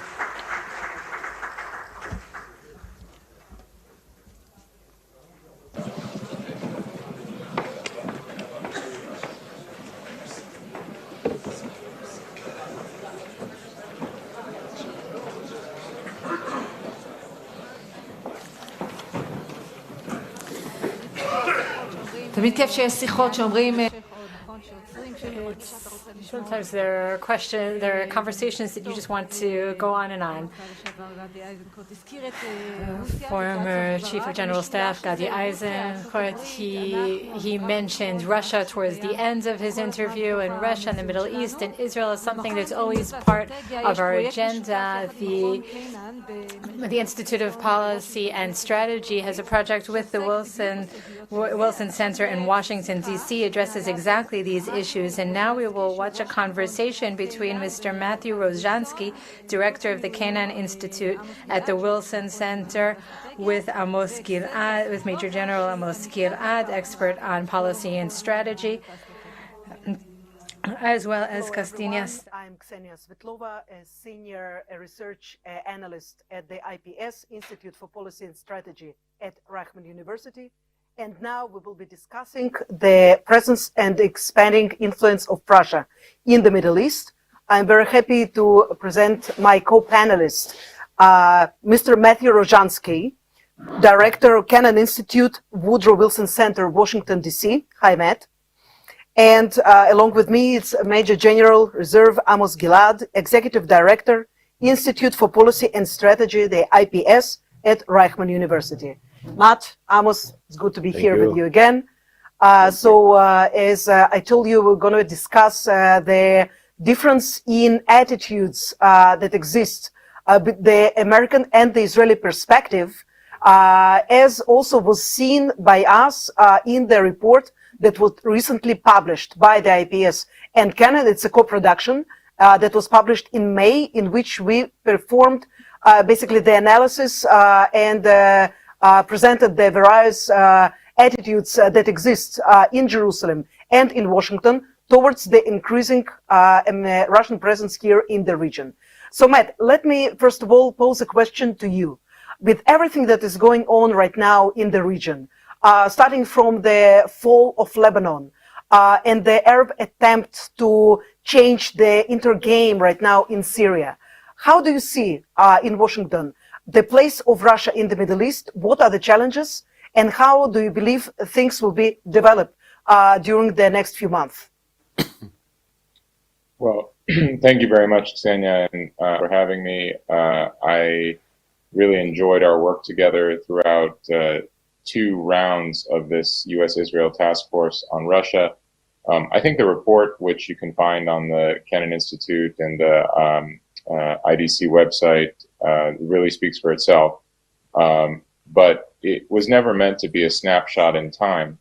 The report, of course, was released most recently in May of this year, but you mentioned some things already that have, there have been other global changes since May, quite significant. There are some really pressing crises happening right now, in particular involving Russia and the United States and the West. And so I think the essence of what we've done is to create a dialogue between the U.S. and Israeli expert community that looks at Russia. And that's where I come around to maybe answering your question, though I think it will be unsatisfying. And that is that you can't, from an American perspective at least, you can't just answer a question about Russia and the Middle East. You have to look at the broader question of the U.S.-Russia relationship, and that's very much a work in progress. President Biden in April, at the same time that he announced the summit meeting with Vladimir Putin, which then took place in June, he laid out essentially 3 principles to his engagement with Russia. He said, where it makes sense for the United States to cooperate with Russia, we will do so. We won't be afraid to do so. Where Russia poses threats and challenges, we will resist, we'll push back. And of course, we will remain true to American allies, American principles, American interests, and the American people. This, to my mind, is not a new formulation. This is the essence of sensible American policy towards Russia. It's always going to be a mixture of cooperation where it's necessary for both sides and pushback. And I think that the Middle East is an example of this. You saw the necessity for cooperation and dialogue over the last several years. It was dubbed deconfliction in Syria so as to avoid, certain unacceptable terms. But essentially, this was at quite a serious level within the uniformed military, the United States and Russia agreeing that they would not work at cross purposes and that they would not risk provoking one another in Syria. In a broader political sense, we saw that there were, in fact, if not explicitly common interests, there were common accepted positions. For example, neither side was particularly eager to see the growth of Iranian power in Syria. Neither side was eager to see threats to Israel's security growing. Neither side, although there was never total agreement about the particular groups and targets which should be considered valid, neither side was eager to see the growth of Islamic State capabilities in Syria and the wider region. So you had a kind of modus vivendi in Syria over the last several years that I think speaks to the broader recognition in Washington that Russia plays a role in the Middle East, that it does so by virtue of its long-standing relationships and its ability to project power.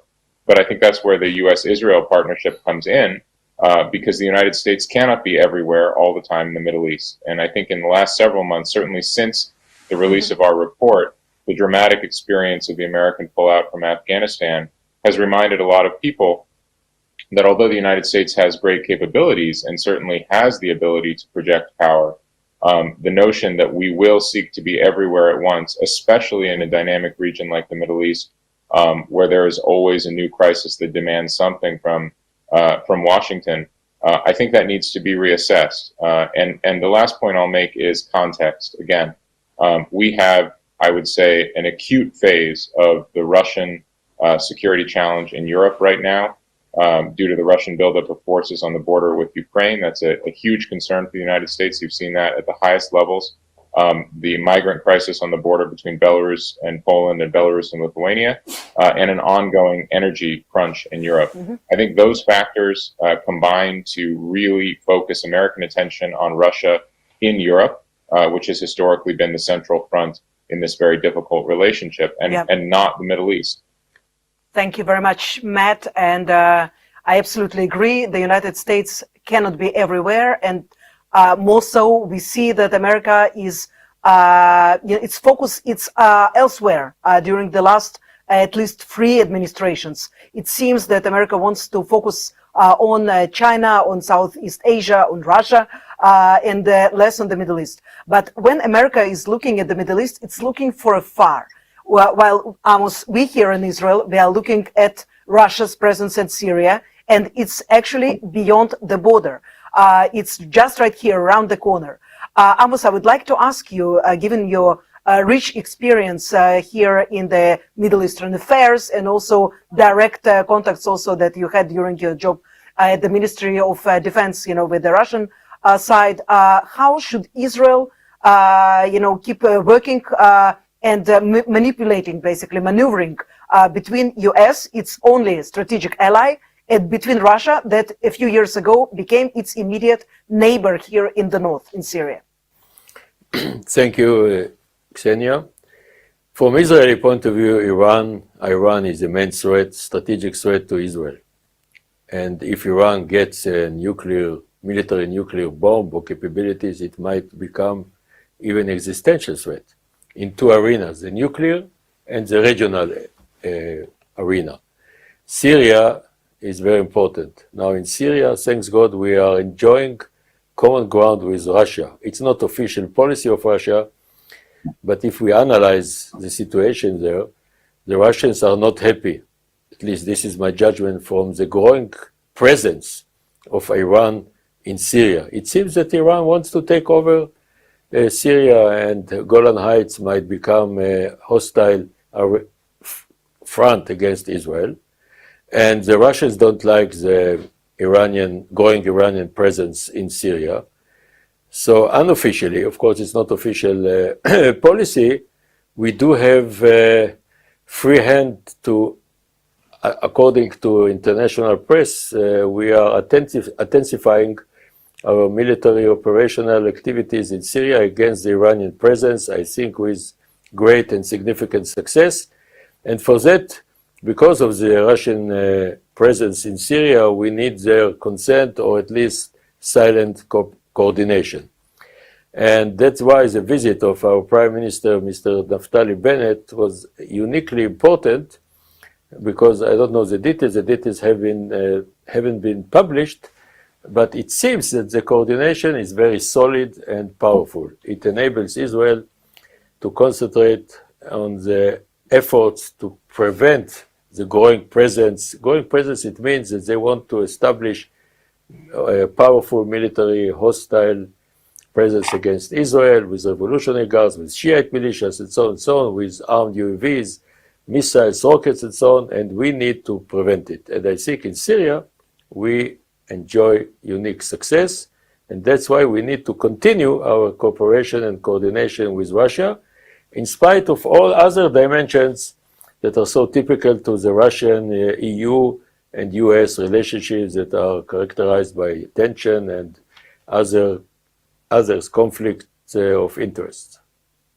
Thank you very much, Amos. And I would just like to add that we are right now find ourselves in the unique period of time in which there is a convergence of interests between Russia, the Arab countries, the Sunni Arab countries, and Israel, because all of the players in more or lesser degree are interested in pushing Iran, if not away, but then maybe a little bit far away from the centers of power in Syria. And it seems that the UAE leader, Sheikh Mohammed bin Zayed, also the Jordanian king, King Abdullah, they are working very hard in order to bring back Syria to the Arab fold and basically to take it away from the arms of the Iranians. The question is whether it's actually, something that can be achieved, whether, the Arabs will indeed enter Syria and put their money on Syrian infrastructure. For now, it seems, very unlikely and very far-fetched, because we are talking about unstable country where the situation is going from bad to worse.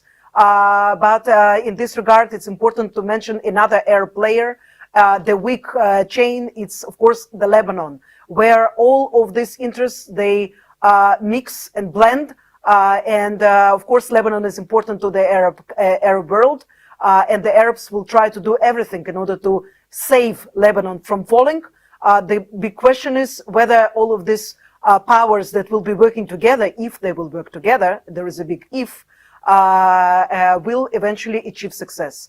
Matthew and Amos, I will ask you, because we are reaching to the end of our discussion, I would ask you to summarize, perhaps, to give the bottom line of your vision of how will Russia behave in the Middle East during the future next few months, perhaps years. What would be the American reaction and how it will affect Israel? I know it's tough, but I know you can do it. You have approximately a minute each, please. Matthew, we'll start with you.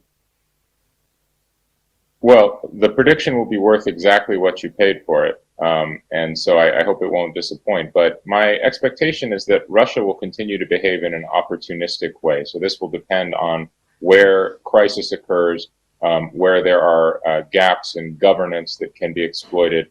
I do not think Russia has reliable allies, partners, or what you would call permanent interests in the Middle East. It has situational and opportunistic interests. I think this is appreciated in Washington.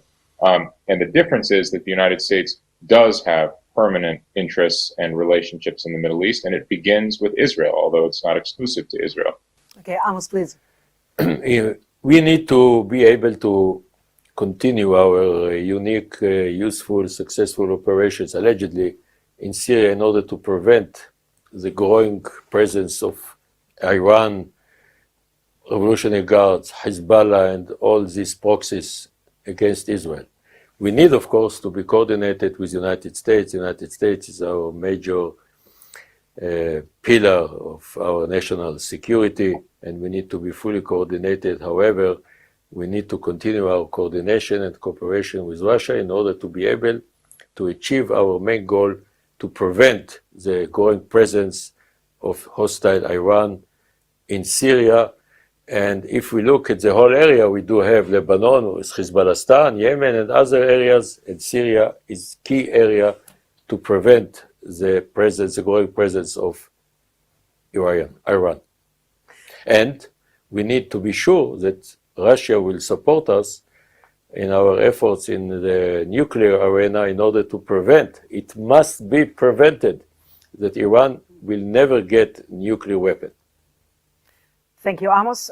We are almost finished. I'll just add briefly that in the era of uncertainty, when the Arab states and also Israel fears the US departure from the Middle East and disengagement from the Middle Eastern many conflicts, it seems that it's almost inevitable that Russia will gain more opportunities. It will be seen as the second superpower that will be working here for quite amount of time, that it will be staying here and building its bases here, military bases, but also civilian power of base, all across the Middle East.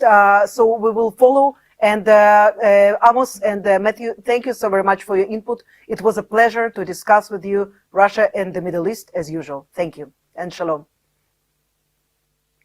Thank you.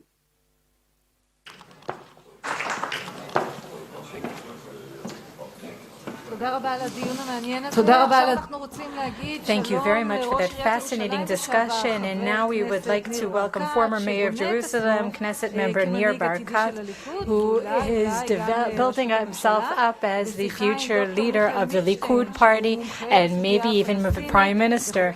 And Mr. Michael Milstein, an expert on the Palestinian issue and a senior fellow at IPS here at Reichman University.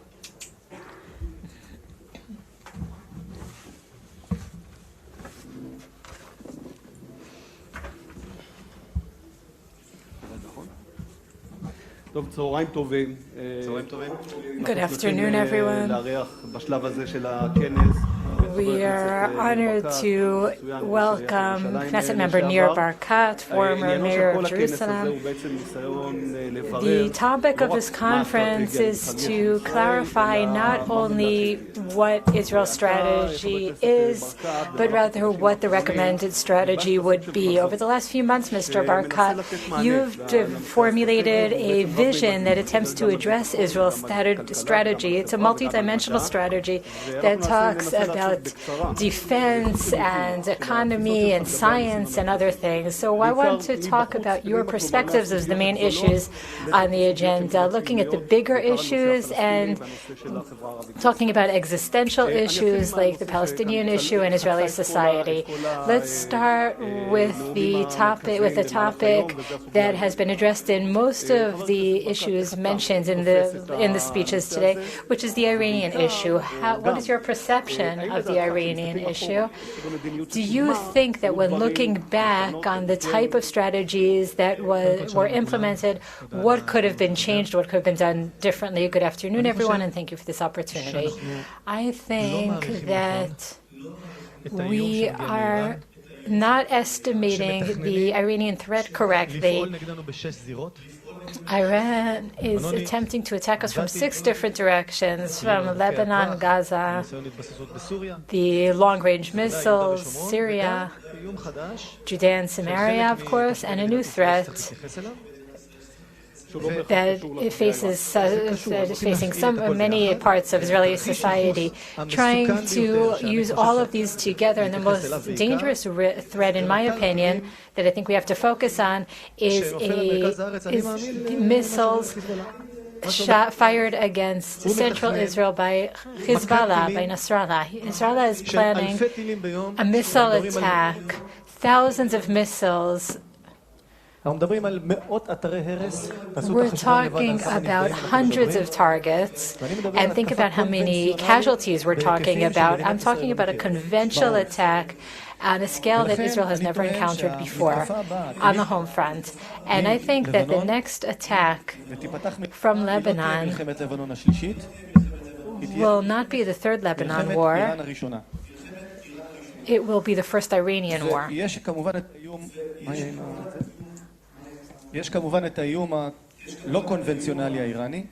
And there is, of course, the unconventional Iranian threat, but I believe that the Iranian conventional threat requires us to rethink how we can avoid causing damage only in Lebanon when we're attacked, but how we cause damage in Tehran, and how do we tell the Iranians in advance that you are the source of all evil in the region. We understand that, we realize what they want to do, and it is completely unacceptable and intolerable. And therefore, the conception that we have to reach is to mark Iran as the target for our next war, because Iran is the source. That means developing conventional capabilities, not only unconventional capabilities. Preventing them from acquiring non-conventional weapons is not enough. We need a long arm from Israel's army, and also to work with the United States in the region. We need an agreement. We need a regional accord. We need the Americans on board, even though they're busy with other things. And we have to work as a big group when facing the Iranian threat. I don't think that what we've done so far has been enough. And the threat is getting closer and closer. It's a perception. We have to change our perception, change our mindset, and prepare the public for what could happen here, for the possible scenario that we may encounter.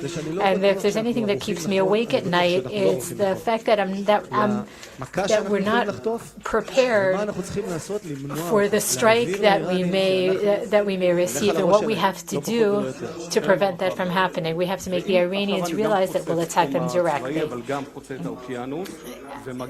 It's a crossing of the ocean to talk about an issue that's also been discussed, which is the very complex issue of Israel's relations with the United States. And now I'm talking about the regime, the administration, and also the changing relations between the communities, the community in Israel and the Jewish community in the United States. So I'd like to hear what you think about that and the changes you would like to apply. I was recently part of several trips to the United States to meet the community there. There's one thing that interests the people in the United States, and that is China. They realize that the West the West battle is with the Chinese. Democrats and Republicans alike, they all see China as the adversary. They're less interested in the Middle East. The United States will tell the entire world to choose sides. There's no gray area there from their perspective. You're either with them or against them. And this is an excellent opportunity because there's less of a focus on the Middle East. They understand, after their experience with Afghanistan, they understand that they don't understand the situation. They have the ability to develop relations with Israel on security issues, but in general as well, there's an interesting agreement that I think could develop. The Democrats believe in human rights, and they realize that you can't compare the human rights situation in Israel and in the PA in other areas. But we have to cooperate on those issues, which are different than the type of cooperation we have with the Republicans. I think there's an excellent opportunity here to collaborate with the Americans. I presented my plan that I've been working on over the last few years based on my experience as mayor of Jerusalem regarding the regime or the public, the Jewish community. No, I'm talking more about the senators, our partners in the U.S. Congress, and there's a lot. They listen to us, and if you don't mind, I would like to talk a little bit about that. My plan for Judea and Samaria and with the Palestinians is, as I tell the Americans, put the two-state solution aside for a moment and instead of talking about a top-down process, I'd like to present a bottom-up process that formulates from which we can derive a new strategy. So I present my first plan, which is based on economic development. The average salary in Israel is $43,000. Israeli Arabs, $33,000 per year. The Palestinians that cross the border every morning, $16,000. Those that work in the settlements, 11,000. In areas A and B, 7,000. In Gaza, $3,000 per year. So the more the Arabs cooperate with the state of Israel, the more more prosperous they are. If there are 150,000 Palestinians that work with Israel, my goal is to reach 1 million Palestinians in the next few years. We can work in Gaza or in areas A or B, but they can come into Israel. And we've developed a program for expanding employment opportunities to have people staying in Israel as opposed to crossing the border every day. I'm talking about developing a strategic process for Palestinian prosperity in Israel. We have to develop roads that optimize routes for both the Jews and the Palestinians. The Palestinians use both. We only use ours. This is reverse apartheid to some extent. But I think that we need this investment. We need this double investment because it's a matter of security and prosperity for the Palestinians. Now, I'd like to ask, because we're talking about something enormous. We're talking about the future of the Jewish nation and the Palestinian people. If I take your program, which talks a lot about economy and economic peace, and if I put that on the spectrum between one state, and I think we're getting closer, we're going in that direction, and separation, we're talking more about a one-state solution. No, I think that these are conceptions that don't hold water, and I told the Americans as well that you thought there would be a moderate state in Afghanistan, and you ended up with Taliban. And there are the naive people who thought that when we left Gaza, there would be Singapore, but we ended up with a Hamas-controlled area, and it's not going to happen. They're not going to become a state. What will be their status? I just want to say one thing, and then I'll get back to your question. My plan talks about job opportunities, tourism, based on biblical stories. We're talking about the Holy Land, and when I talk to the Americans about Judea and Samaria, they understand that it's not just any piece of land. They're also interested in developing it for tourism from all over tourists from all over the world. It's the Holy Land for all religions. It's a win-win plan. We need complete military control, civilian separation, and economic cooperation. So it's virtual, not dividing the actual territories. Yes, it's virtual. Instead of setting boundaries, which are impossible to secure, we're talking about a network that connects the Palestinians to one another and the Israelis from one to another, two separate political bodies. The Americans asked me what the Palestinian Authority think about this process, because the process that I'm talking about, the leaders in Judea, the Jewish leaders in Judea and Samaria agree, and there's consensus among leaders in central Israel as well with this bottom-up program. And then the Americans asked me what the PA thinks about this plan, and they're interested because they haven't really heard about it. And the answer is that the PA, the leaders object, the civilians agree with all of the components, but the heads of the authorities, the heads of the tribes, they are committed to their people, and they are interested in cooperating. Shlomo Ne'eman from Gush Etzion, and Jabri from Hebron, leader of one of the leading tribes there, they met together with me, and they have a lot of ideas. They're interested in the joint strategy because they want prosperity for their people. Today they're working together today as we speak. Many people don't even know about it. There's a lot of successful cooperation on the tactical level.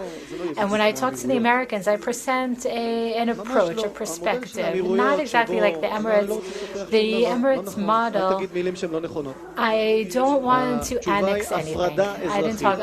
My plan says nothing about annexing. We're talking about civilian separation. We don't have to annex any territory. I went to Brookings, the research centers in the United States, the Washington Institute, Hudson. I present my models, and despite the fact that I said that over the last 15 years, no one even presented an option for our plan, nothing to even discuss. This is something to discuss, to talk about going bottom up instead of top down. Let's talk about prosperity. Let's talk about helping more Palestinians succeed and about their rights compared to other places. I want them to have as many rights as possible, because if things are good for them, on average, my experience as mayor of Jerusalem shows that things are better for us as well.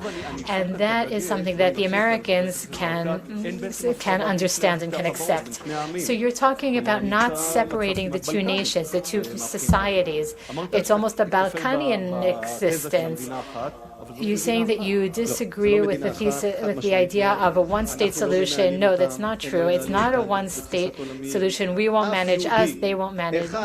We won't manage them. They won't manage us. Not a single Jew will have to leave their homes. Jews can live wherever they want in the world, especially in Judea and Samaria and Jerusalem, of course. When there's peace, no one has to move from one place to another. So in this complex situation has been created in the field, we have to think virtually. We need virtual connections so that people can live as if there's one single autonomous region. I want them to be able to manage their own lives. Economics, I believe in cooperation because I think it'll be better for them and ultimately better for us. And from the security perspective, we will never allow Hamas or Hezbollah to control Judea and Samaria.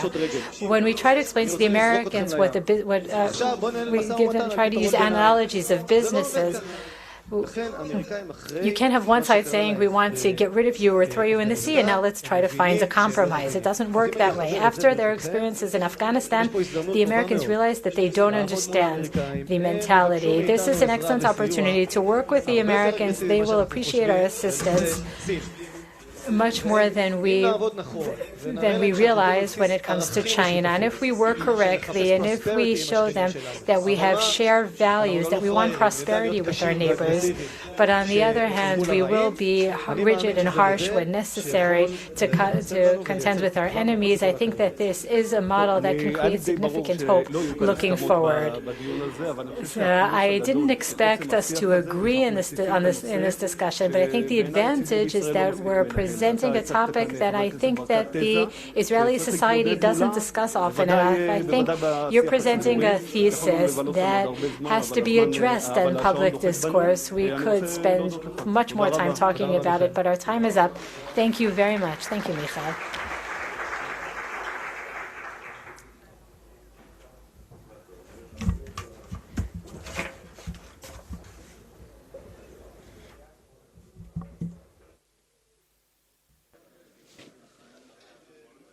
You're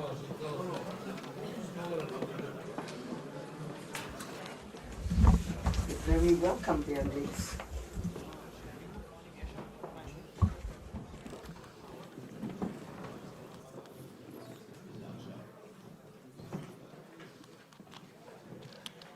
זה לא VTR? מה? כן, כן. טוב, עכשיו אנחנו שוב חוזרים. And now we're back to Washington. We're constantly looking in that direction. And now we're talking about involving IDF in CENTCOM in the United States. This will be an interesting conversation between General Joseph Votel, former commander of the Central Command, and Professor Boaz Menor, founder and CEO of the ICT in Reichman. To host at the IPS conference, General retired Joseph Votel, who is the former commander of the United States Central Command, known as CENTCOM. And General Votel, it's a real pleasure and an honor to have you with us today in the conference in Israel. Thanks. It's wonderful to be with you. And since we are short of time and we have many subjects that we would like to cover, let me dive in directly to the first, I would say, introductory question, if I may say so. As the former commander of CENTCOM, I'm not so sure that all the Israeli viewers and participants are very well familiar with the activities of CENTCOM, and I would like to ask you, can you share with us what is CENTCOM, and maybe how does this central command is different than other U.S. commands altogether? Yeah, thank you very much. So United States Central Command, CENTCOM, as we refer to it for kind of a short abbreviation, is one of 11 combatant commands that the United States has that cover our regional responsibilities and cover some of our functional responsibilities within the Department of Defense. Each of them are led by 4-star officers from one of our services, and in that capacity as the commander, we answer directly to the Secretary of Defense and to the President. And we are responsible for the conduct of all military activities, all joint military activities that occur within those areas of responsibility. United States Central Command is what we think of as a regional command, and in that capacity, I had responsibility for all of our military activities in the area known as the Middle East, the area we think of as the Levant, and as the area that we think of as Central and South Asia. So this is about a 20-country area that extends from Egypt to Pakistan and Kazakhstan to Yemen. And it was my responsibility to orchestrate our military operations in those areas in accordance with our U.S. national security interests. And of course, also working in conjunction with our diplomats. As you know, General Votel, Israel was observed this year in 2021 to the CENTCOM, and after Israel was for many years under the responsibility of the European Command. What does this mean for Israel and for the region that this change has happened last year? Well, first off, I think this is an excellent move, and I strongly applaud the decision to move Israel, align Israel under the CENTCOM area of military responsibility, and I think it makes a lot of sense. I think it was the time to do this. I think what it means is I think it provides, I think, the most important opportunity that we have had, the United States has had, to bring the Gulf states into a more coherent approach to security in the region, and particularly security as we think about our challenges with the country of Iran. Normalizing relationships between Israel and countries in the region is a pathway to building on improved security cooperation and presenting a more coherent message and security approach to the region. And I think this is the big opportunity that this transition provides us right now. And that leads me to ask about the American policy. And I would like to play here the devil advocate, if I may say so. You know, we are living, and you know very well, we are living in a rough neighborhood. And in the rough neighborhood, you need to be seen as strong, and you need to have the protection of the big brother, i.e. United States. But many people in Israel and outside Israel would argue that in the recent decade or so, United States deterrence in the region and maybe outside the region have declined. To name a few incidents, one would say that even the war against ISIS, that was very successful at the end of the day. ISIS lost his territory in Iraq and in Syria, but many would argue that this is the success of the axis of evil led by Russia and not the success of United States that didn't succeed to achieve this goal. Take, for example, under Trump administration, the clashes with Iran after the decision to step out of the nuclear deal, the attack against Aramco oil facilities that didn't get any American answer or regional answer, even shooting down the drone. So many instances and cases like that can be shown. And it seems for some in the region that whoever is betting on the alliance with the United States is betting on the wrong horse. What can you say about that?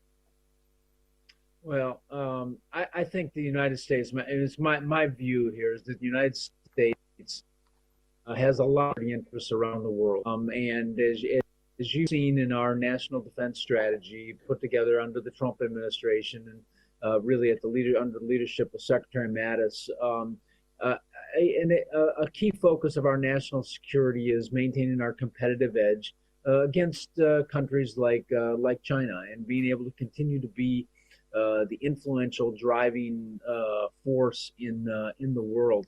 But that doesn't mean that we cannot continue to look after our interests in the Middle East as well. And we have a number of them there, and they have been in place for a long period of time, and they will continue to be interest to us in the future.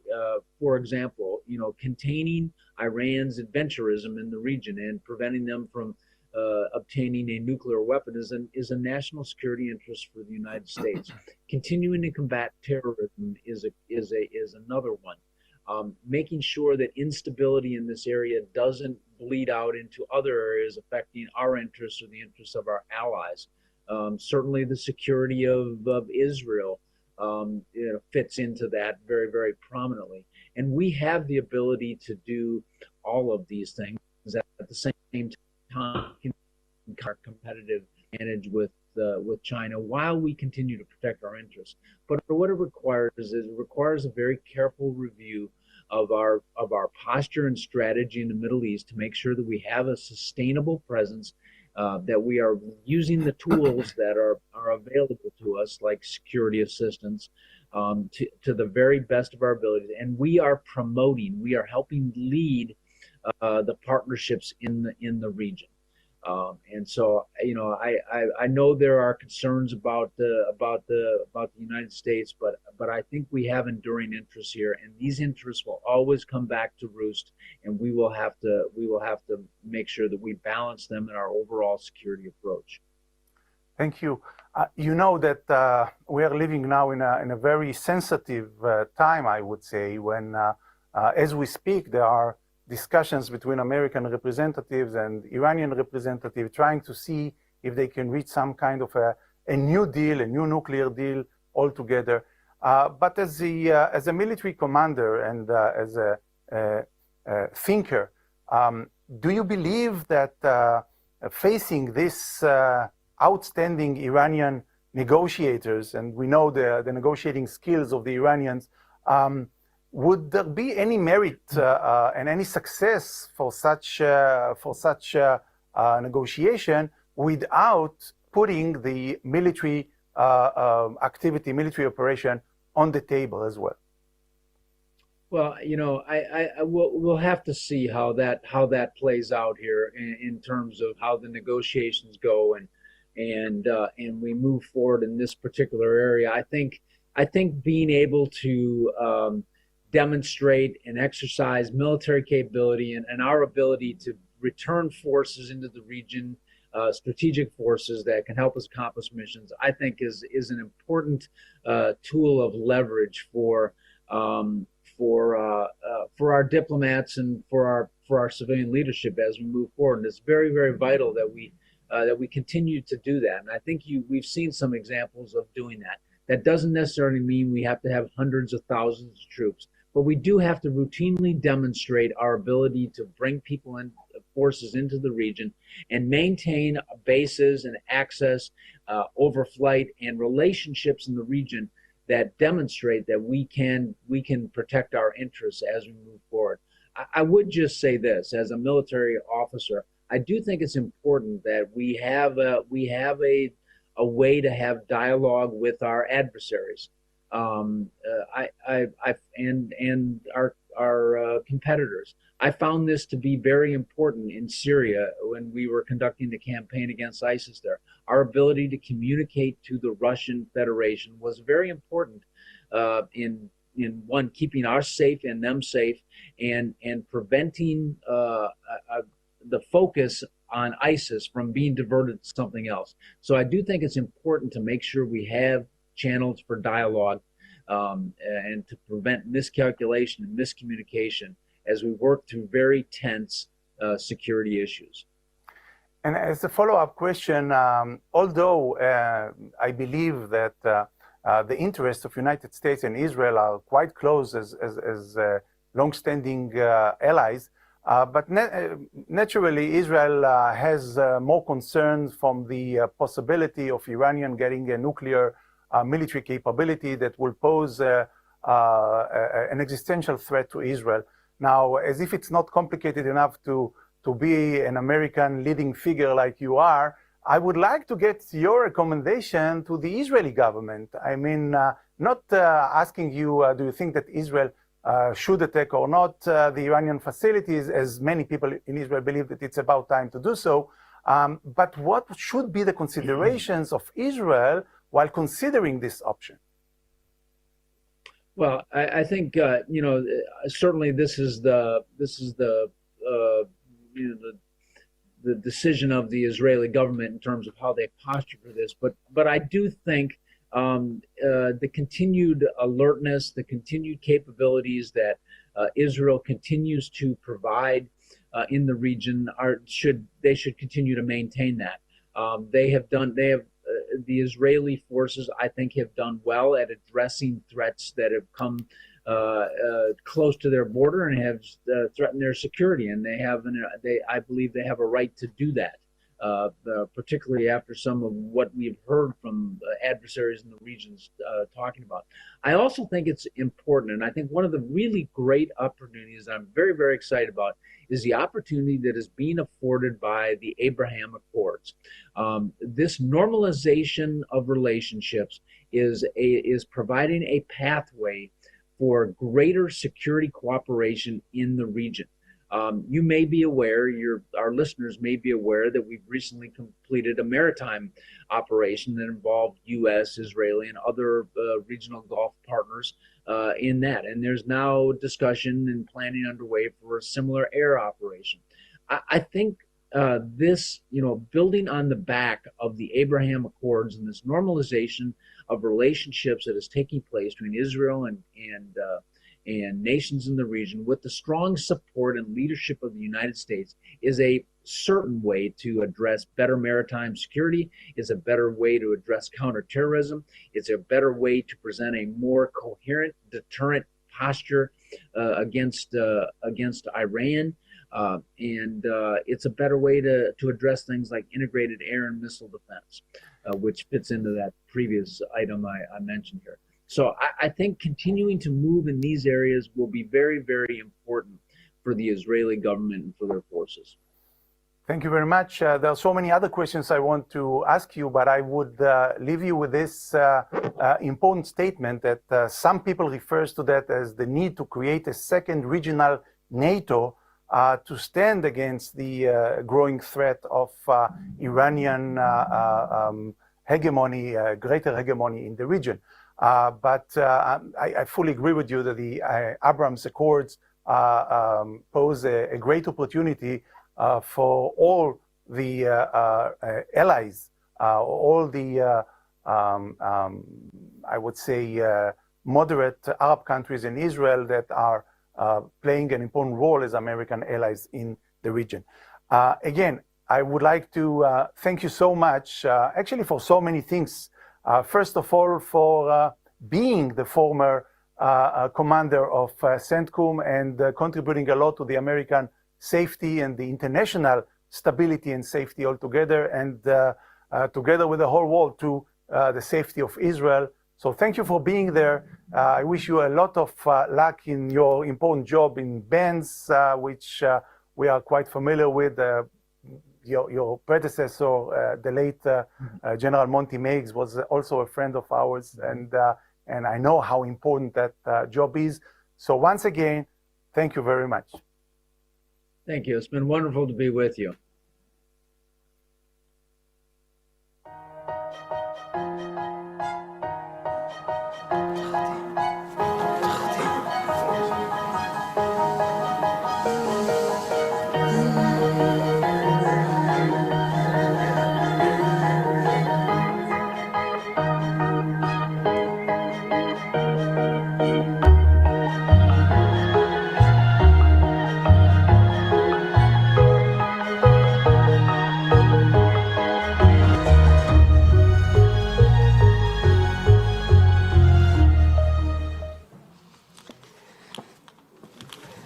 כן, אז עכשיו אנחנו בפאנל שמתייחס לכל הסוגיה הפלסטינית. We have reached the panel about the Palestinian issue and the future of the relations between Israel and the Palestinians. I would like to introduce Dr. Micha Goodman, author and researcher of Jewish thought, Dr. Donna Wolf of the Diplomacy and Strategy School at Reichman University, and Ohad Chamo, all directed by Dr. Michael Milstein, a senior fellow here at the IPS in Reichman University.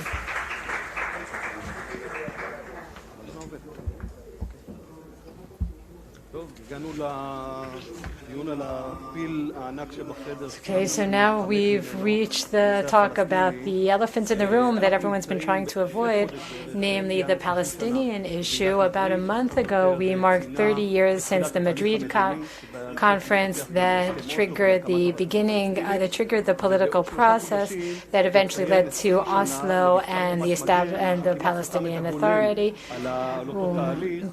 And there was the processes that brought us back to the beat, that turned things backwards and took us back to the starting point, creating a dilemma that Israel is facing regarding where Israel and the Palestinians currently stand and where we are going. And this is a little bit, it's a frustrating story that involves a lack of confidence among Israeli society, among the Palestinians, and among the international community about the possibility of launching a process like the one that was launched 30 years ago. And we also see lack of interest among many different parties when it comes to the Palestinian issue, and it being pushed aside in favor of other more pressing issues. So we decided to dive into this issue and look into the future of the issue of Israel and the Palestinian people. This is an issue that many Israelis prefer to avoid because it's frustrating and because there are other things to talk about. And, it's very difficult to examine it in depth and until it blows up in our faces. So we'd like to hold a discussion with these three panelists. Each will present their perspective of this issue. Dr. Micha Goodman, who's been presented. He's an author. He's written several books. He is a researcher of Jewish thought over the years. Micha, you recently wrote Catch 67 and The Attention Revolution. Dr. Wolf, head of governance and law here at the Reichman University, who deals with international legal perspectives of the Palestinian people, and Ohad Chamo, journalist from Channel 12, winner of the Sokolov Award, who for many years has been presenting deep insights from the Palestinian region. So let's begin our discussion. The first question that I would like to ask you all is about the present. What is happening today?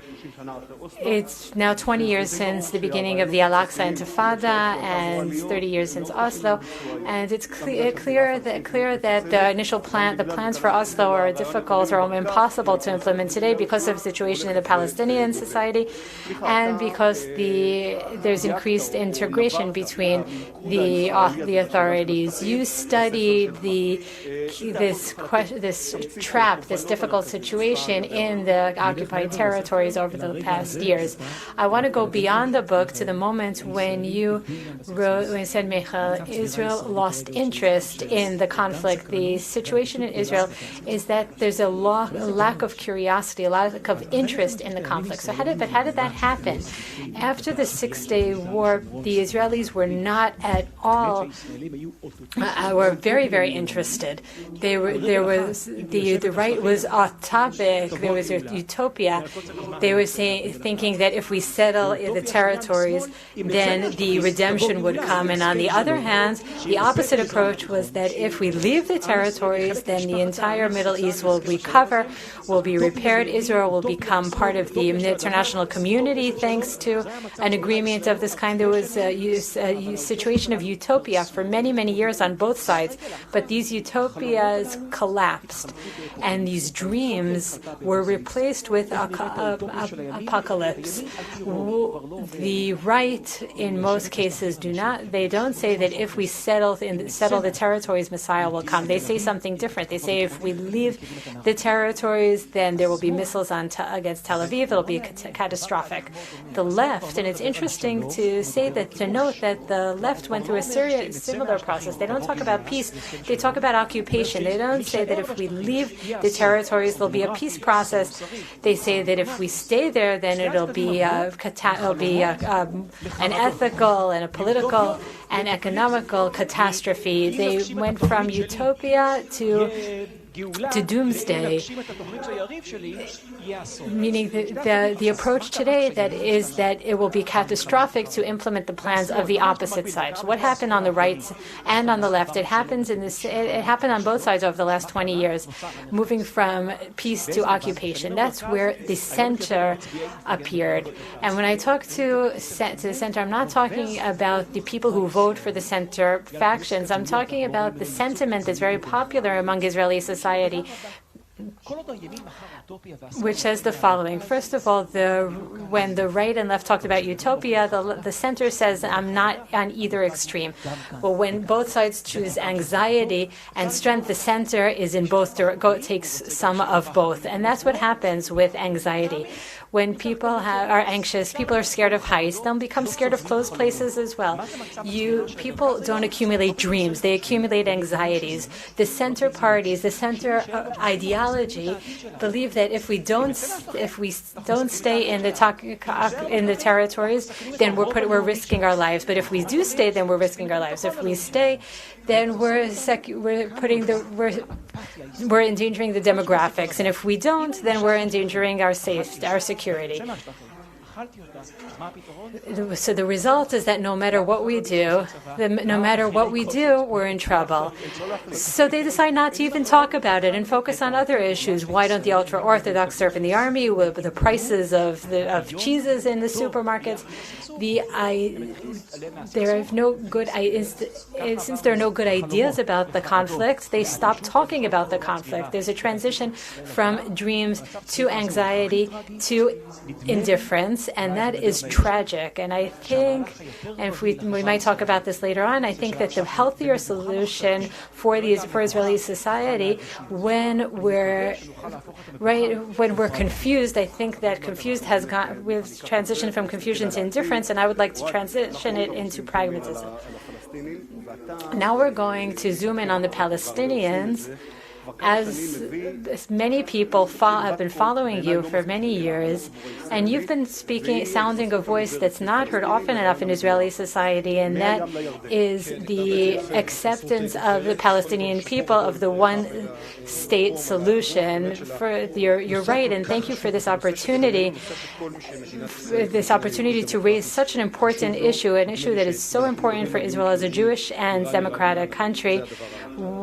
We keep talking about Iran as the existential threat, but the Palestinian issue is no less of a risk. I would like to talk about one specific incident. In August 2020, two places at the separation gate near Kalkilia and near the West Bank. During the weekend, those points were breached, on the fence were breached. 200,000 Palestinians entered Israel. We're talking about an enormous number of Palestinians. I received calls from excited people saying that we're here in Jaffa, people that were released in the Gilad Shalit agreement, saying that they're in Israel for the first time. That weekend, there were 200,000 Palestinians, and that was the erasing of the Green Line. It was very, very dramatic. I wrote a book that I called Returning to 87. Called On the Surface. And why 87? First of all, returning, that we talked about, the returning of the 60s and the 70s, there's a new return that they're talking about. When I talk to the Palestinians, they don't talk about destroying the state of Israel. They're not there anymore. But the issue of returning, not at the expense of the state of Israel, but alongside the state of Israel, 87 is the beginning of the first intifada. At the time, the situation was utopian. There was one single geographic, almost political entity. It was incredible. The Green Line was irrelevant at the time. The distinction between our political opinions, right and left, was all related to the Green Line, and that was the MO at the time, the deciding factor that almost didn't exist at the time. If you talk to young Palestinians, and I do so often, 42%, according to surveys done a year ago, 42% of young Palestinians talk about a one-state solution. And I think the numbers are much higher. Whenever I visit refugee camps, cities, villages, almost everyone is talking about a single state. They talk about disappointment with the Palestinian Authority, hatred for the Palestinian Authority. It's corrupt, it's bad, it's problematic. Not to us. From our perspective, black and white, Hamas is bad, PA is good.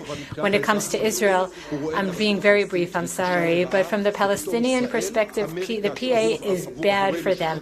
And suddenly there's Israel. Israel is like the Americans, for what the Americans were to us in the 1960s. We're speaking a universal language. Those Palestinian youth, their parents talked about Palestinian sovereignty. They talked about the Palestinian flag. But the young people are less interested in that. What they want is an income. They want jobs. They want financial security. They want physical security. They want to get to the beach. That's as a code. But they can't. They can't achieve that. And the discourse today, what you hear today all over the territories, is disappointment with the two-state solution. They realize that Israel is not going to let that happen. The PA is not going to let that happen. They say they want one state. They say let's get rid of the separation fence. And I wanted to talk about an example of a conversation I had with a Hamas person who said that he feels like an Israeli citizen. He says, I'm a second-class citizen, but in 20, 30 years, the two of us will be equal. Remember that sentence. Everything you said is unbelievable, because when you look at the one-state solution, it's been around for 50 years among the Palestinian people. It was on the margins, but it's become mainstream, and that's something that the Israeli society should be aware of. Now let's cross the ocean, Dana. 2021, approaching 2022, looking at the international community, especially Washington and the Europeans. Are they interested interested? Are we and the Palestinians something that are on their agenda? I must say that they are interested, but less than before, because the world is changing and because of other global challenges that concern them more. But there's also the anomaly of reality. We're talking about the distinction between a one-state and a two-state solution when we actually have three sovereign entities. Israel, of course, is an independent country, the Palestinian Authority that was established by Oslo, and then there is Gaza. And Gaza has more characteristics of a state than the PA. It has an army and it takes action against the state of Israel. The fact that the discourse is about a two-state solution is problematic, considering the fact that the situation has changed. So how can we continue having this discussion about an international agreement that talks about a two-state solution when in fact it is no longer realistic because there are three entities? So the international community is experiencing an anomaly with reality. And I think the state of Israel has an excellent opportunity now to take this reality and take it forward. Israel's arguments are very good. Let's put things on the table. In 2005, Israel took a step in the direction of a two-state solution. You can object to it or accept it, but the military disengagement, the military and civilian disengagement that it did was a significant step. The world should have applauded us. We had taken a step in the direction of a two-state solution, but what we got instead was missiles, non-stop terror, attacks against the civilian population, prisoners were taken, and claimed that we have ongoing responsibility, which does not exist in the international law, for the Gaza Strip. We are not there neither from the civilian or military perspective. So now expecting Israel to progress with a two-state solution when Gaza is an entity in itself, that's unrealistic because how could you... Because what type of entity would pursue an idea that is so unrealistic? Israel should have recruited the international community years ago, but it's still not too late. There are many ways of doing so. The international community must be recruited in order to regulate the Gaza Strip in ways that have been talked about here at Reichman University. This has to be done in a decisive manner in order to achieve the two-state solution. We will talk about the future and address the issue of us and the international community.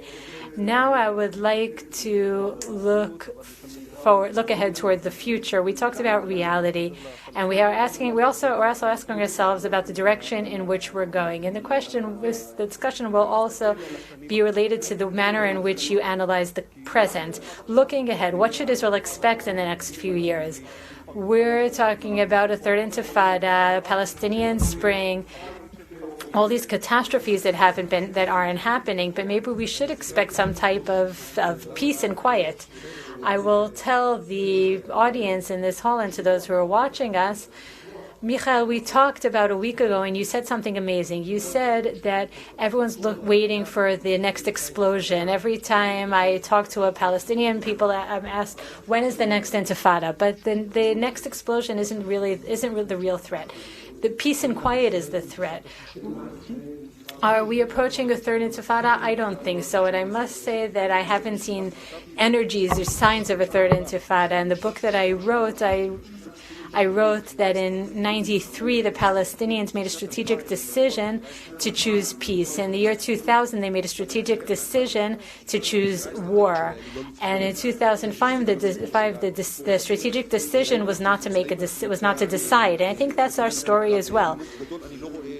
Are we approaching a major conflict? I don't think so. There are different scenarios of the disengagement of the Palestinian Authority, the death of Abu Mazen, violence, but I don't think the society is there. I don't sense energy for violence. The Second Intifada is still very traumatic in the Palestinian narrative. There is a new young generation, and they still hear about the horrors of the Second Intifada. I think that the story is to keep pushing ahead and understand that there's a process that's almost deterministic. We know where it's going to. We know where we are. We know where it's going to end. And someone once said about once every 7 or 8 years, there's a cycle. Since 2000, every 7 to 8 years, there's an intifada. There's some type of intifada. So we may see violence. That is possible. But looking at the graph, if we look at the aircraft carrier that we call the Palestinian-Israel conflict, is going in that direction. And I'm sorry, I don't have anything better to say, but I think that's the reality. Now we go back to the international arena. How do you see the Europeans, the Americans, the international community in our issue? The motivation is not low, unless a catastrophe happens. But I can tell you that the international community doesn't want to intervene in the Gaza Strip. Americans have a bitter experience with Afghanistan, again, an organization of terror, not even a hybrid. The motivation is not high. It requires a lot of efforts. But I think that the first time in a Guardian of the Walls campaign, we saw recognition, at least in the situation where Gaza is separated from Judea and Samaria. That's the advantage of international law. When you look at facts objectively, the two entities are separate. They were also separate before 67 because Gaza was under Egyptian regime. That's the reality. The international community should have a lot of motivation to deal with it, and it doesn't have it. So I think that in the campaign there was a recognition that maybe without the solution of Gaza, we cannot go to two-state solution. So maybe there will be motivation. Israel also has to turn the disc of the 90s and to say to the world, we can turn Gaza maybe as a different separate zone or demilitarized zone or whatever. It's quite difficult to convince the world to invest in such a place. Yes, it is difficult, but from a legal point of view, sovereignty, it's just recognition. The world understands now that Gaza is not part of the Palestinian Authority. And this is a strategic insight which is not part of the discourse. As simple as it is, and as obvious as it is, and it doesn't change no matter what we strive for and what we think and how we connect the two. Maybe the Palestinians will combine the two. They tried all sorts of unifications, but these are our wishes, what we want to happen. But we as legalists look at reality, and that is Israel has very harsh complaints about it. So this is an opportunity whereby big global moves of threats, the Iranian threats and internal threats of pandemic and collapse. Israel has an edge. It's a strong economy, technology. We can really advance many states around us, together with Americans, to demilitarize Gaza. Otherwise, we don't have a solution of the three sovereignties, and then we come to a situation that really we're going to have another intifada. Micha, the future, and us, Israel. You developed the term of solution of the conflict. You hear it also in the Palestinian discourse. Do you think this is a kind of something that we can live with for a while? Maybe a decade. Look, I listened very carefully to the two speakers. Thank you. Both of you put Gaza on the table. Dana says, after we left Gaza and it's a terror state, The world cannot allow us to build a state there. It's going to be a terror state. It's going to threaten most of the Israelis. Ohad says, what happens if we leave Gaza as is? This is going towards one state. So if we do nothing, we're going to go to a catastrophe of one state, and this is the end of Israel as a Jewish democratic state. If we want to restore Gaza, then we are replacing one catastrophe with another. So what do? How do we prevent the catastrophe of Ohad without replacing it with Dana's catastrophe?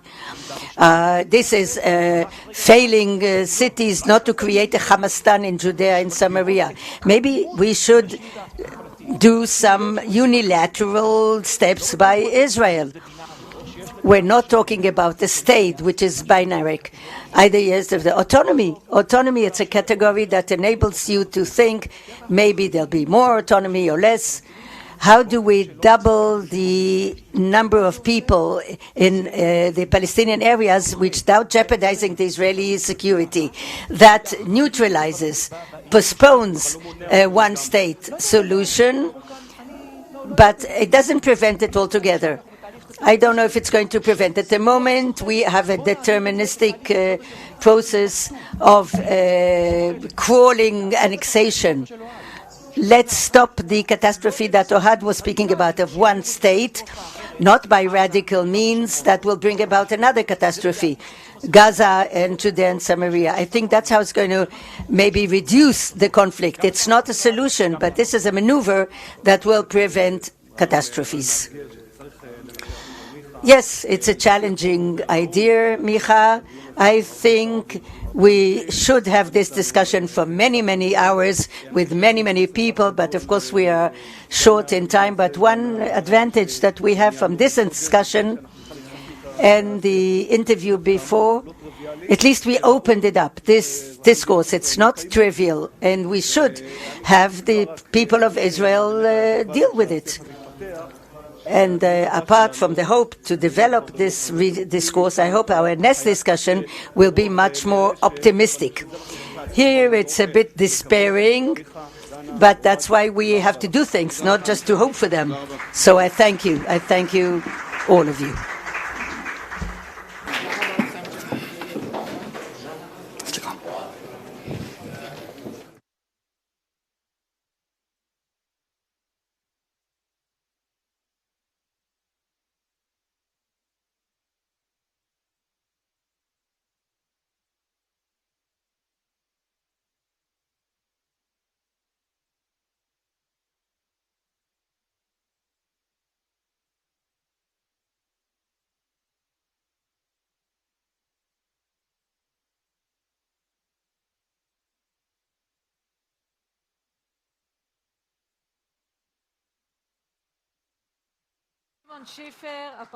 Speak with him.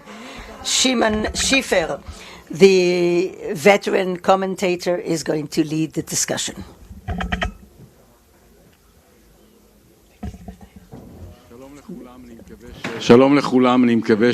Hello, everybody. I hope you're not tired. By now, this conference, just a personal word, we talk about policy. We heard evaluations of the situation, prediction. You have to be careful with predictions.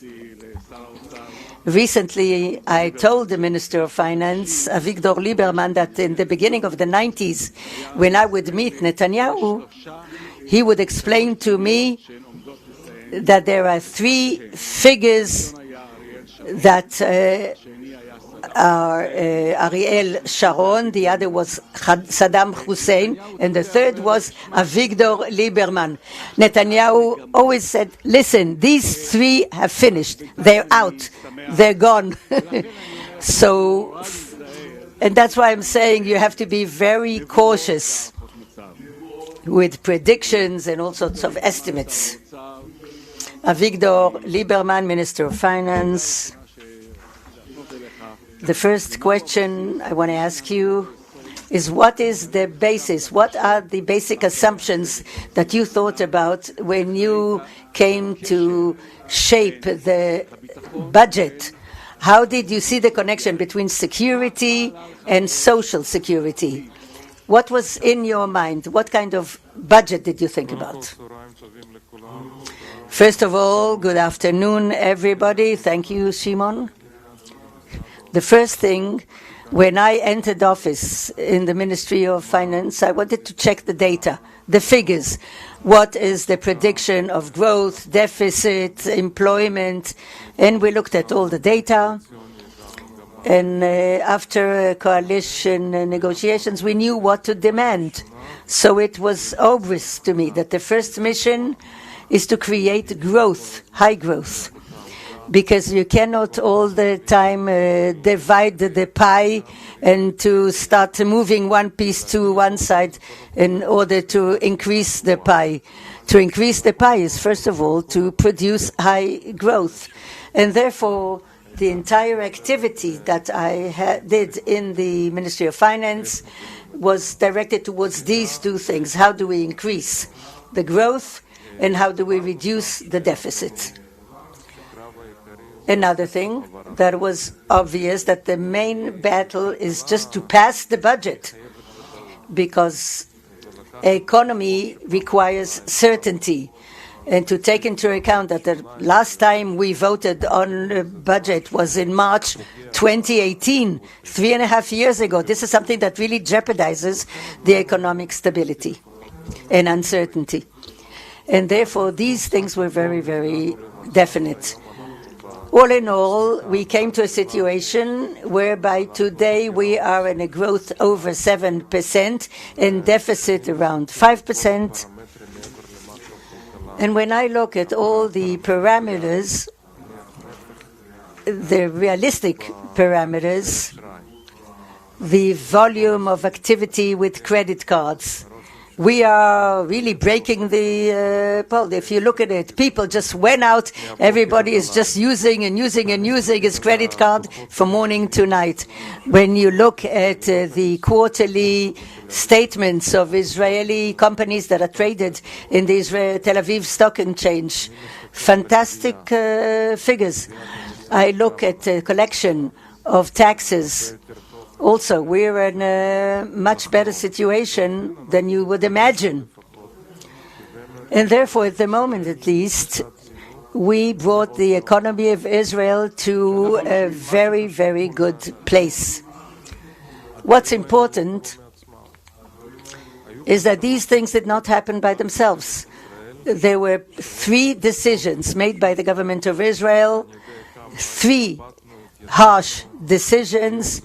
We were hesitating, we were talking today, it sounds very prosaic, but there were 3 major decisions. The first decision I made was to stop the leave of absence, the furlough. I remember people were shouting and yelling. I remember all sorts of articles in the papers and the programs on TV. We said we are doing away with furloughs, with the leave of absence. The second decision, and here again I thank all my colleagues in the government and the PM.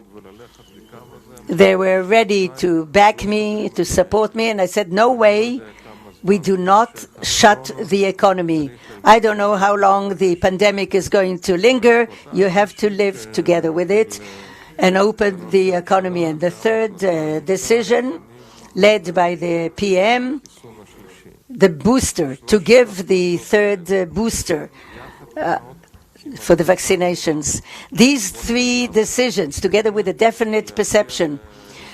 For example, it was important for me to have a package deal in the economy. I entered office on 13th January, and on the 14th I convened in my office the governor of the Bank of Israel, the chairman of the Histadrut, the president of the Industrialists Association, and the chair of the Employers Association. I convened them all and I said we must, until the end of the year, to come to a package deal. And we obtained that as well.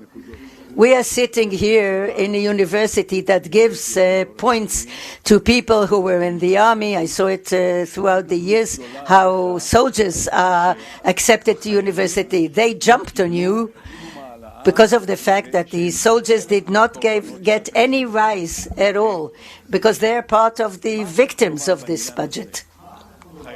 What can you say about that? You know, the soldiers who were discharged from the army, not the pensions of the permanent officers. Here as well, I was very clear, and I said, anything that has to do with wages and salaries and conditions of service, everything is from January 1st.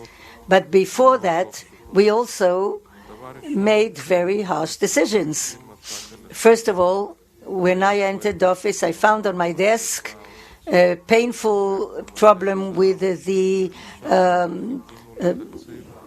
soldiers who were injured in the army, with the handicapped soldiers. We made a special program for $1 billion shekels for aid. The other thing that we started, I was still Minister of Defense, and then we were sitting with Eisengot and Udi Adam, and I, as a Minister of Defense, said that the state should help combat units, soldiers, and they can go study in university, and the state is going to fund a large part of their tuition. The third decision, also with security, before the soldiers, is to defend the northern part of the country. Even in 2018, I passed a decision in the cabinet to program to defend the northern part because the need there is very urgent. To do everything possible in order to defend the population there. The moment I left the Ministry of Defense, Netanyahu immediately froze this plan. So here we're talking about 5 billion shekels for 10 years, $500 million a year, and these are the three decisions we made. And also regarding the wages of the soldiers, I was very clear. I said, this is not going to be before January 1st, 22. I wanted to pass the budget. I wanted to understand that we have where to take the money from, that we are collecting the money. We passed the budget. We saw the income, the expenditures. And I really have to say a good word about the Ministry of Defense, Benny Gantz. He was with us on it. And we did it all quietly. We were not pressured when people tried to pressure us. Campaigns in the media, campaigns in the Facebook and in all the, online. We were not pressured, so it went clearly.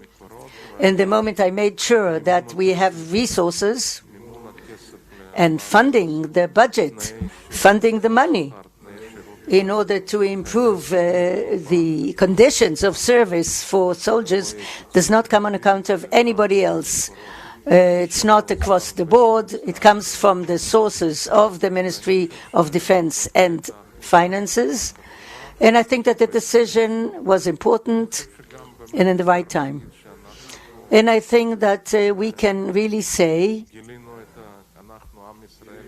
that we, the people of Israel, the state of Israel, we gave very generously to the regular soldiers, the combatants, those who are on the first line.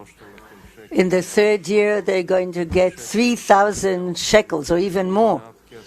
That is for a regular soldier. It's quite a lot of money, 3,000 shekel a month. And somebody who's not in the combat unit is going to get about 1,200 a month. Here, too, we kept some sort of a differentiation. And I think that the approach was the correct one. And I think that collaboration that enabled to do this in a responsible, quiet way. The main issue that came up here was, of course, Iran. Does the state of Israel have an option rather than a military option? Where are you in this issue of Iran? Israel should really prepare itself to attack by itself, even without the support of the United States. Are there budgets that you now are putting aside for such an attack? What is your policy? First of all, there's the defense budget, which is large, and I keep getting questions about where it comes from and what you gave. We don't allocate enough money for its security. People move from one place to another and say, "Well, you see from here, you don't see from there." But with me, that's not the situation. What I see from here is what I saw from there. The national budget does not allocate enough, and I wish I could allocate more for security and defense, especially now. We also have to take into consideration that the Iranians are serious people. Unlike many others, these are serious people. And yesterday, the director of the IAEA, and to begin a new round of talks will begin. And the way it seems, it is clear that the superpowers hope to reach an agreement with Iran at any cost. And what has to concern us is that we made a mistake. We made a historical mistake. In 1925, Hitler wrote Mein Kampf, and at the time everyone said he didn't really mean it, that he's not serious, he didn't mean it, it doesn't mean anything. In 1933, he won the elections for the first time, and in 1933, Jews in Germany were a part of the elite leadership, and they said, he doesn't really mean what he said. And we paid a very high price, the highest cost you could ever imagine. And when the Iranians say that their main goal is to destroy the state of Israel, they mean it, and it has to be taken seriously. Now, you have to understand that there isn't another world in the country that says that as at the direct risk of destruction. The Iranians aren't planning on destroying any state other than the Zionist entity. They don't say it only theoretically. We see what they're developing and building around us in Lebanon and in Yemen, in the Islamic Jihad in the Gaza Strip, and their attempts to smuggle weapons into Syria. It's not a theoretical threat, so our approach is completely different than that of any other country, because there isn't a single country in the world that faces the threat of destruction. And once again, we have to take this completely seriously. Our approach is different. When I take our greatest friend, our biggest strategic partner, the United States, the approach of the United States is different because the U.S. has different capacity and different ability to retaliate. It's an entirely different scale. The size of Iran is 74 times larger than Israel, and its population is 9.5 times larger than that of Israel. In Israel, everything is crowded in the central part of Israel. I don't know exactly the distance between Herzliya and Tel Aviv. It's just one street apart. But there, when I take the two largest cities in Iran, Tehran and Mashhad, the distance between them is 900 kilometers.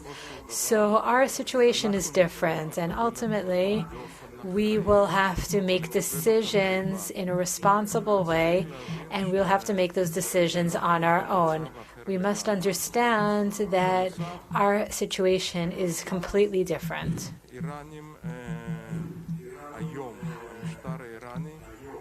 In addition, the Iranian regime now is the most extreme one that there has been since the Khomeini revolution. When I look at all the key figures in Iran, right now, these are the most dogmatic, most fanatic people, the most extreme people that we can imagine. And this makes the situation complicated. If you ask me how we should be making decisions on this matter, we have to start from the end.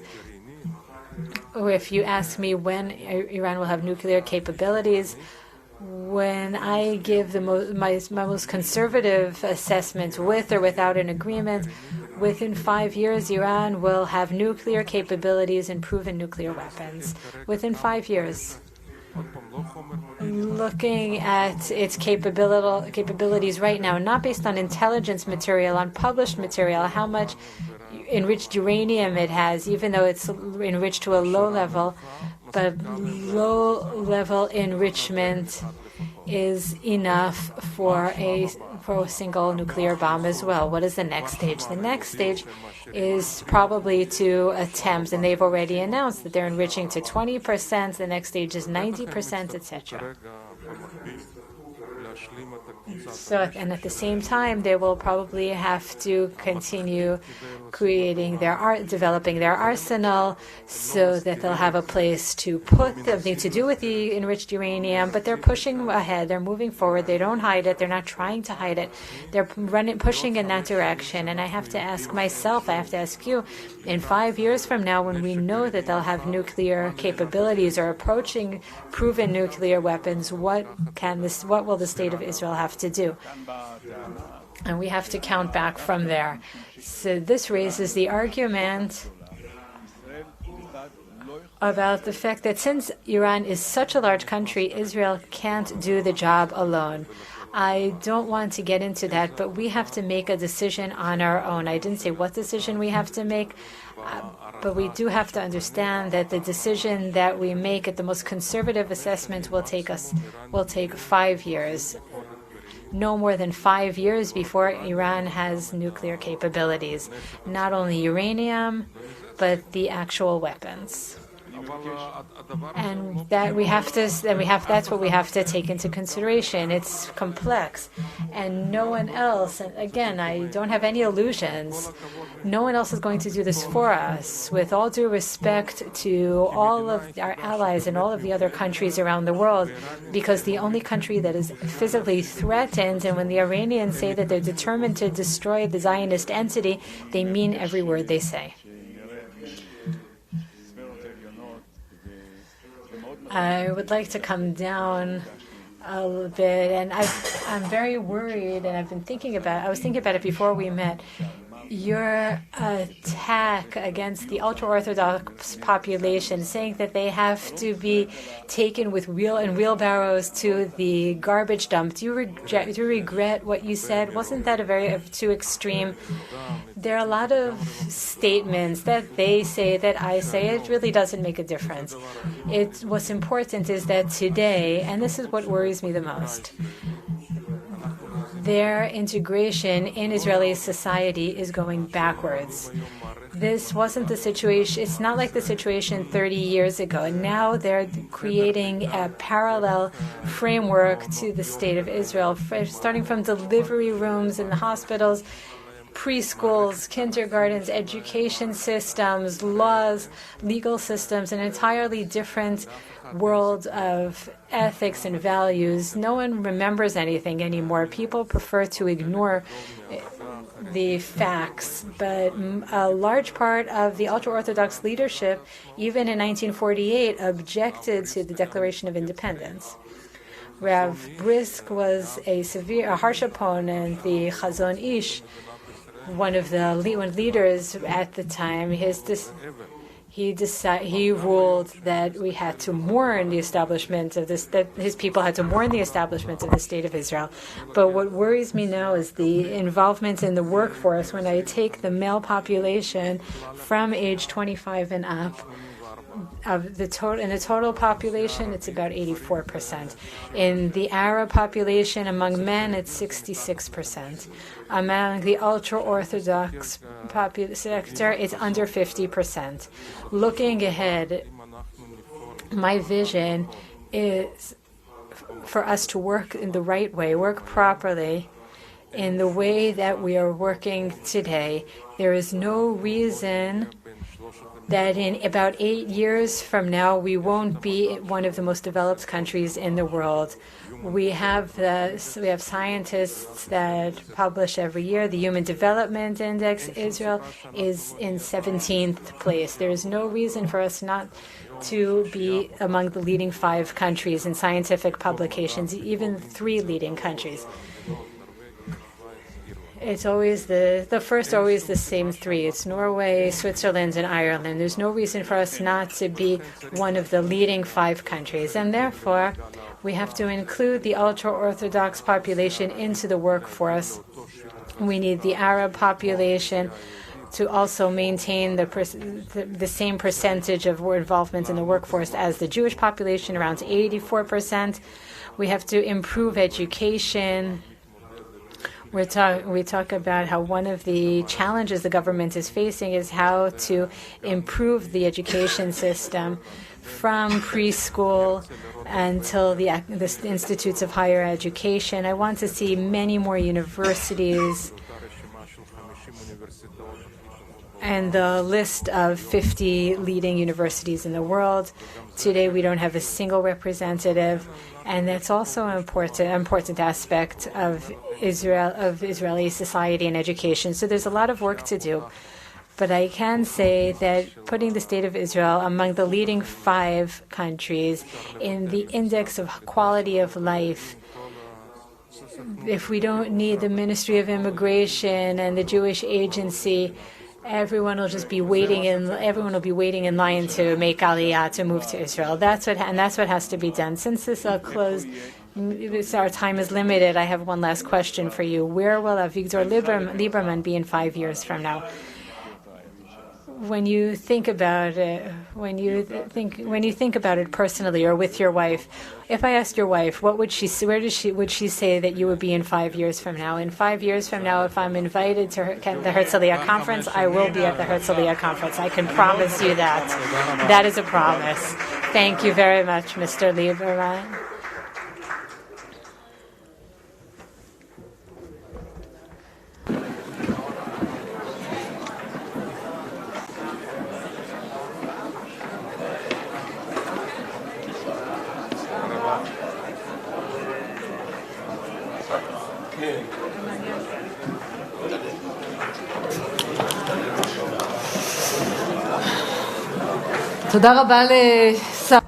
Thank you very much, Minister of Finance, Avigdor Lieberman, for this very interesting interview.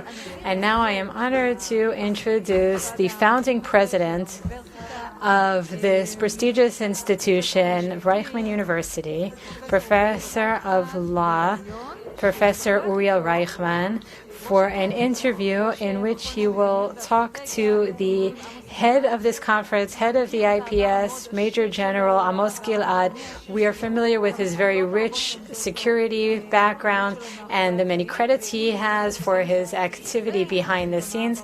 And if we talk about this specific conference, he is the founding father of this conference, and we appreciate it very much. Please go ahead.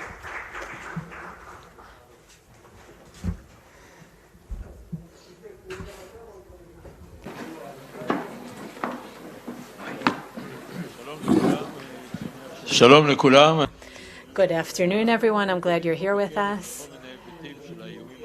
This conference talks about the different external threats facing Israel, especially Iran, but we know that sometimes houses can collapse from the inside because of termites or other ways, and that is national resilience. And I would like to talk to you, Professor Reichman, and hear your opinion.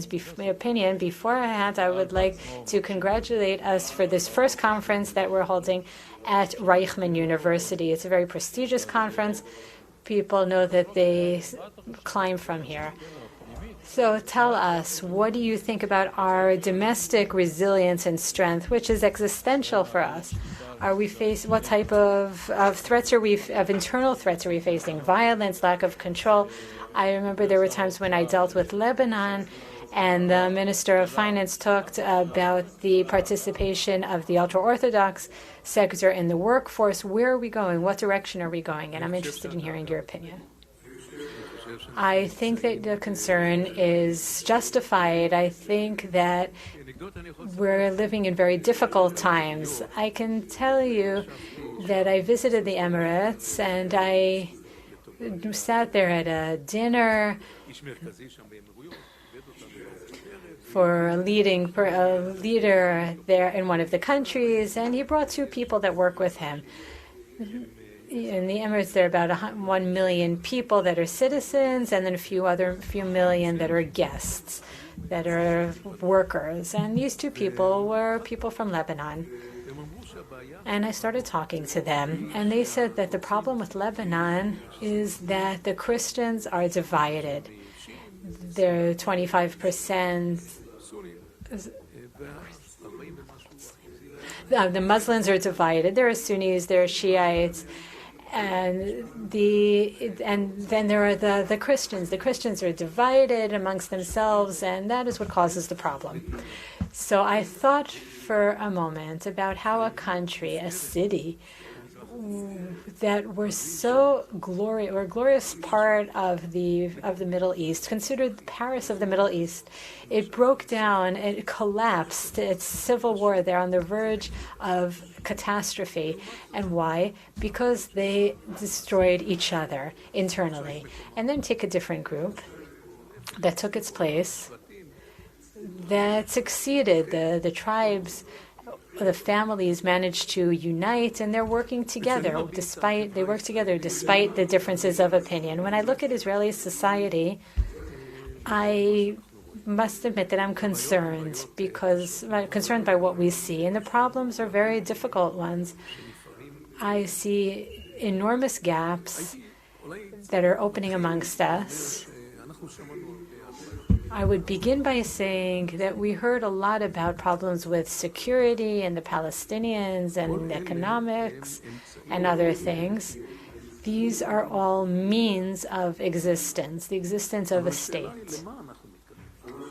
But the question is, what are we existing for? What is the purpose of our existence? What is our vision? In which direction do we want to go? And we even have a shared vision. And if there is no vision, then we are in a situation of collapse. And looking at the state of Israel today, I would say that there are things that we have to focus on. First of all, we've lost control.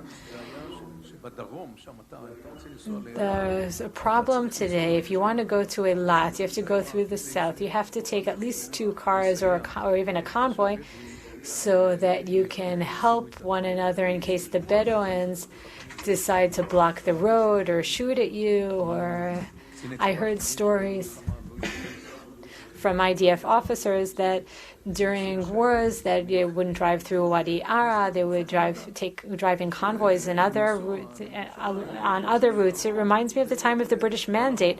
In order to get to Jerusalem, you would have to drive through terrible roads that were controlled by the Arabs. In the south, the citizens are afraid. There's violence everywhere. They break into IDF bases, they steal weapons. And in the north, the situation isn't any better. According to the data that I saw from 2020, the agricultural violence has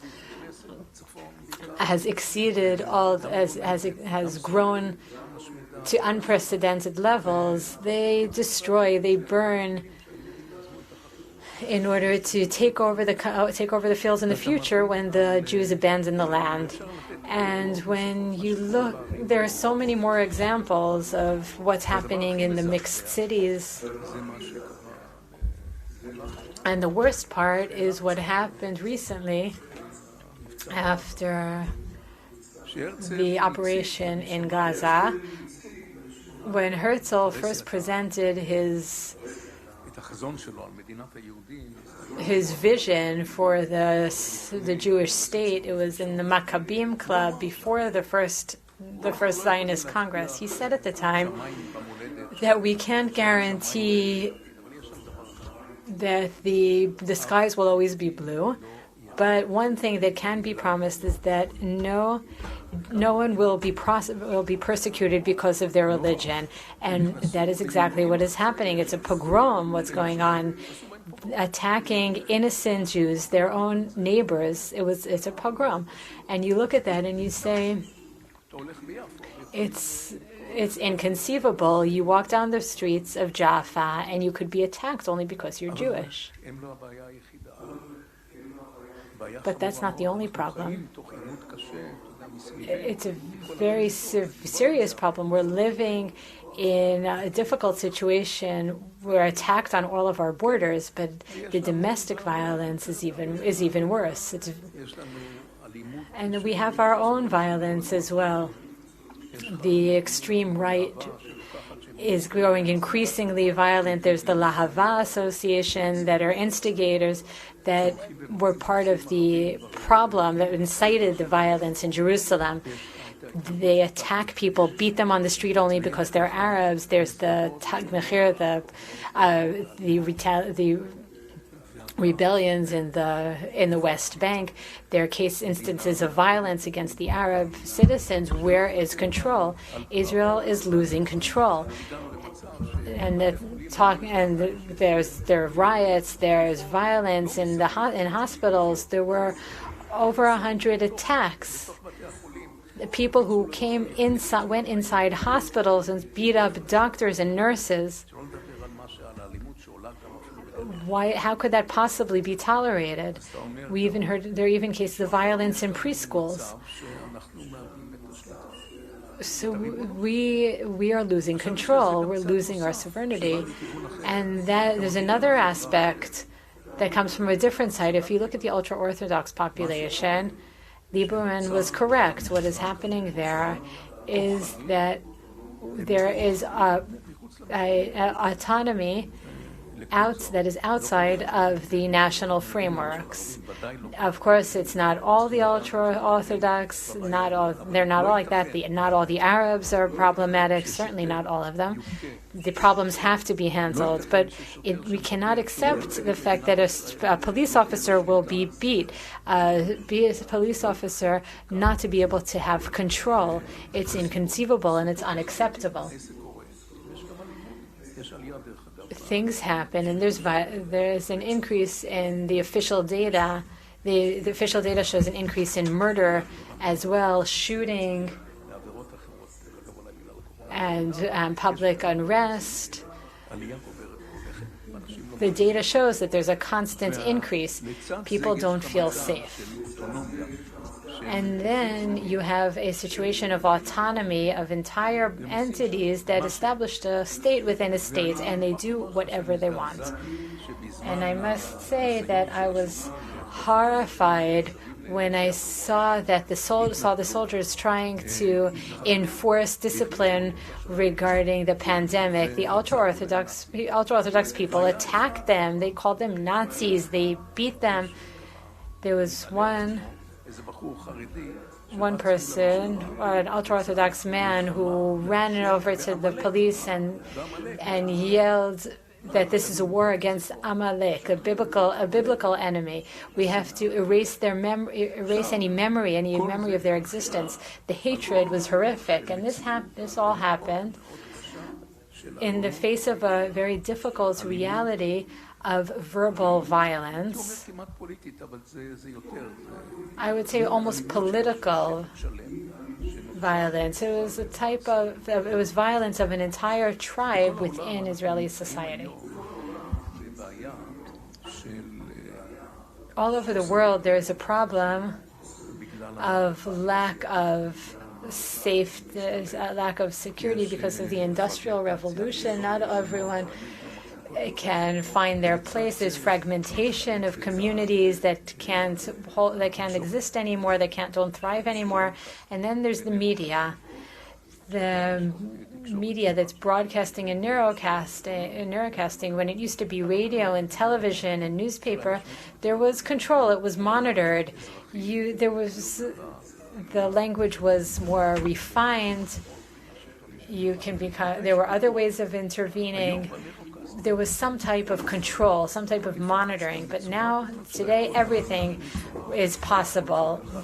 The boundaries were broken. It's very easy to spread fake news, and it happens often. All over the world, there are communities there are social media communities, and what happens there, in the extreme cases, it happens by us as well. A community is formed, and the community has to have something in common. You define yourself as the good guys. And you say that anyone who's not part of your community are the bad guys. And in order to maintain the community, there are loyalties, extreme loyalties that are created within the community. And then there are phenomena that exist in our society of victimization. We're victims because we're this, because we're that, for all different reasons. And surrounding this sense of victimization, there is more and more hatred, disengagement from everyone else. There's frustration, there's hatred and cohesion around figures that could ultimately lead to violence. And we've seen it in many different societies, and this is what is happening right before our eyes. What is happening before our eyes, and I must say clearly, is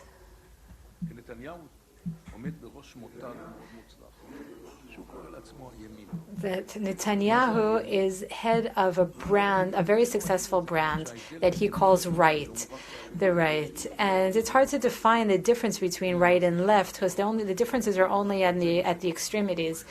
There are some arguments, but basically it's hard to differentiate between the two of them. And surrounding this idea is anyone who's not with Netanyahu is left-wing. And in their talk, left-wing is dirt and right-wing is good. Left is bad, right is good. And surrounding this right it builds forces together. And fake news is built around this discourse, saying that the leaders are trying to get rid of one another with false allegations.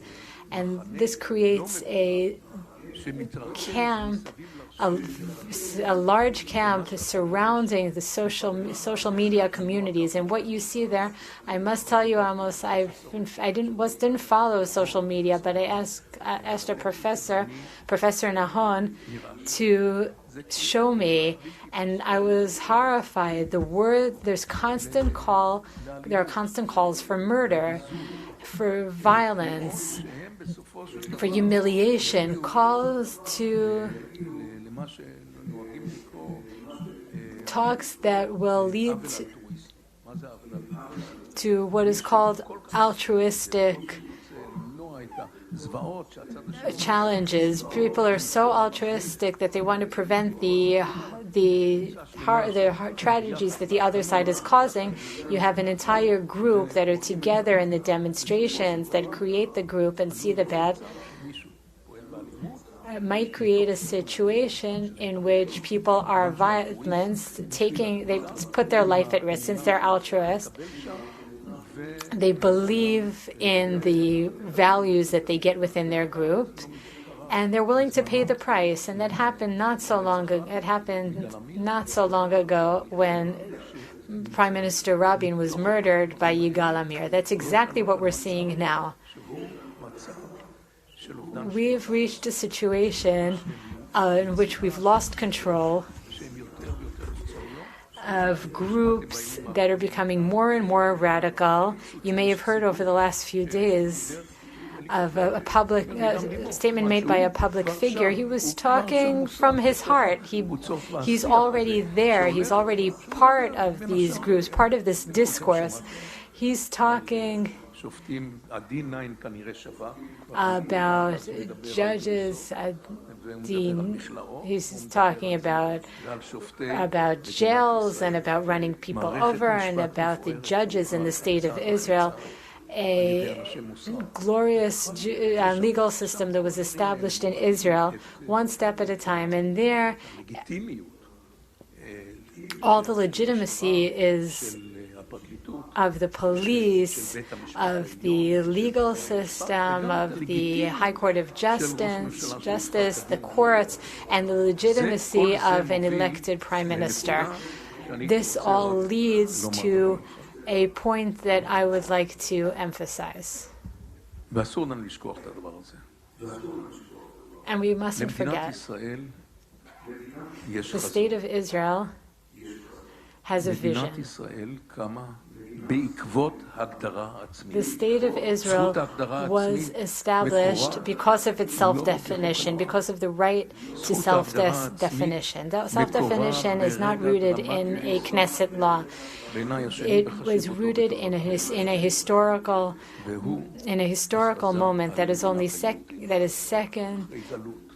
second most important in the history of the Jewish people. The declaration of the State of Israel after years of exile, and this declaration of independence is a document in which Israel presents its self-definition. I think is the second and most important document in the history of the Jewish people. The first is the Ten Commandments that dictated the moral values between people.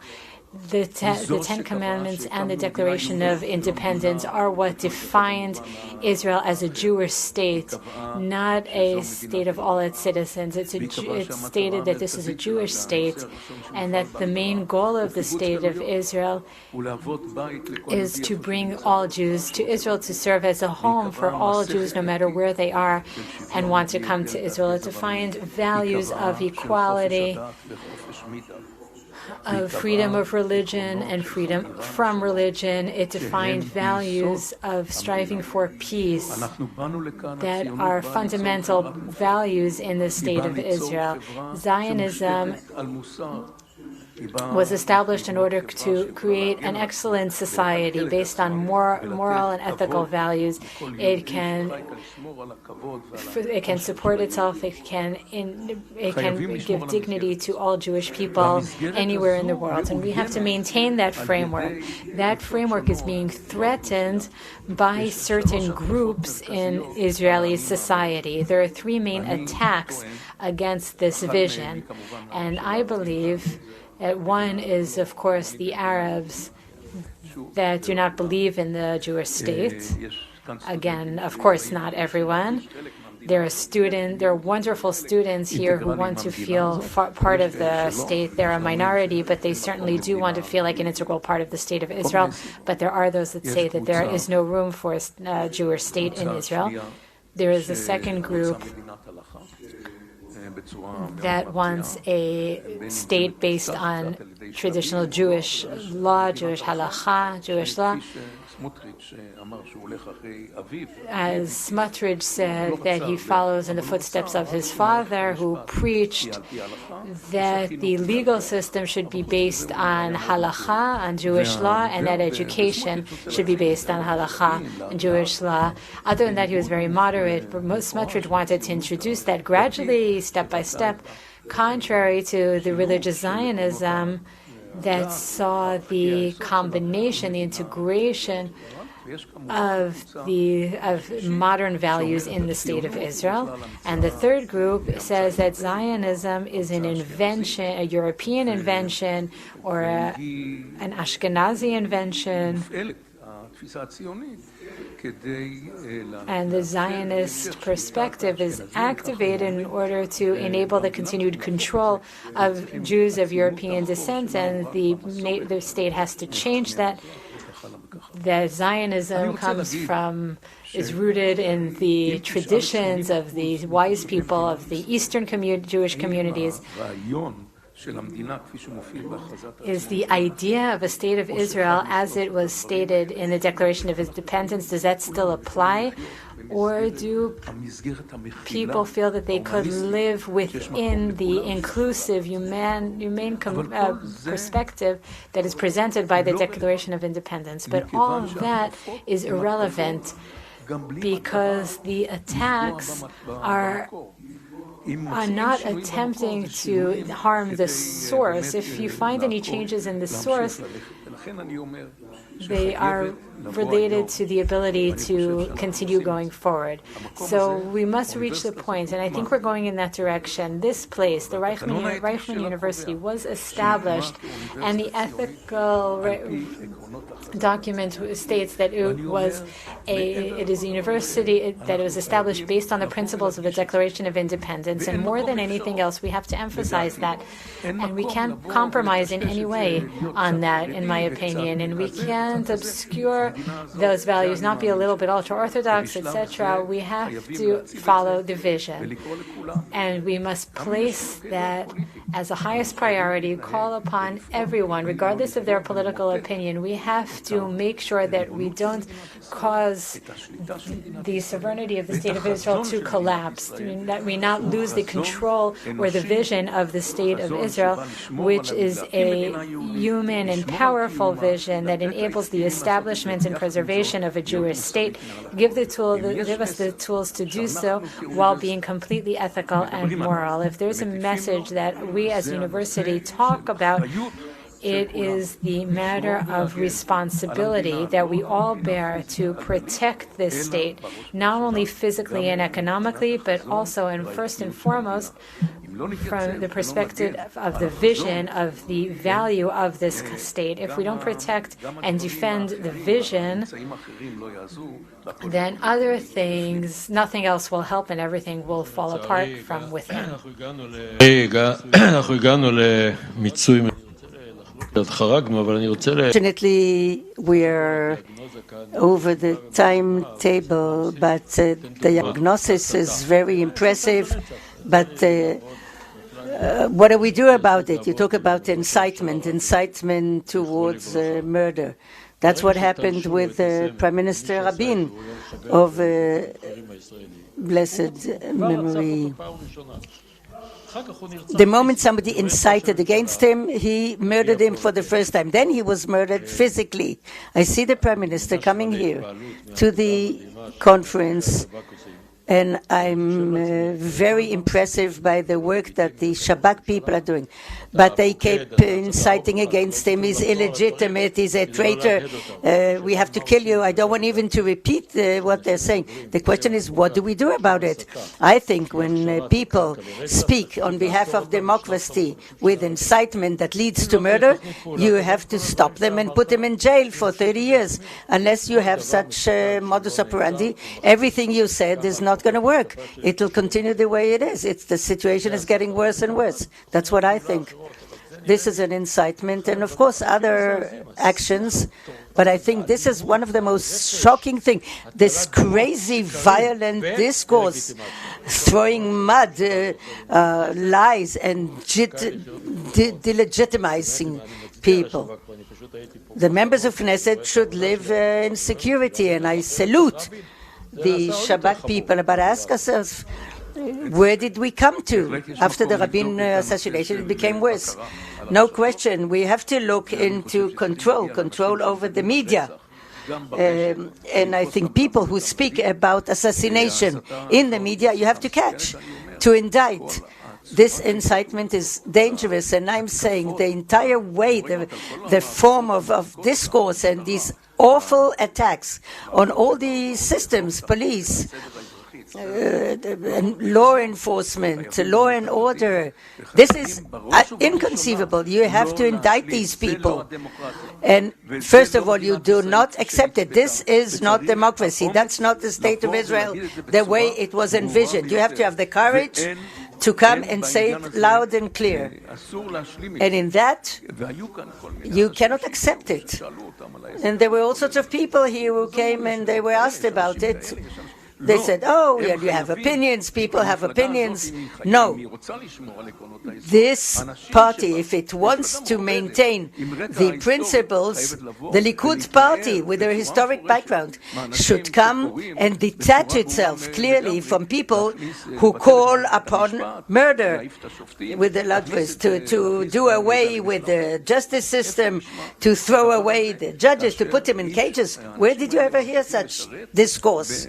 When these people continue to serve in a party, a democratic party, I say that we must be truthful to the basic Zionistic values and to go ahead with it and not to give up, not to try to create compromise among the tribes. We have to do it. I agree with you 100%. I'm not ready that a policeman who represents Israeli sovereignty will be treated like a rosh rag. If somebody talks like that or does things like that, put him in handcuffs and arrest him.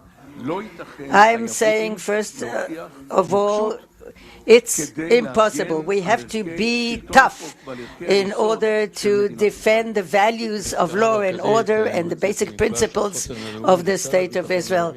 I think we should say that the national resilience together with the security feed one another. Professor Reichman, I thank you.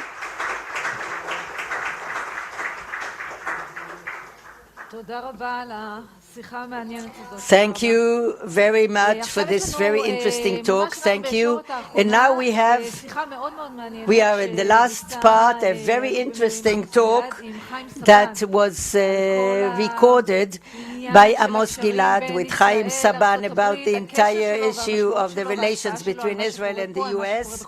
and its impact on what happens here and in the entire Middle East. Let's watch.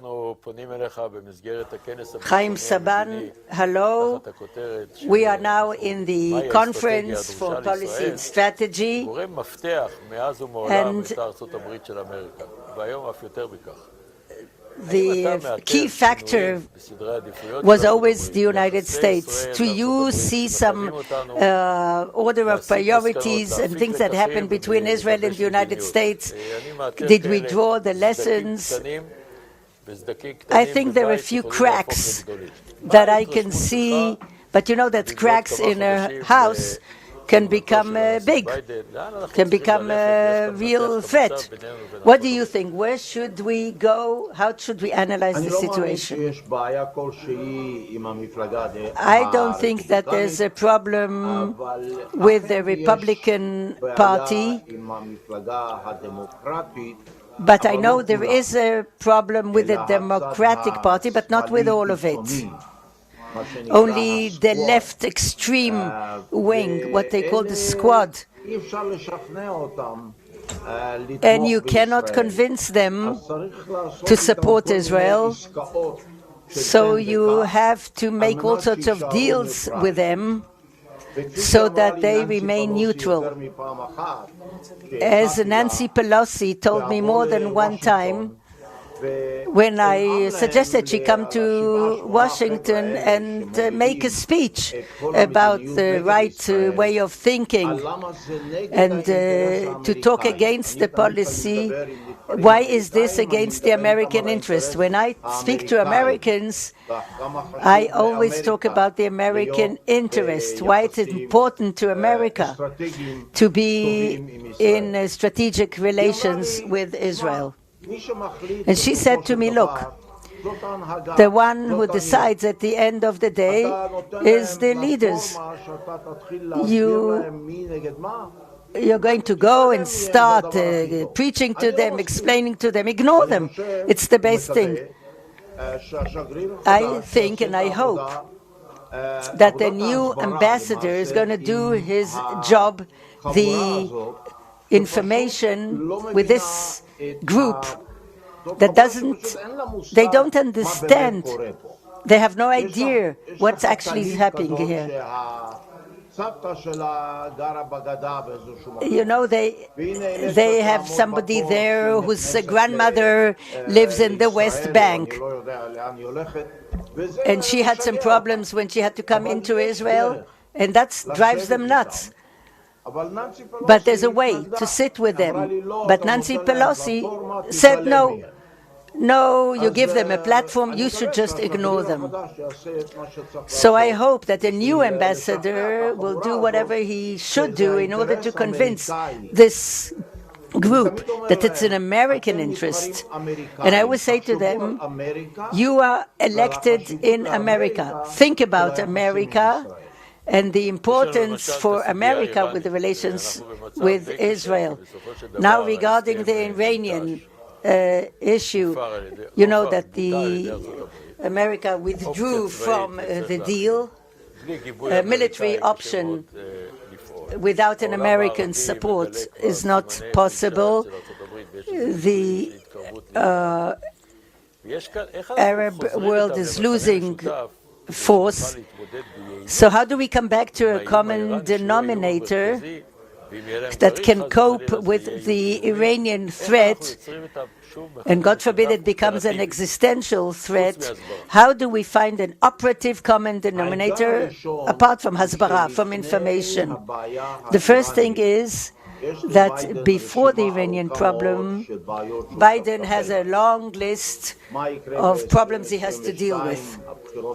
What's going to happen in 2022, elections to the Congress, the pandemic, which is not over yet, the budgets for infrastructure that he finds it difficult to pass, China and the behavior in Taiwan, North Korea. It's a long, long list. And he has to put off the problem with Iran in one way or another, because it's not in the head of the list. It's not on the top of his priorities. So that's the first problem. For Israel, it is number one. For Biden, it's number 6, 7, 8. It's not his first priority. The second thing is that the United States behaves as if Iran is a superpower. And let me tell you word to word what I said in a Zoom that I had with Biden last week. I said to him, I don't know who the superpower is, Iran or the United States. You're sitting and waiting for Iran will deem it fit to sit with you for negotiations. It's a topsy-turvy world. How can you even think about it? How can you understand it? Another thing, who am I to say we should attack militarily or not? I'm not the expert, but I can have an opinion. It's the show of force. You have to show force. The one that flies in the Middle East and it's backed by 2 F-15s of the IDF, Israeli Air Force, that's a show of force. Much more than that. Show them that you have the force and the capability to turn to a military offense. But you're not even doing that. You're waiting. You're sitting and waiting for the Iranians to be nice and come and sit at the table. So what should we do then? What did he say, Biden? He said Iran is a very complicated issue that I would love to talk to you about, but not at this time. I'll be happy to talk to you, but not at the moment. So I recorded it. I wrote it down. I said it's not that far to go to Washington to actually meet with him. And I want to know what he has to say, but the United States is behaving as if Iran is the superpower.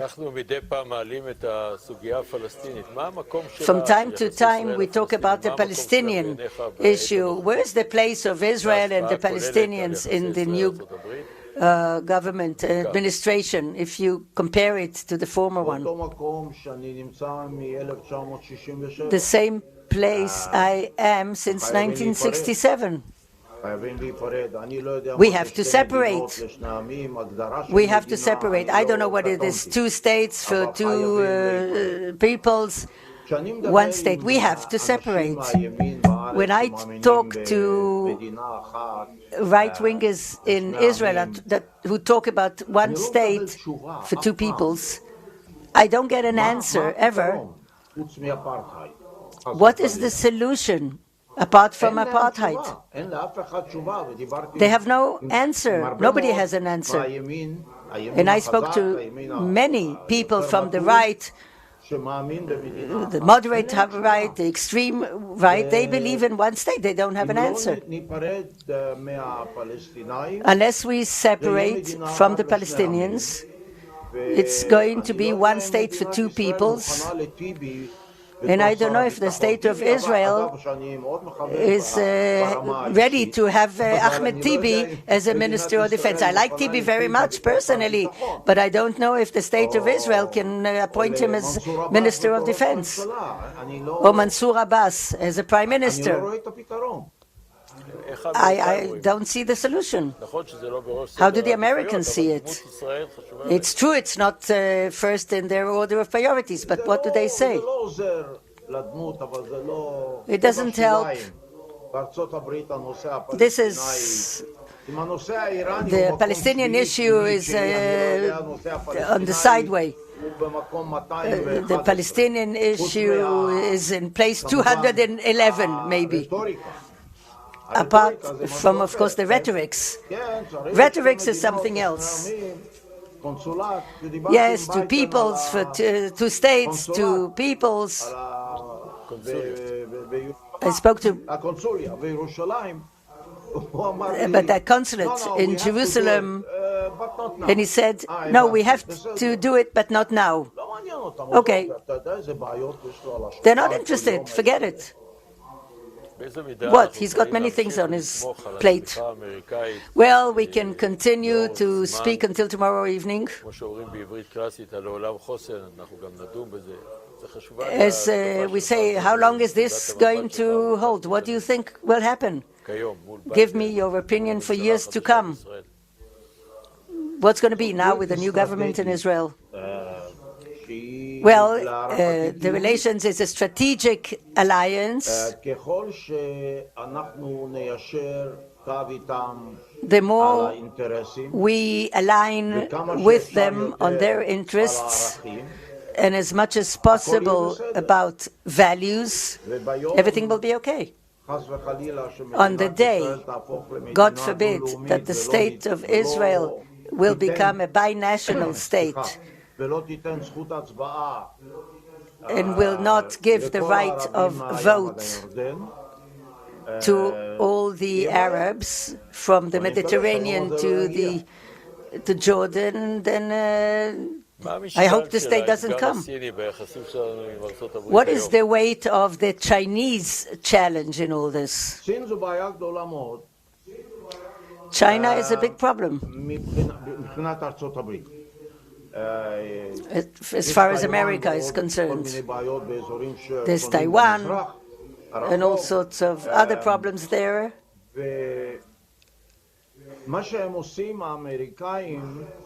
What they are doing, the Americans, they talk with all their allies without getting into details that NBC spoke to me about, and they exert great pressures on the Emirates about their relations with China. You know, the agreement of the F-35, they made it as a condition. The conditions of the F-35 to change the relationship between the UAE and China, that was one of the conditions, but they cannot do it, the UAE. And that's why the F-35 deal is stuck. And I suppose that the pressure of China on Israel is identical. Unfortunately, the time is short. What is your central recommendation regarding the policy of the government of Israel regarding the relations with the United States regarding our national security? Two main things: to align with the U.S. at the level of differences and the level of values, to have the same interests on the same page with the U.S. And the second thing is to work properly in the Congress by the ambassador, the new one. He's very talented and he can do it, to make sure that the Congress, most of it, will continue to support Israel. Chaim Saban, as usual, very enlightening. I thank you for your words. Thank you. Anytime.